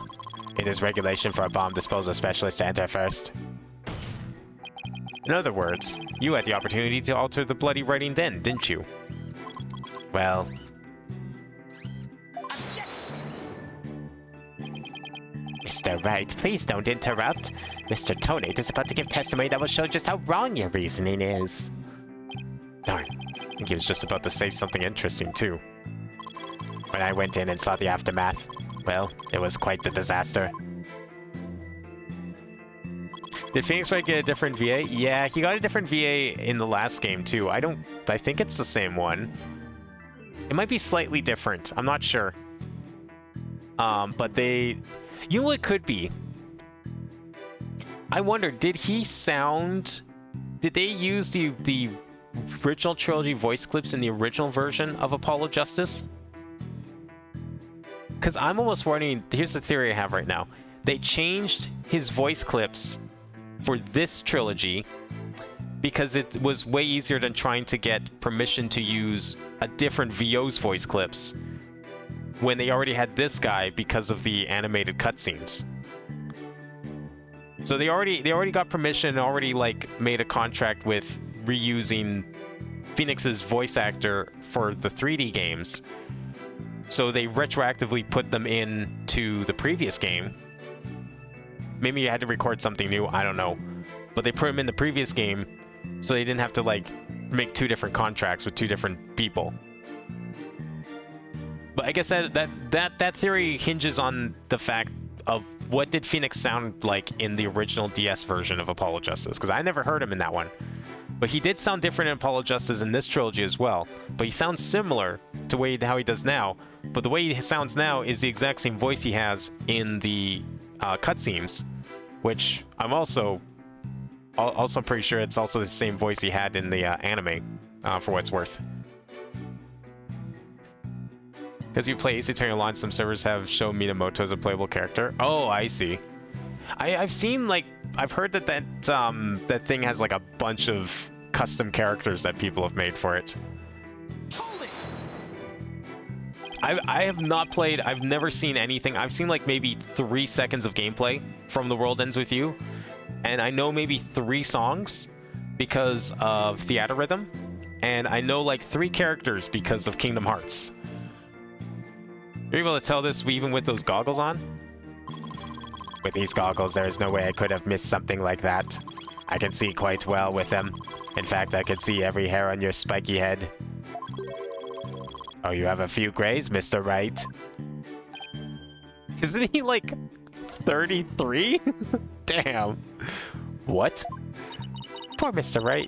You're always working so hard keeping our office together. Wait a minute, I don't have any gray hairs. Just kidding. I object to the witness's attempt to prematurely give me gray hair. Mr. Tonade, this court frowns upon untoward comments on a person's hair or lack thereof. I'm sensing a great wave of sorrow coming from the judge.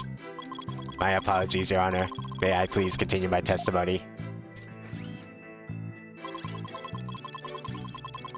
Is the web version better? Is there a non-web client? Like, can you download that game? I always thought it was just a website.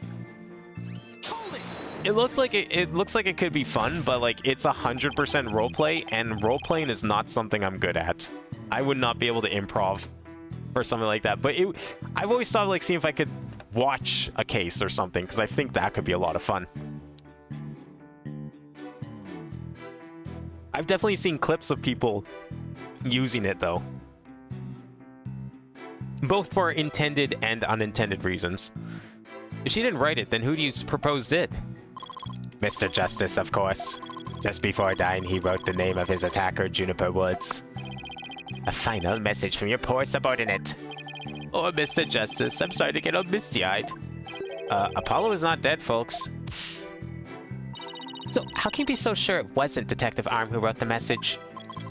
It is very simple.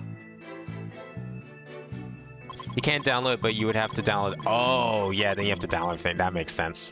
Yeah, that's inconvenient. Fuck that. Try to save a case if you want. That would be kind of cool. I just don't know if when I would have the time, unfortunately. Especially not this week, that's for sure. But yeah, I've thought about like just seeing... Like, there's like a browser, right? Like, you can go in and see if there's any cases running and just, like, join in to spectate one of them. Yeah, that would be something I should probably do, is just see if I can take a look at one of them, because it looks like it could be fun. If you have, like, 2 people that are really into it and, like, are great at LARPing, like, you could get a really good Phoenix Wright case going. Do you imagine she was thrown back by the force of the blast? A bomb can inflict damage not only from the explosion itself, but also substantial secondary damage from the blast wind. I'm pretty sure, I think I might have seen someone use a Danganronpa character. Yeah, like Crafter said, from what I understand, it's like, it just depends on if the server has it, because I know I've seen both the 3D models that we see here. I mean, hell, I'm pretty sure I've seen custom 3D models for what it's worth too. But people can also use sprites, so you could probably put in whatever you want, if you know how. Detective Arm unfortunately hit her head on some rubble. It's stated in her autopsy report as well. Cause of death, trauma to back of head. Ah, the autopsy report. I better take another look at that. Now do you see? Detective Arm could not have written that message. The reason for that being...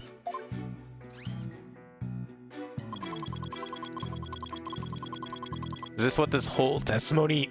Oh man. Reading this guy's fucking yellow dialogue is messing with me. I'm guessing this is what, like, holds his whole testimony together here. It's the idea that she's too far away. Isn't it possible she could have crawled to the area of the bloody message? Why would she do that, though? That seems weird. If that were true, then how did she return to the spot near the entrance?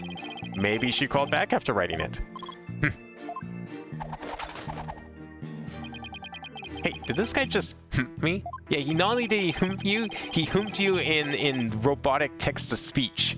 I don't even know how you would do that. Would you like to get down on the floor and give us a demonstration of your theory? Huh? No thank you. The victim's body and the writing are several yards away from each other. There's no way she could reach. Quite a conundrum. Does that mean something is off somewhere? There must be a contradiction. Maybe the body was moved? But that doesn't explain how blood got onto the rubble. What if that was done by the real culprit after the fact? If that's the case, then something about that might contradict the evidence we have. Wait, you mean like someone took the body, hoisted it up on the rock, rubbed it all over the rock, and then put the body down? No way. I don't believe it.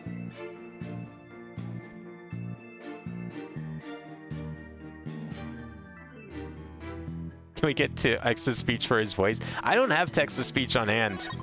I don't know how, if you can... Is there like the... I remember back on like XP, you had like the Microsoft SAM test thing, but I don't think there's anything like that on Windows 11. Okay, so no way Detective Arm could have written it. She had struck her head on rubble and died near the courtroom entrance. Or so he says. Let's take a look at that autopsy. Cause of death, trauma to back of head caused by impact with a flat object. A flat object. That doesn't look flat to me. Objection! That looks very not flat. You are a terrible liar, Mr. Tonate. Tonate. Take a look at the autopsy, specifically the part about Detective Arm's head injury. Cause of death, trauma to back of head caused by impact with a flat object. Yes, what about it? Now, take a good look at the bloody piece of rubble. It's sharp and pointed. Hey, you're right, boss. It is pointy. Just like your hair. That is odd, isn't it? What could be the meaning of this contradiction? I believe it means the victim did not hit her head on this piece of rubble. The bloodstain you see is just another fabrication. Its purpose is to mislead us into thinking the victim died near the courtroom entrance. Send me a website for TDS. Like, Corey, my whole lifetime I've done 2 cases on Ace Attorney Line. Really? How long's a case? Like, are we talking like it's like a full actual case? Is there like an investigation portion too? Do you have to go around and like talk to all the witnesses and try and pick up evidence? How does it even work? The only part I've only ever seen snippets of the courtroom parts. I thought that was the entire game. But if there's like a full like investigation feature too, that's sick. That's actually amazing. Someone has to like play it. It's basically online LARPing. You have people, that would be so cool. Someone's like playing as Phoenix Wright or whoever. They're going around, they have to talk to all the witnesses, and there's people there waiting to like talk back to them as the witness. You know, given like their outline of a script. That'd be so cool. Oh, it's just the courtroom part? Oh man, that'd be so cool. That'd be such like a great thing. Like honestly, like I'm surprised it's not more popular. Cause like it's just everyone loves that sort of thing. A lot of people love like role playing like that, and you know, real life LARPing is a thing too. That'd be such a cool interpretation of it for online. Are you claiming the culprit moved the victim's body? That's exactly what I'm claiming. The victim hit her head at some other location, most likely on the floor or some other flat surface, and this location was somewhere near where the bloody writing was found. In that case, she definitely could have written the message. Your Honor, I have the results of the bloodstain analysis. So, someone could make that a server for that? Wait, are you saying that, like, there was support? Like, potential support for, like, an investigation thing? It's just no one does it? Or is that just not built into the game? And it's just the courtroom, battles? Very good timing. Let's take a look. Can you have, like, someone play, like, the assistant role? And, like, talk to the lawyer?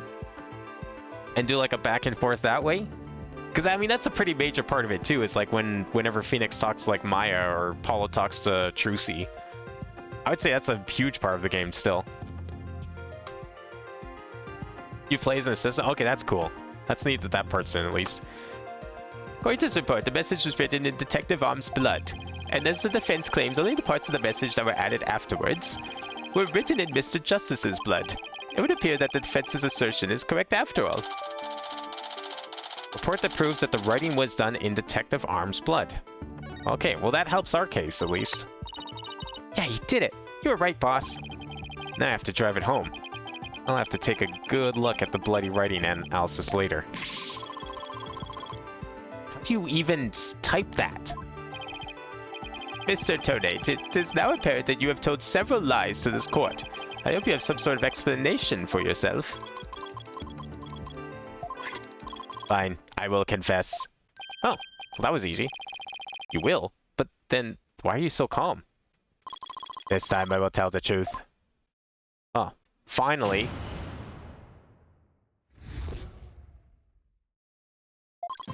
It is true that Detective Arm wrote my ID number.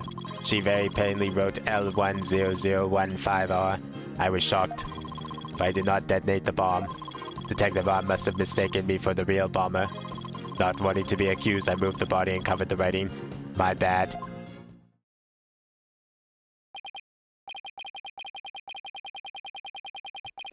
Okay, mister, I totally didn't set off the bomb. No, okay, the only voice I'll accept as like his official voice is Cat's. It needs to be the exact same text-to-speech synthesis that was used for the original Cat's meme intro from Zero Wing. Anything else is not canon. That's the only voice I could see being canon for him. I see. So it is your assertion that you merely moved the body, is that it? I would accept Stephen Hawking. Yeah, I was kind of thinking that first too, but then it hit me like, this guy's literally a bomb disposal expert, and the entire intro is just of talking about a bomb.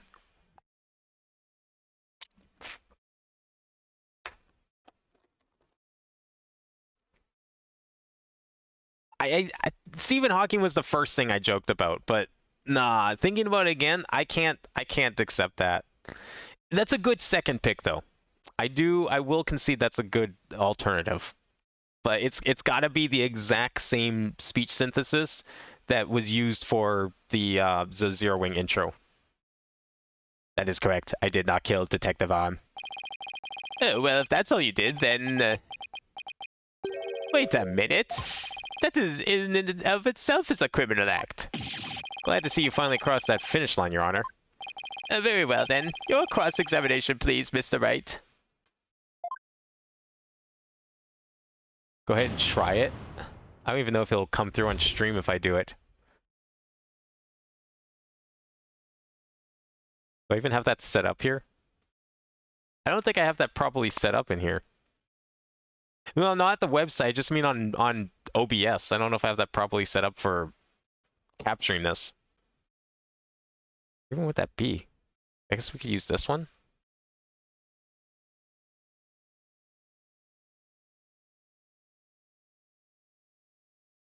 All right. We'll try it. We'll try for this one testimony. No, I just need to I found the capture I was looking for. I have an audio capture set for web browsers, so we're good. I just don't know how well it's gonna come through, but we'll see. All right. The problem is, in my mind, I feel like this is gonna have too much intonation. Like I'm picturing like a very flat, monotone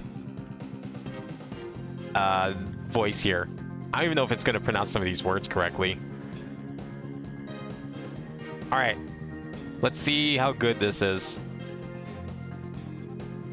It is true that Detective Arm wrote my ID number. Okay, you know what? That's not too bad. I'm kind of digging it. How did that sound? Did that come through okay? Or is the game too loud for it? We can probably turn it up slightly.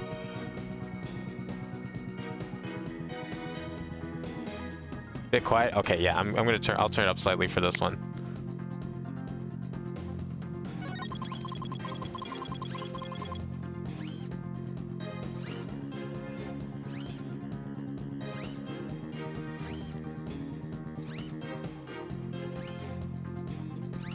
I have to make some like concessions to hopefully try and get this to say things the way they should be.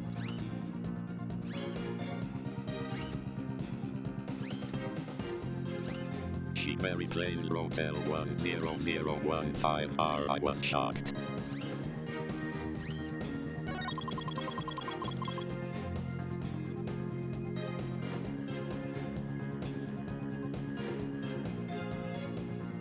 But I did not detonate the bomb.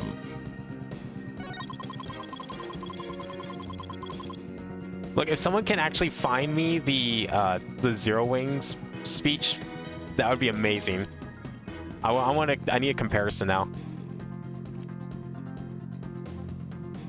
Detective Arm must have mistaken me for the real bomber.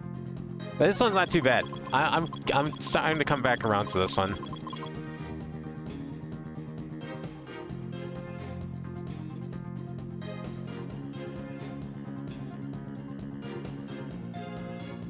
Not wanting to be accused, I moved the body and covered the writing. My bad. Yeah, I don't know why it managed to mess up saying accused, but sure. Not a half bad voice for him. Like I said, that was kind of my original thing. Okay, do we need to press this guy still? Yeah, we need to still press this guy. I'm not gonna do it for the entire thing. We're gonna be here all night if I have to type in every single line. But if someone can find me the Zero Wing speech synthesis that was used, I will give that one a try. 1 second here. Let me just reset things before I use it in the future and then blast someone's ears out. There we go. So you admit you actually did see the bloody writing that Detective Arm left. My bad. I should have said so from the outset. And you are sure it was your ID number? I am sure. It was definitely my ID number. That number was assigned exclusively to me by the police department. The number is assigned to my goggles as well. So those funky things are provided by the police department. Although these are special goggles customized by me personally. Speaking of personalized, these sunglasses of mine were custom made as well. Nobody asked you, Payne. They were specially created to be particularly dark and shiny. Speaking of special, my gavel is made of mahogany and was custom made as well. That must be a very expensive gavel. It was specially created to make a particularly loud and resounding sound. He's so proud of it. Wish I had something to brag about. What would be your newfangled pocket watch that you have all of a sudden? Where'd that come from? Be all of that as it may, I just want to reconfirm you saw the bloody writing clearly, and that it was your ID number. That is correct. My ID number was written in blood on the floor.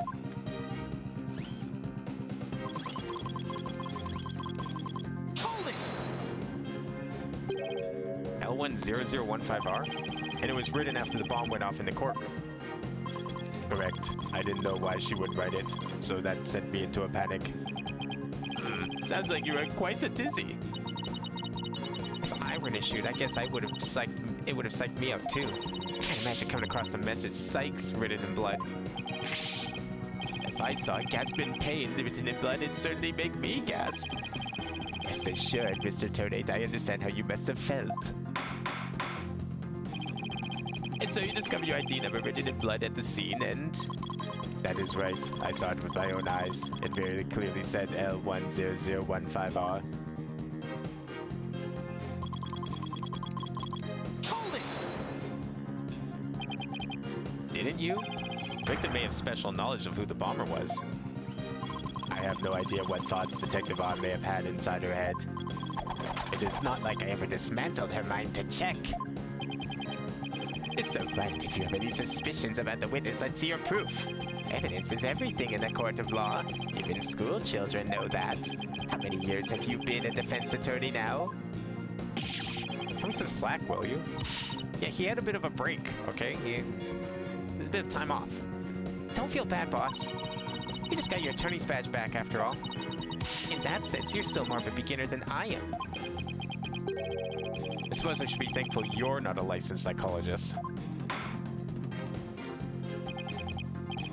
Where's in the phone? Well, it probably just got chipped away by the explosion. That's my theory. Mr. Toadate, please continue with your testimony. I think we kind of like covered that for the most part in the previous section of this. With pleasure. My ID number was left at the scene, but...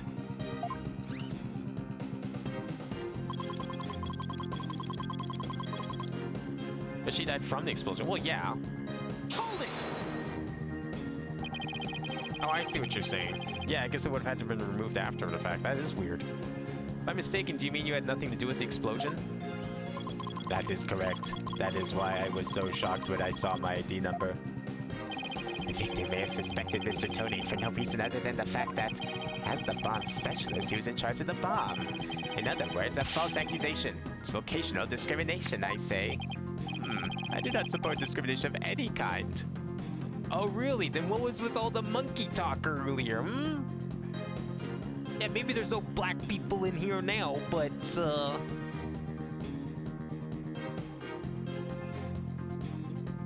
Yeah, I want to see. Does there... No, there's not. Damn.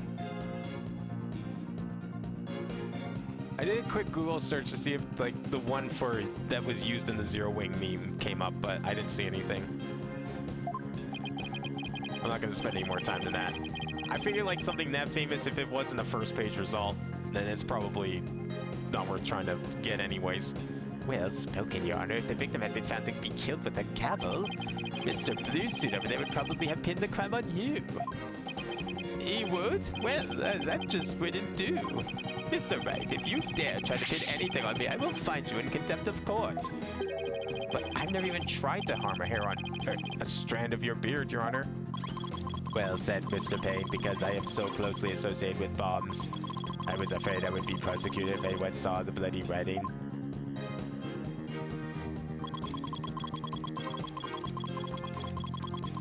Hold it! You didn't think to clean away the bloody writing? I didn't have time. By the time I found the message, the blood was already dry. The police were waiting just outside for me to secure the room. I still had to move the body. I was in a panic. With no time to spare, I temporarily covered the writing with my case. Did you think the police would find it during the investigation? Regulations stipulates only specialists may touch transport cases. Because of the danger, you see. I thought I would clean up the writing once they were finished. My bad.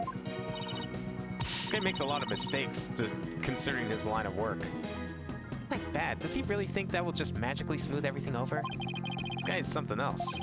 And I don't believe Detective Arm's dying message was just some mistake. He won't wriggle out of this so easily. What did Mr. Tony see when he first discovered the bloody writing? Has to be a contradiction hidden in his testimony somewhere. Alright, let's see what we got here.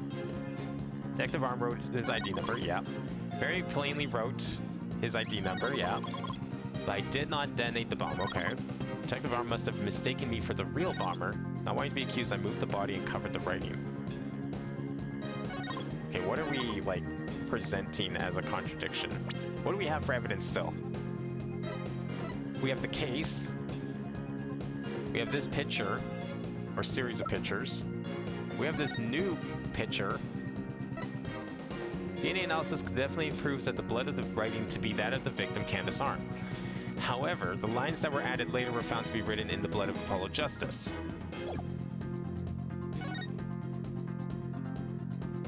Yeah, the missing thing here is definitely suspicious. I wasn't thinking of that, but that totally would have had to have been moved after the fact. So where do we present that? I feel like that's got to be what we need. Is it this? I guess it's got to be this, hey? Because we got to be like, hey, wait, did she write the R? She missed the R. Where is it? This one. Yeah, there's no R there. Is there one of these that has, like...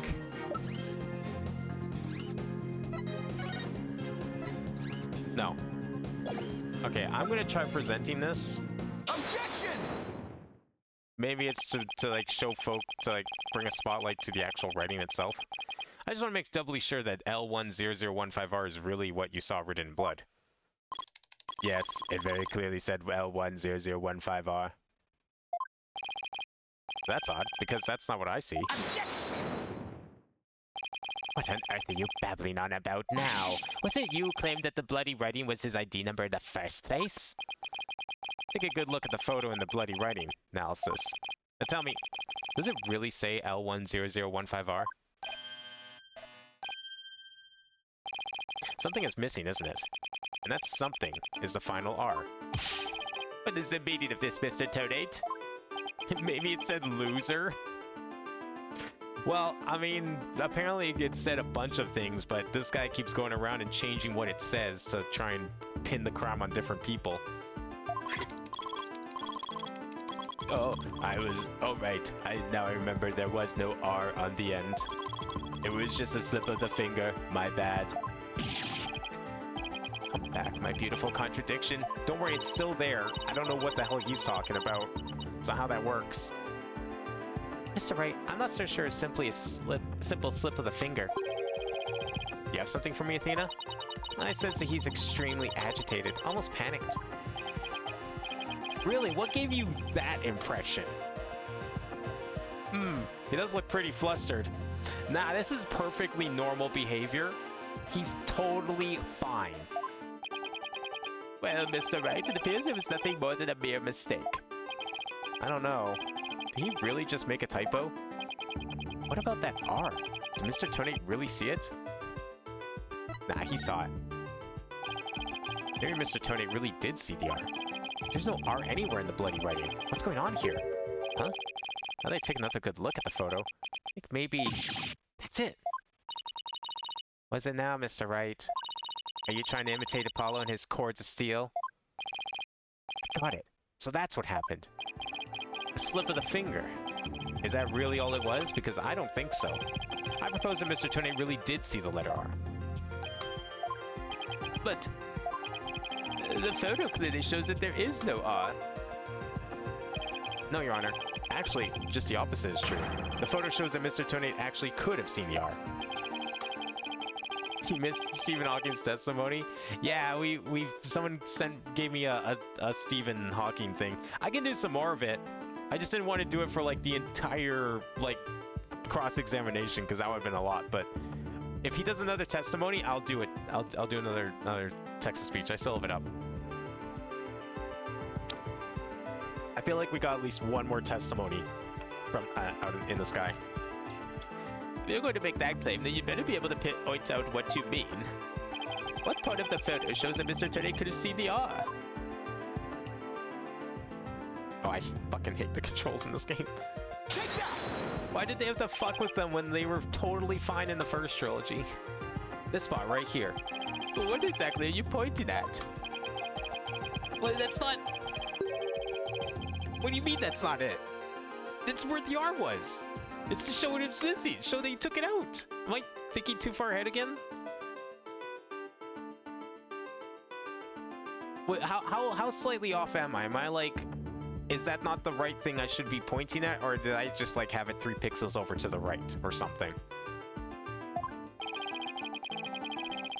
Edge of the crack, are you? Oh, you have to point at the bit of blood. Yeah, okay. Alright, I have to point at the little tiny speck of blood. That makes sense, actually. Yeah. Okay, well, it's a little more a speck, but yeah, you're right. That does make more sense. I guess I was a little off. I did kind of put it way over in the middle of nowhere. Please look here to the right of the 5. Do you see a little bit of red? Oh, I see it. Just on the edge of where the floor is broken up. They even mentioned that when we first got the picture, the original picture, in our record. That's the art that Mr. Tonate saw. Objection! It's true that the witness wears some very, very odd goggles, but even that doesn't mean his eyesight is bad, nor his brain power. What part of that little smudge looks like an R to you? Objection! What Mr. Tonate saw wasn't that little smudge. There was a whole incomplete R written there, before the floor was damaged by the explosion. Oh, well, that explains it. Huh? Can't explain what you mean? Because you just proposed that everything happened in the exact opposite order? Yep, because that's the way it really went down. Timing of when the R was written turns everything about in this case round. Now then, if the floor was damaged by the explosion, when was the message written? With a bloody message running off the edge of a damaged floor like that, we can only conclude that it was written before the explosion.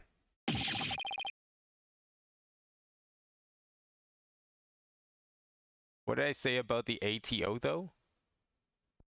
What do you mean the ATO?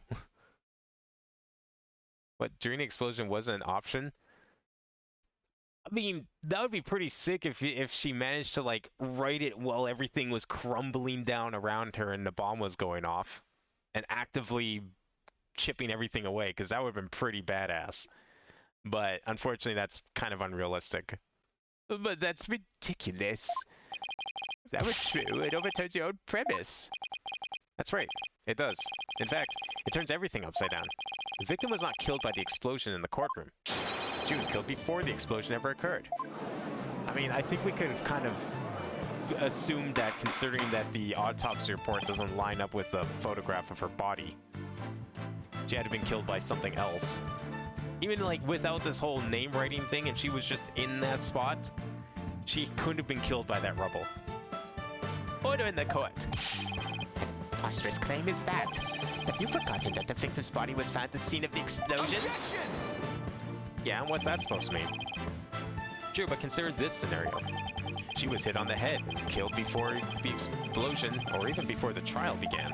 Her body was subsequently placed in the courtroom ruins after the bombing occurred. That way, it can be made to look like she was a victim of the blast. What? Sounds like we had better look into what the victim was doing before the trial. Mr. Payne, did anyone see Detective Vaughn before the trial? Let's see. According to the police report... Ah, here it is. One person saw the victim before the trial. And that person was... Tonate. Wait, what? No one besides Mr. Tonate saw the victim? Well, that's not looking too good for Mr. Tonate here. That appears to be the case, Your Honor. The series where Maya talks with the dead regularly, that's unrealistic. I mean... I guess you have a point. This is also the same series where there's magic bracelets and people have the ability to just have like super eyesight, I guess, and able to see like sweat dripping down their armpits. So yes, I guess you have a point. It's also the same universe where capes can magically float upwards because of gravity. And monkeys can hoist huge metallic busts up 3 flights of stairs and then help launch them out of a window. I would now ask the court to recall something, specifically Mr. Tonate's words from yesterday. It was when Detective Arm and I were transporting the bomb. Oh my. Mr. Tone, just before the trial, you were with the victim. The two of you were together at the scene of the crime, courtroom number 4.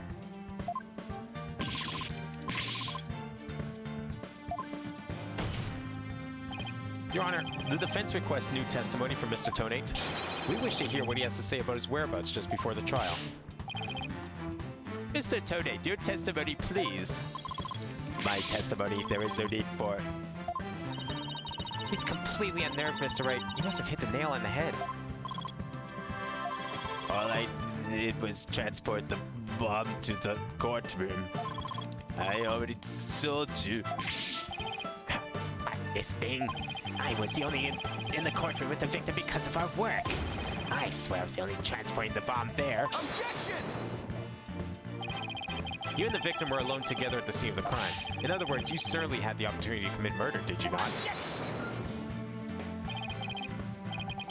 Do you always leave yourself so open to attacks, Mr. Wright? What now, Mr. Payne? Yes, Mr. Tony may have had the opportunity to kill Detective Arm, but an important piece of your assertion is missing. What important piece? The murder weapon. What do you claim was used to kill the victim? Yeah, throughout this whole thing, there hasn't been anything even hinting at a possible murder weapon besides the rubble. Mr. Payne has a point. Even if Mr. Tonate had the chance without a weapon, we can't accuse him of the crime. Well, Mr. Tonate, maybe he used that thing as the murder weapon. What if that's the murder weapon right here? The bomb. It's flat. It's heavy, I'm sure. It's nice and big. Like, you could totally clonk someone over the head with it. Oh, yes, that's right. I didn't have any sort of thing that could be used as a murder weapon on me. I couldn't possibly have killed Detective Arm. Do you really have nothing he could use as a murder weapon? I think I just finished explaining how that's not true. What is it, Athena? Just looking over the victim's autopsy report. I'm hoping there's something in here that can point us in the right direction. Well, it does say she died from trauma to the back of the head with a flat object. Yeah. And to inflict that specific kind of injury? All you would need is a flat surface, right? Heavy, blunt object with a flat surface could definitely be our murder weapon. Well, Mr. Wright, can you indicate for the court what it was used to kill Detective Arm? I believe I can. Believe being the key word here. You can? And please do so now. What did Mr. Tonate have that could be used as a murder weapon? Oh, I thought we were gonna point. Wait, are we pointing at the bomb? I thought we were just gonna point at the bomb in his hand. But I guess it could be this. That's pretty big and flat. I don't know if it's as heavy as the bomb, but sure, maybe we could go with this. Yeah, he like bashed over the head with the bomb. He has one in his hand right now. How could that not be the murder weapon? Yeah, we don't see any blood on it, but they've done that before. They've covered up key pieces of evidence. I'm gonna say it's just this because they never found this. Okay, it's not it. All right, it's got to be the stuffed toy then, because it's got a bomb in it.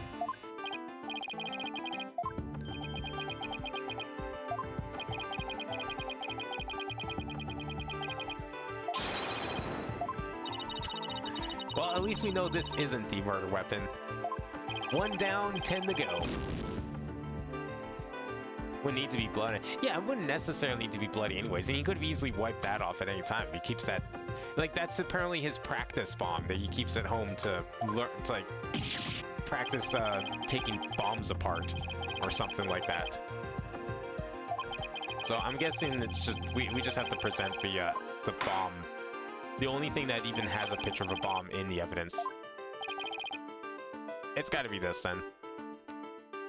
Blood force trauma doesn't need to break the skin. Well, I mean, true. I guess what he could have done. Yeah, but in this case, I think it does. I think it does break the skin. Oh, maybe not. No, I guess you're right. It doesn't specify. But this picture shows, like, he probably killed her and then, like, slammed her head. Cracked her head open on the edge of the rubble, is my guess. I'm guessing they need to present this. Mr. Tony, you said you didn't have anything that could be used as a weapon. But, in fact, you had the perfect thing. What? What in the devil are you talking about? You had this. That's the bomb. I thought you were trying to prove that the victim wasn't killed by the bomb blast. The bomb blast, no, but I believe Candace Arm was killed with this bomb. Because this is the blunt object that delivered the fatal blow to her head. Please recall the description of Detective Arm's head wound. Trauma to the back of head caused by impact with a flat object. We assume this injury was sustained when her head hit the floor. But a blow from any flat side of this bomb would produce the exact same wound pattern.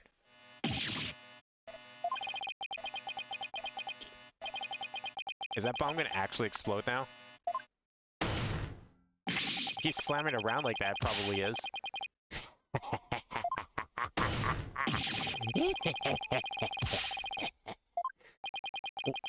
What's with him? Then show me some proof. Where's the evidence I hit the victim with the bomb? He's right. I don't have anything that's decisive. Did you find any of the victim's blood on the bomb? That would be decisive proof. But too bad the bomb is blown to bits. It's long gone. Boom. Game over. Yeah.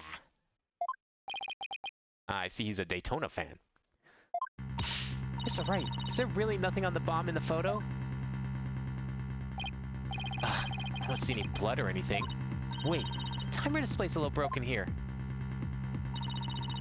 Maybe it broke when they made contact with Detective Arm's head.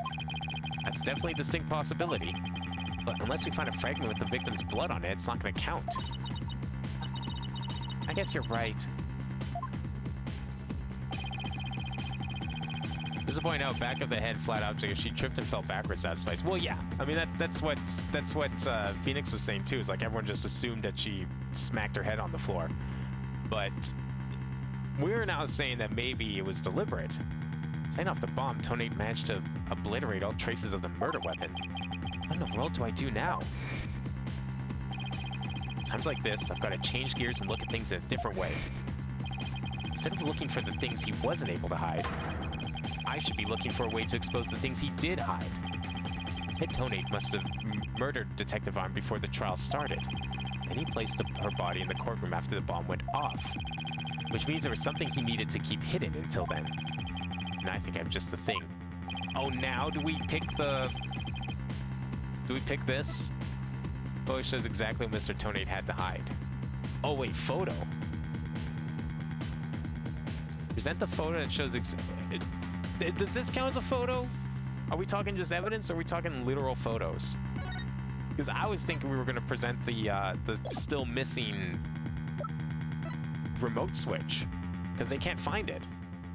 The bomb case? Oh, he could have put it in here.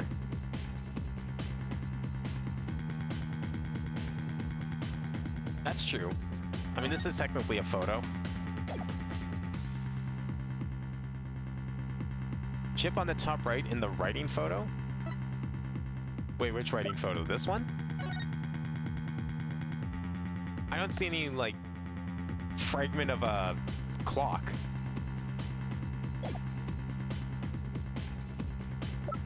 Alright, well, let's try this first. This is technically a photo. That would make sense. He probably hid it in here, because no one can open it. He said so himself. Only he's allowed to touch it, and all the police know that. So they cannot look at it. They won't look in it.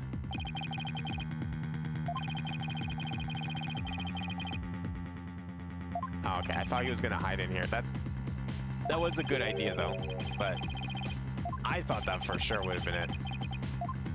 Oh well. Thanks for the penalty. What's a game over look like in this game?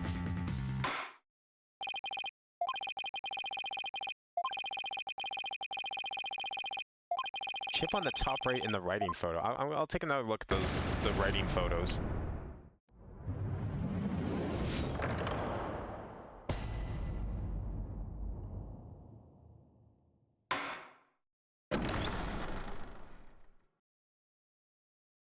How far back does this put me? What are autosaves like? I think they're pretty frequent. I saw it fairly recently. Oh, here we go. Murder Detective Arm before the trial started, then placed the body in the courtroom after the bomb went off, which means there was something he needed to keep hidden until then. I think I'm just the thing. Well, did he have to hide the body? Maybe? I mean, what if he hid the body in the case? Because, like, how else would he have transported it? Take that! Your Honor, there's something we've all been overlooking. If the murder took place before the trial, then Mr. Tone would have had to hide the body somewhere during the trial. Hey, you're right. And we can figure out where that hiding place was. Exactly. Might be able to find some evidence we can pin him down with. So where could Mr. Tone have hidden the body during the trial? Take that! Wait. A box big enough for a body? A box that was in the courtroom the whole time. A box nobody would touch if they thought there was a bomb in it. Mr. Tone. What is it? Do you finally have some decisive evidence to show me? No, you're the one who's going to show it to me. Come again. You heard me. Now, show me what's inside that bomb transport case. What? Why? No, there's no need. I've got him now. Just before the trial, you killed the victim with a blunt object. And then you placed her body in the ruins of the courtroom after the bomb went off. Clearly, you were trying to make it look like she died in the explosion. But where was the body hidden during the trial? Oh, I haven't thought of that. The answer's right here. Inside a box made of thick alloy plating that can withstand any impact. No, that's completely false. If it's false, you should have no objections to showing us your transport case. So, let's open it up and take a look inside, shall we? It's right here, after all. You said you have the key still. Don't say you lost the key.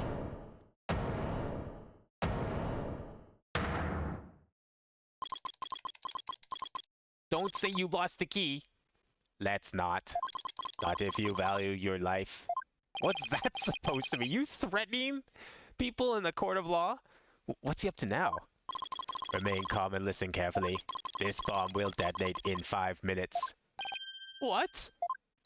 Huh? I repeat, this HH-3000 will detonate in 5 minutes. What's going on? Your Honor, I recommend you adjourn this trial before this bomb goes off. So, this entire case is you saying that you never set off a bomb, and you're now about to set off a bomb, which not only does it put your entire testimony into question, but you are literally about to commit a crime. So your entire testimony is moot because everyone's gonna see you set off a bomb. Mr. Tonate, are you threatening me? I am the only one who can disable this bomb. You already lied repeatedly. Well, that too, but as we've seen in the other 4.5 Phoenix Wright games, that's not a problem in a court of law. If you do not want to die, your only option is to listen to me. I think I've ever seen a video of someone, I think it was just the first game, but someone went through every single testimony and in every single trial all the way through and made a list of every single crime that the witnesses committed during those testimonies. And it went well beyond perjury. There were so many things that every single witness has committed. So if really every single one of these cases should end the moment they start, because nobody here follows the rules. Mr. Tonate, did you say that's just a training module? A thing to practice on? I did, but I also lied. This is the real deal. This is the HH-3000. Okay, well now he actually just admits the lying in court. But the HH-3000 was used to blow up courtroom number 4, wasn't it?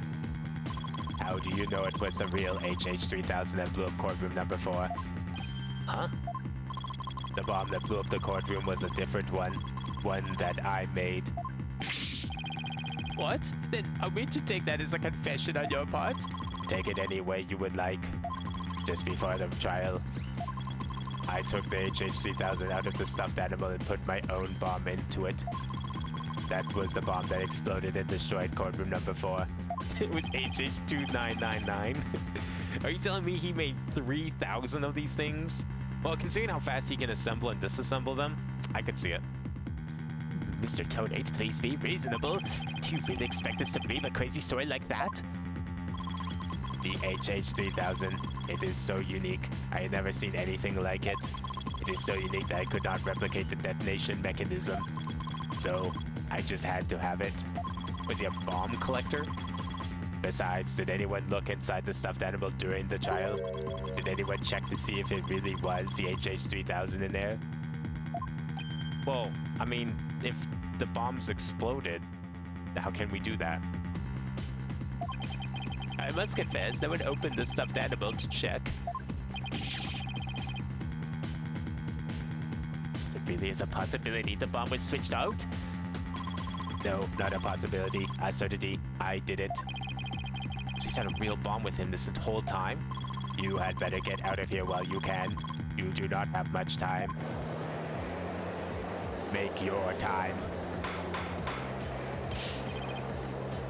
Order! Order in court!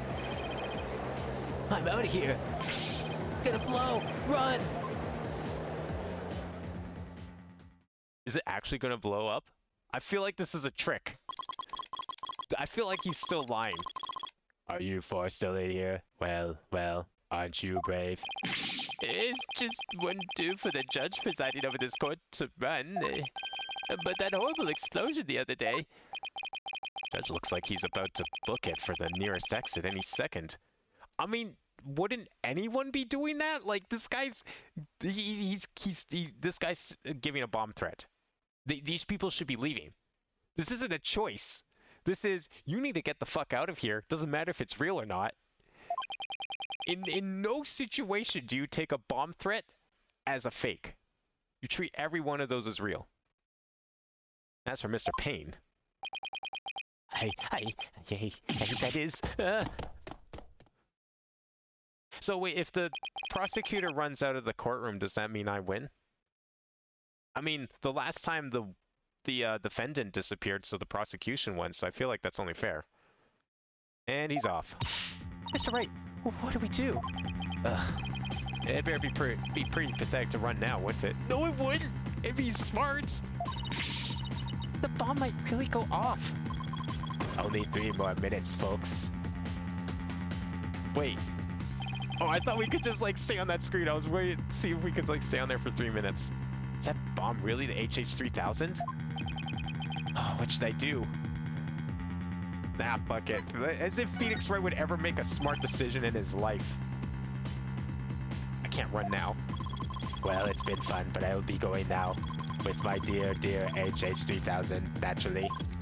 Oh, and by the way, I would advise anyone against having me followed. Even with no remote switch, this bomb can still be triggered manually. If I think I'm being followed, I will detonate it on the spot. So now we've got a suicide bomber on the run. Farewell. What the fuck is this case? You're not going anywhere, Ted Tonate. Oh. Your Honor, there's no reason to be afraid. That bomb is a fake. Are you sure, Mr. Wright? Is this our new corner theme? Not quite as, you know, it's not, doesn't have the impact that the DS games did, but it's fine. More of your famous bluffing. Even at the risk of your own life. Mr. Wright, none of your bluffing now. Not at a time like this. Lives are on the line here. I'm not bluffing. I have proof. You do? Yes, of course, Your Honor. It's right here in the photo of the bomb, clear as day.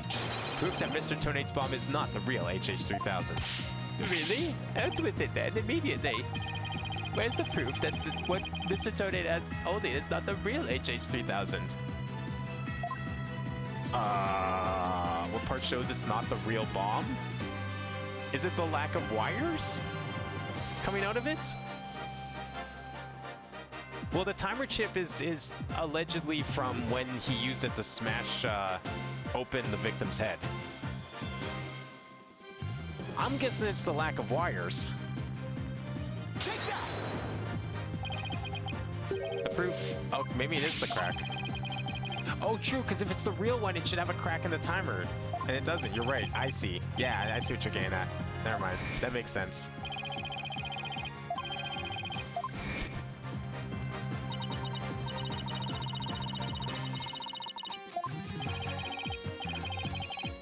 Okay, at least he's giving me another free guess. I appreciate it.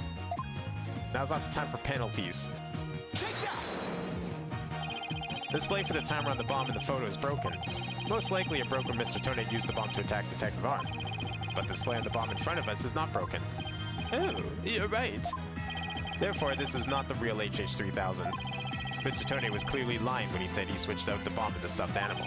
The real HH-3000 blew up in courtroom number 4.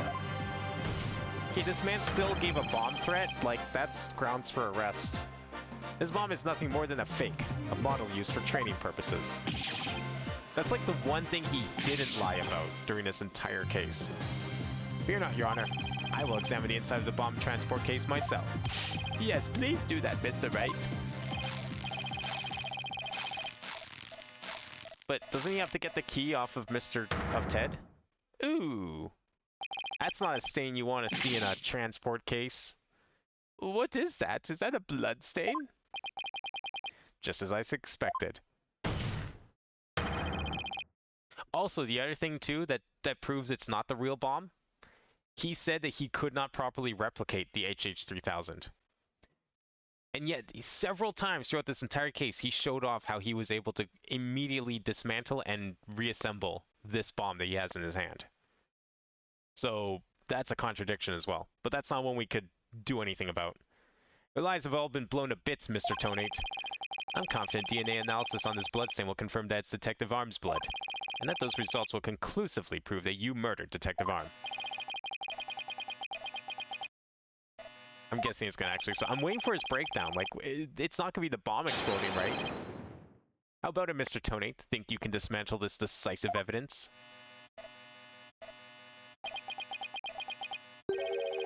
Dismantle it? You're too late. You missed your chance to run, so now you're out of time. This HH-3000 is about to explode. Didn't we just, like, prove that it couldn't have been the real one? Don't try to threaten us, Mr. Tonate. I've already proved that your bomb is a fake. It's real. This bomb is the real thing, I tell you. It's real.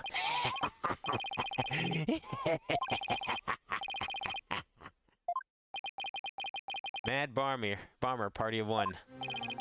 Is he ready to blow us all to hell? There's no time left. It's going to blow. I have to disarm it. I have to take it apart. I can dismantle anything. I can take apart evidence. I can take apart bombs. I can dismantle it all. Dismantle, dismantle, dismantle.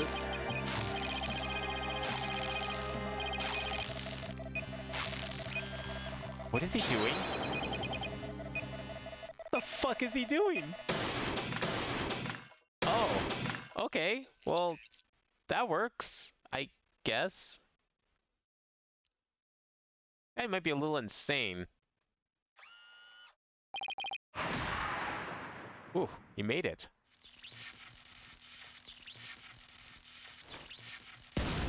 Ooh! Wait, is there any chance that maybe his goggles could have been the murder weapon?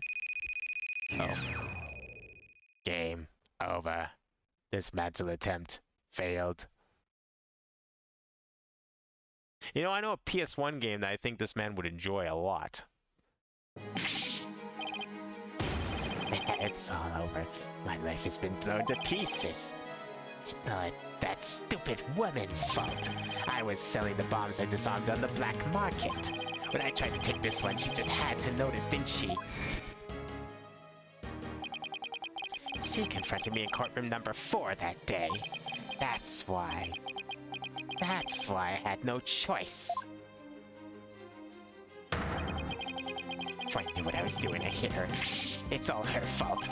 While I was looking for a place to hide her body, she left a message in her own blood. The trial was about to start, so I didn't have time to clean it up. Now all this. I thought for sure I could disguise her death with an explosion. Then that stupid defense attorney started sticking his nose into my business. After my testimony yesterday, I went to courtroom number 4 and I found that kid all up in my bomb transport case. That's when I snuck up behind him and... when that idiot police arrested that little girl, I thought for sure I could pin it all on her. I was looking for a Jack-in-the-Box. Oh, that would have been amazing. That would have been so good. Like the timer goes off and it says game over, but then like a little blue badger or something pops out. That would have been perfect. Why? Oh, why?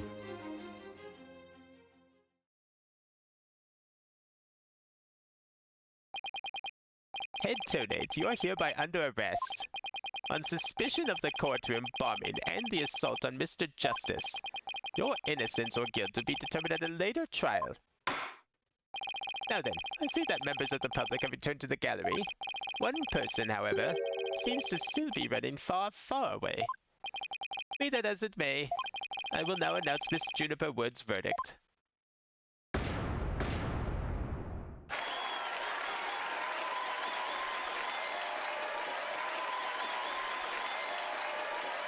I see that Gumshoe no longer throws the confetti.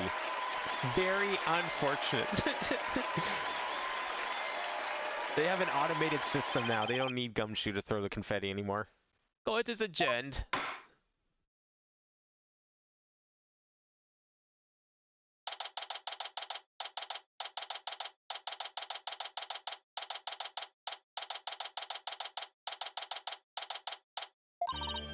You did it, boss. Yeah, I guess we managed to pull it off out somehow. So many mysterious mysteries cleared up all at once. It was amazing. I just sort of worked it out that way, didn't it? That's not the kind of thing that usually just works out. You made it happen. And that way the mean old prosecutor hightailed it out of here. That was great. Mr. Wright, Thana, thank you for everything you did for me. I'm so happy for you, Junie. Now you can go back home to the forest in peace. I'm guessing we'll probably be seeing her again. I hope the both of you will come and visit me there sometime. Is she gonna get like wrapped up in some other new crime? Like, is she really gonna become the next Larry Butts? That would be nice. Thank you for the invitation. I don't know, Mr. Wright. I'm not so sure you could make it all the way up to Junie's house. How high up do you live again, Junie? Around 3,000 feet, I think. What? That's no forest, that's a mountain. But you know, boss, something that still bothers me about the case. One little mystery we never got around to solving. Isn't like 3,000 feet possibly above a tree line? So there's like a chance she doesn't even live in a forest? Oh, that? Yeah, I was wondering about that too. Is this the unsolved mystery you're thinking of? Yeah, this thing, right? We never found the remote switch. Take that! We never presented that in court. Remote switch, right? Yeah, I wonder where it disappeared to. Maybe Mr. Tony just got rid of it somewhere. Yeah, it is a pretty big thing to leave unsolved, though. Well, let's leave it up to the police to find. For now, we should be celebrating our not guilty verdict. I guess you're right. Hey, I know. Junie, should we go report the good news? You know, to that certain someone? Okay. Huh? Her grandmother? No, silly. To Apollo. Oh, right. Well, why don't we all go to the hospital together to see him? Great idea. I bet he's bored out of his mind. Okay. And so the courtroom bombing case came to a close. But the next trial was just over the horizon. There's never a dull moment with so many lawyers in the office. That's for sure. Apollo Justice, Thana Sykes, and me, Phoenix Wright. Between the three of us, there's no case we can't solve. Our powers combined, we're an unstoppable team. At least, that's what I believed. If only you had some way to, like, maybe talk to dead people. You know how useful that could be? Man, if only you knew someone that could talk to dead people. But all that changed with what Apollo said to us that day. It was something that would put my faith in us to the ultimate test. Oh? Date and time unknown?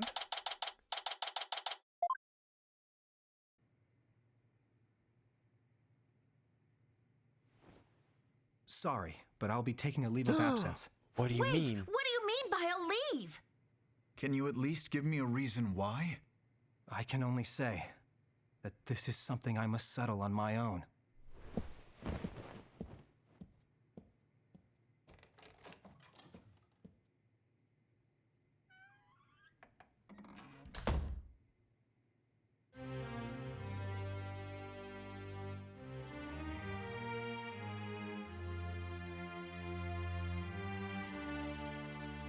Oh, why, Apollo? Why are you shutting us out?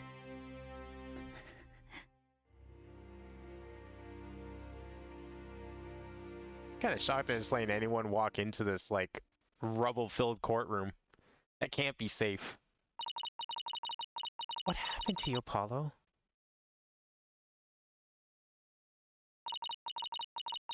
Ever since you put that jacket on, you've changed. Oh, don't tell me this is some magic jacket. And now, for whatever reason, all my mind keeps doing is returning to the day I first met you. Is that the next case? Maybe? We tackled our first case together, he and I, this past spring. And as we did, came to know who he is and how he thinks. It was a very peculiar case, one in which the victim was killed by a mythical creature. Maybe that Yeti that we heard about earlier.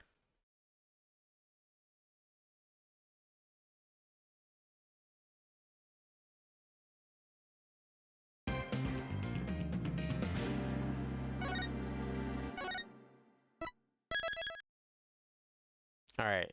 So are we supposed to play case number 2 next? Or am I supposed to, like, jump around or something? I can't even, like, go up far enough to, like, see that.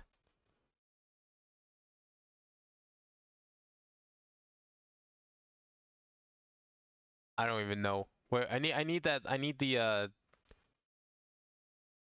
play order of this again. I think 2 was supposed to be next, right? Or should I just play them in, like, the order that we're given, except for DLC, right? I think that's the only one we don't need to do. I was told to play DLC before 4, I think, but everything else I guess we'll just play in numeric order. It's apparently, like, this game, the cases there's a lot of flashbacks and they're all spread out through the whole game. So, like, the actual timeline is, like, really jumbled up. But I think I was, like, specifically told to, regardless of what I do, it was recommended to definitely play DLC between 3 and 4.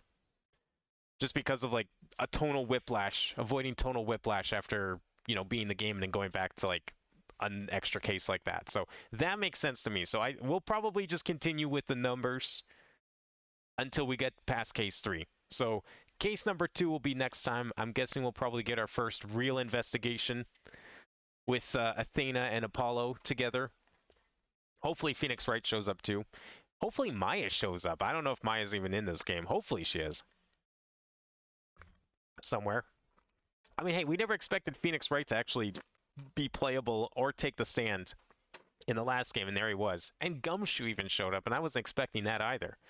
And he also showed up, even if it was a flashback. So who knows, anything can happen. But in the meantime, that will be it for today. We got through the end of Apollo Justice. We got our first 1/6 of Dual Destinies completed. We're just getting started on that. We'll continue it next Tuesday. We got some Lingo 2 tomorrow, most likely. And Minecraft this week's going to be on Thursday instead of Friday. So expect that on Thursday. But otherwise, thank you all for watching tonight. I hope everyone enjoyed. And I will see you next time.